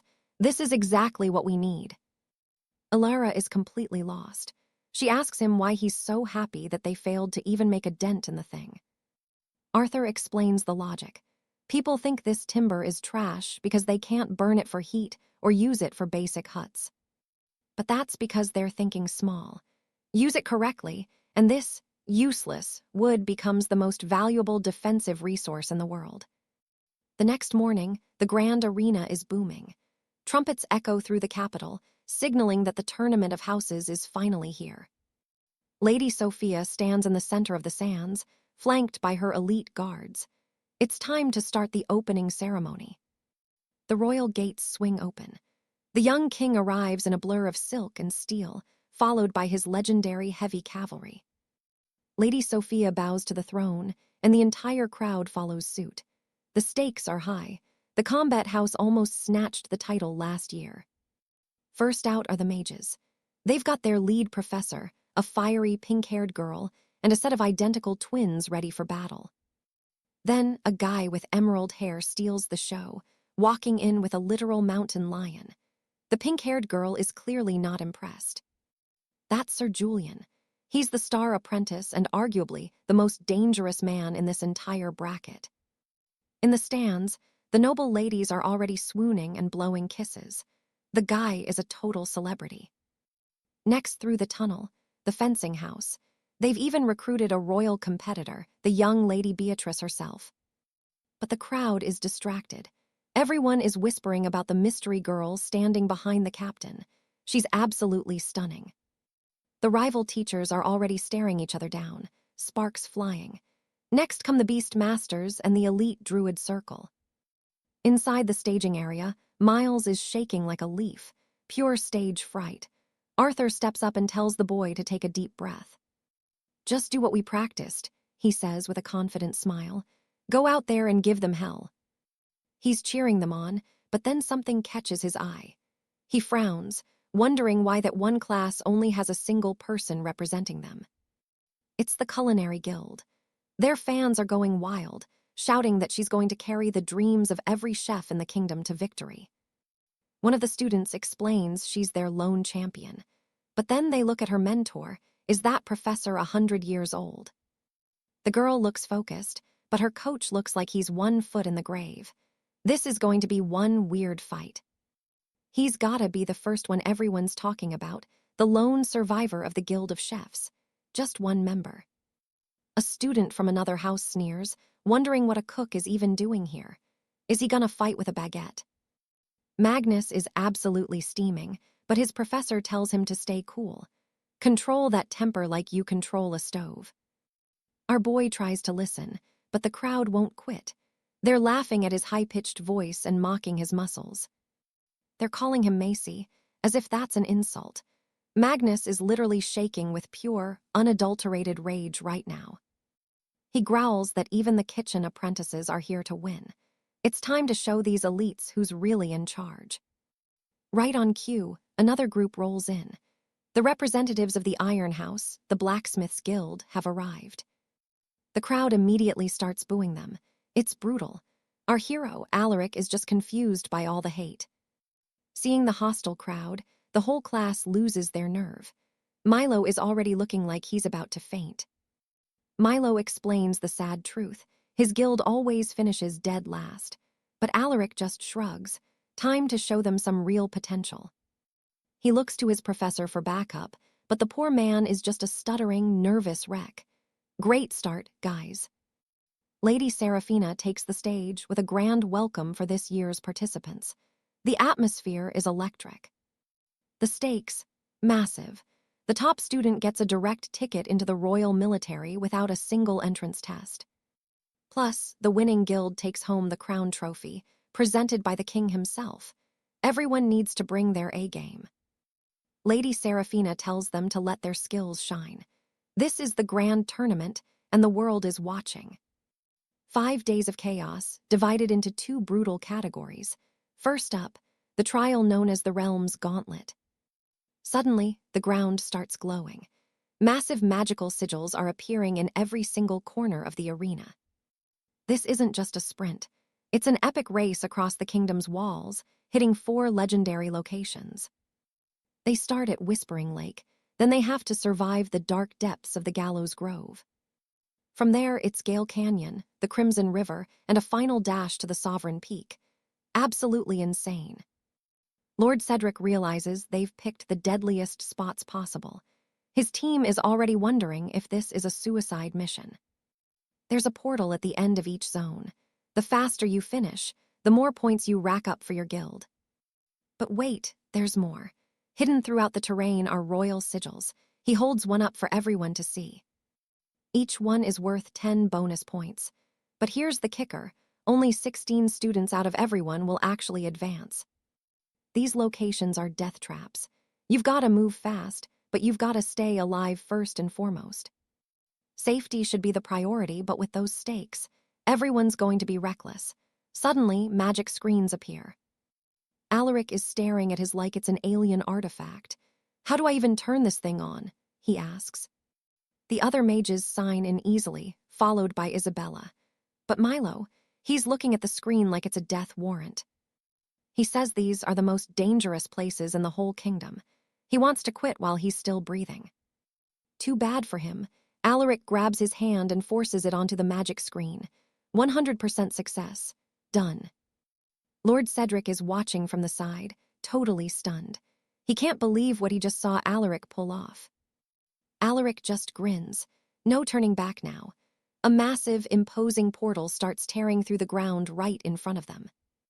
Master Dorothea crosses her arms and looks at her apprentice, Alara. "This tournament is all yours," she says. One of the royal guard reminds them of the old man's words. This isn't just a game, it's survival training. Master Dorothea warns Alara to keep her latent power under control. Alara nods, eyes closed, totally focused. Meanwhile, Alaric is literally dragging Milo toward the portal by his backpack. Milo is screaming bloody murder. He's crying, clinging to the professor, begging him to take care of his mother if he doesn't make it back. Alaric gives up on the backpack and starts pulling him by his feet. "Don't forget my mom," Milo wails. Behind them, the blacksmith professor calls out to Magnus, tells him it's time to get ready for the real work. Magnus is confused, but the professor is just smiling that creepy, confident smile. Something is definitely up. "Prepare some nice coffins," the man says. Dark. Alaric ignores the gloom and steps through the portal. He opens his eyes and stares. Is this Whispering Lake? It's absolutely massive, like a whole ocean. He's nervously commenting on how strange it is when a voice pops up behind him. It's the girl with pink hair. Alina explains the name. If you shout at the edge of this water, your echo will last for an eternity.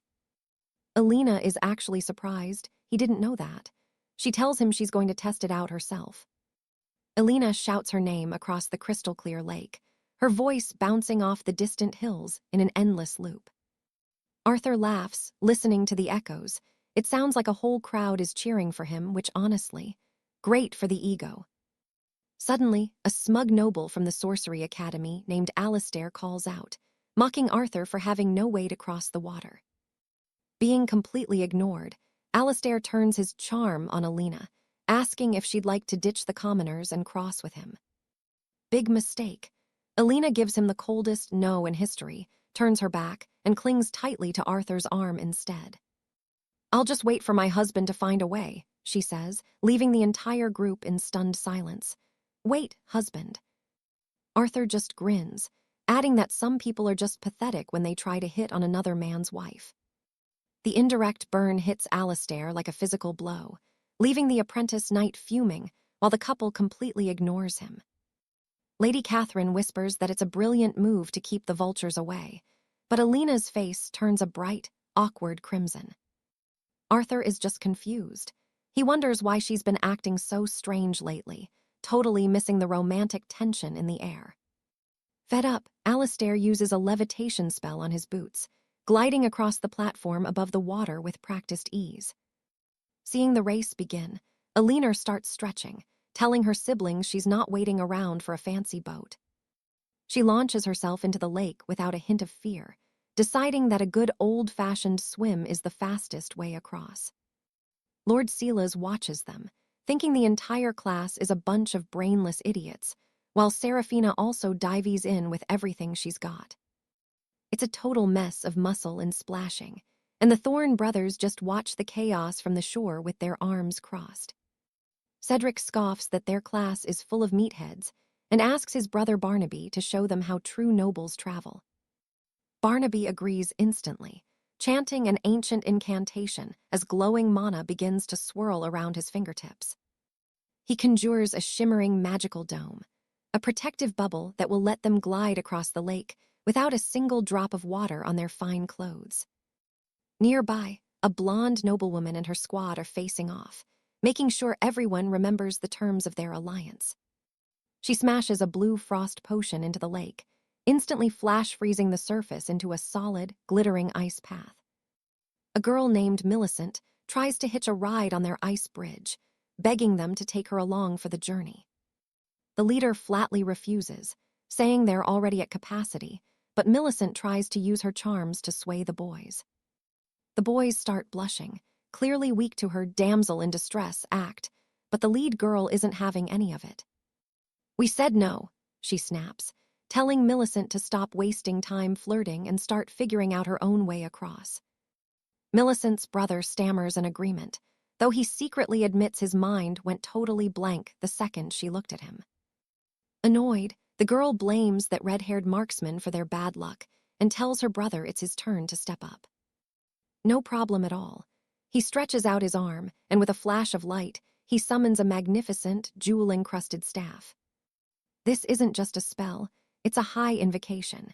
He begins a ritual to call forth a guardian from the celestial realms. A massive magical seal burns into the sky, and Arthur watches in awe, calling the magic beautiful. Lady Catherine quickly corrects him. This isn't basic magic, it's the art of summoning ancient, mythical beasts.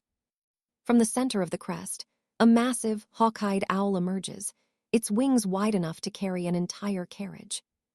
The summoner laughs, feeling blessed by the gods as his brother cheers. They just secured a literal flying fortress. The whole class piles onto the beast's feathers and soars over the lake, leaving everyone else in the dust. Meanwhile, high up on broomsticks, two sisters watch the chaos from above. One asks if they should hurry up and join. The older sister shakes her head. She wants the others to go first to trigger whatever deadly traps might be waiting in the water. Back on shore, Tristan from the sorcery class is sweating. He's got to make a move, and he's got to do it now. He looks at his familiar, a talkative cat named Merlin, and tells him it's time to move out. But Merlin is a total diva. He refuses to step foot in that filthy water and tells Tristan to find another way. "You're the leader, you figure it out," the cat snaps, pointing out that he never once claimed he could swim. Tristan is devastated, wondering if he's really going to be the first one eliminated just because his cat is picky. Arthur, meanwhile, is busy building something strange, while 𝒂𝒐𝒏 watches with wide, curious eyes. He explains that since they don't have magic or giant owls, they'll have to rely on good old-fashioned engineering and tools. He tells everyone to stand back and unrolls a massive enchanted parchment, ready to unleash his secret weapon. Boom! He summons a boulder the size of a house, and 𝒂𝒐𝒏 can't believe he's wasting a rare scroll on a rock. As Arthur starts carving into the stone, Merlin the cat pops up, asking why he isn't just making the mark one. Arthur smiles, knowing exactly what he's doing. With a flick of his wrist, he touches the stone with his arcane rune brush. It erupts into a blinding, brilliant light. Lady Alara can only stare in shock as the object begins to take form right before her eyes. The stone is pulsing with raw, unbridled power. A moment later, the boat is ready. Alara just blinks, calling it the strangest vessel she's ever seen. Arthur just laughs it off, but she's not convinced. There's one thing she just doesn't get. Why go through the trouble of forging from raw materials instead of just summoning a finished one? Arthur breaks it down. It's all about the laws of arcane smithing. When you're forging, you don't need a perfect blueprint, just a simple sketch, a vision of what you want. The quality, that depends entirely on the smith's own talent and how well they know their craft. With these runic sketches, he can manifest any type of ship he imagines. Alara finally nods, reaching out to pat Arthur on the head. She teases him, asking just how many designs he has tucked away in that brain of his. Arthur turns bright red, laughing nervously. They'd tested 100 different things for this tournament. Suddenly, Miles stomps over, demanding Arthur's attention. "Why are you giving away our trade secrets?" he hisses. "She's literally the competition." Arthur tells him to take a breath. It's not a big deal. But Miles is panicking. He knows Arthur wants to be nice, but has he seen Beatrice? Our hero looks over. And yeah, Beatrice looks like she's ready to commit a crime. That murderous glare is terrifying. Terrified, Arthur snaps his head away, desperately trying to avoid eye contact. Is she really that mad? He wonders. But then the pink-haired Lady Beatrice speaks up. "Arthur, that's a unique name." She offers a hand, introducing herself properly. "I'm Beatrice, it's a pleasure." Arthur's brain basically melts from the embarrassment. He stammers out that it's a pleasure to meet her, too. Beatrice eyes the ship. "You've got plenty of room," she notes. "Mind giving me and my housemates a lift across?" Suddenly, Felix the Beastkin appears, acting all sweet. "Come on, let us in. The smithing class is clearly the best choice here." Miles isn't having it. "Absolutely not, you guys are the rivals." Arthur just sighs. At this rate, he's going to die a bachelor. He looks at the girl. "Wait, don't you guys have those enchanted flying brooms?" Felix explains the truth.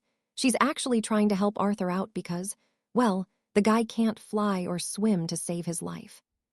Arthur reaches out and starts yanking on Felix's whiskers. The Catman screams, "What are you doing, you moron?" and starts hurling insults. A talking cat, Arthur is stunned. He laughs it off with an apology before Beatrice breaks the tension. "Look," she says, "give us a ride to the other side, and I promise to return the favor to every single one of you." Instantly, every boy in the class turns beet red. Arthur's just standing there like, "Guys, what on earth are you imagining right now?" Isabella crosses her arms, sighing, "If we have to do this together, fine, I don't mind." Arthur is shocked. "You actually want to do that?" She flushes crimson. "The boat ride? I meant the boat ride, you idiot. I'm just saying I'm okay with crossing the lake with the rivals." Arthur nods. "All right then, no time to waste, let's move." High above, a mechanical falcon watches everything. Its eye is a high-tech arcane camera, capturing every second. In the massive arena, holograms display the action for the entire crowd. Everyone is watching Arthur's group. Sir Alistair is growing impatient. Why haven't they left yet? Sir Cedric, his classmate, is just as confused by all the talking. Alistair gets quiet, thinking back to Lord Stirling's warning. Something is wrong here. He can smell it, and it's not good. And that's a wrap for now. If you don't want to miss the next epic chapter, hit that bell and subscribe. See you next time, right here on the channel.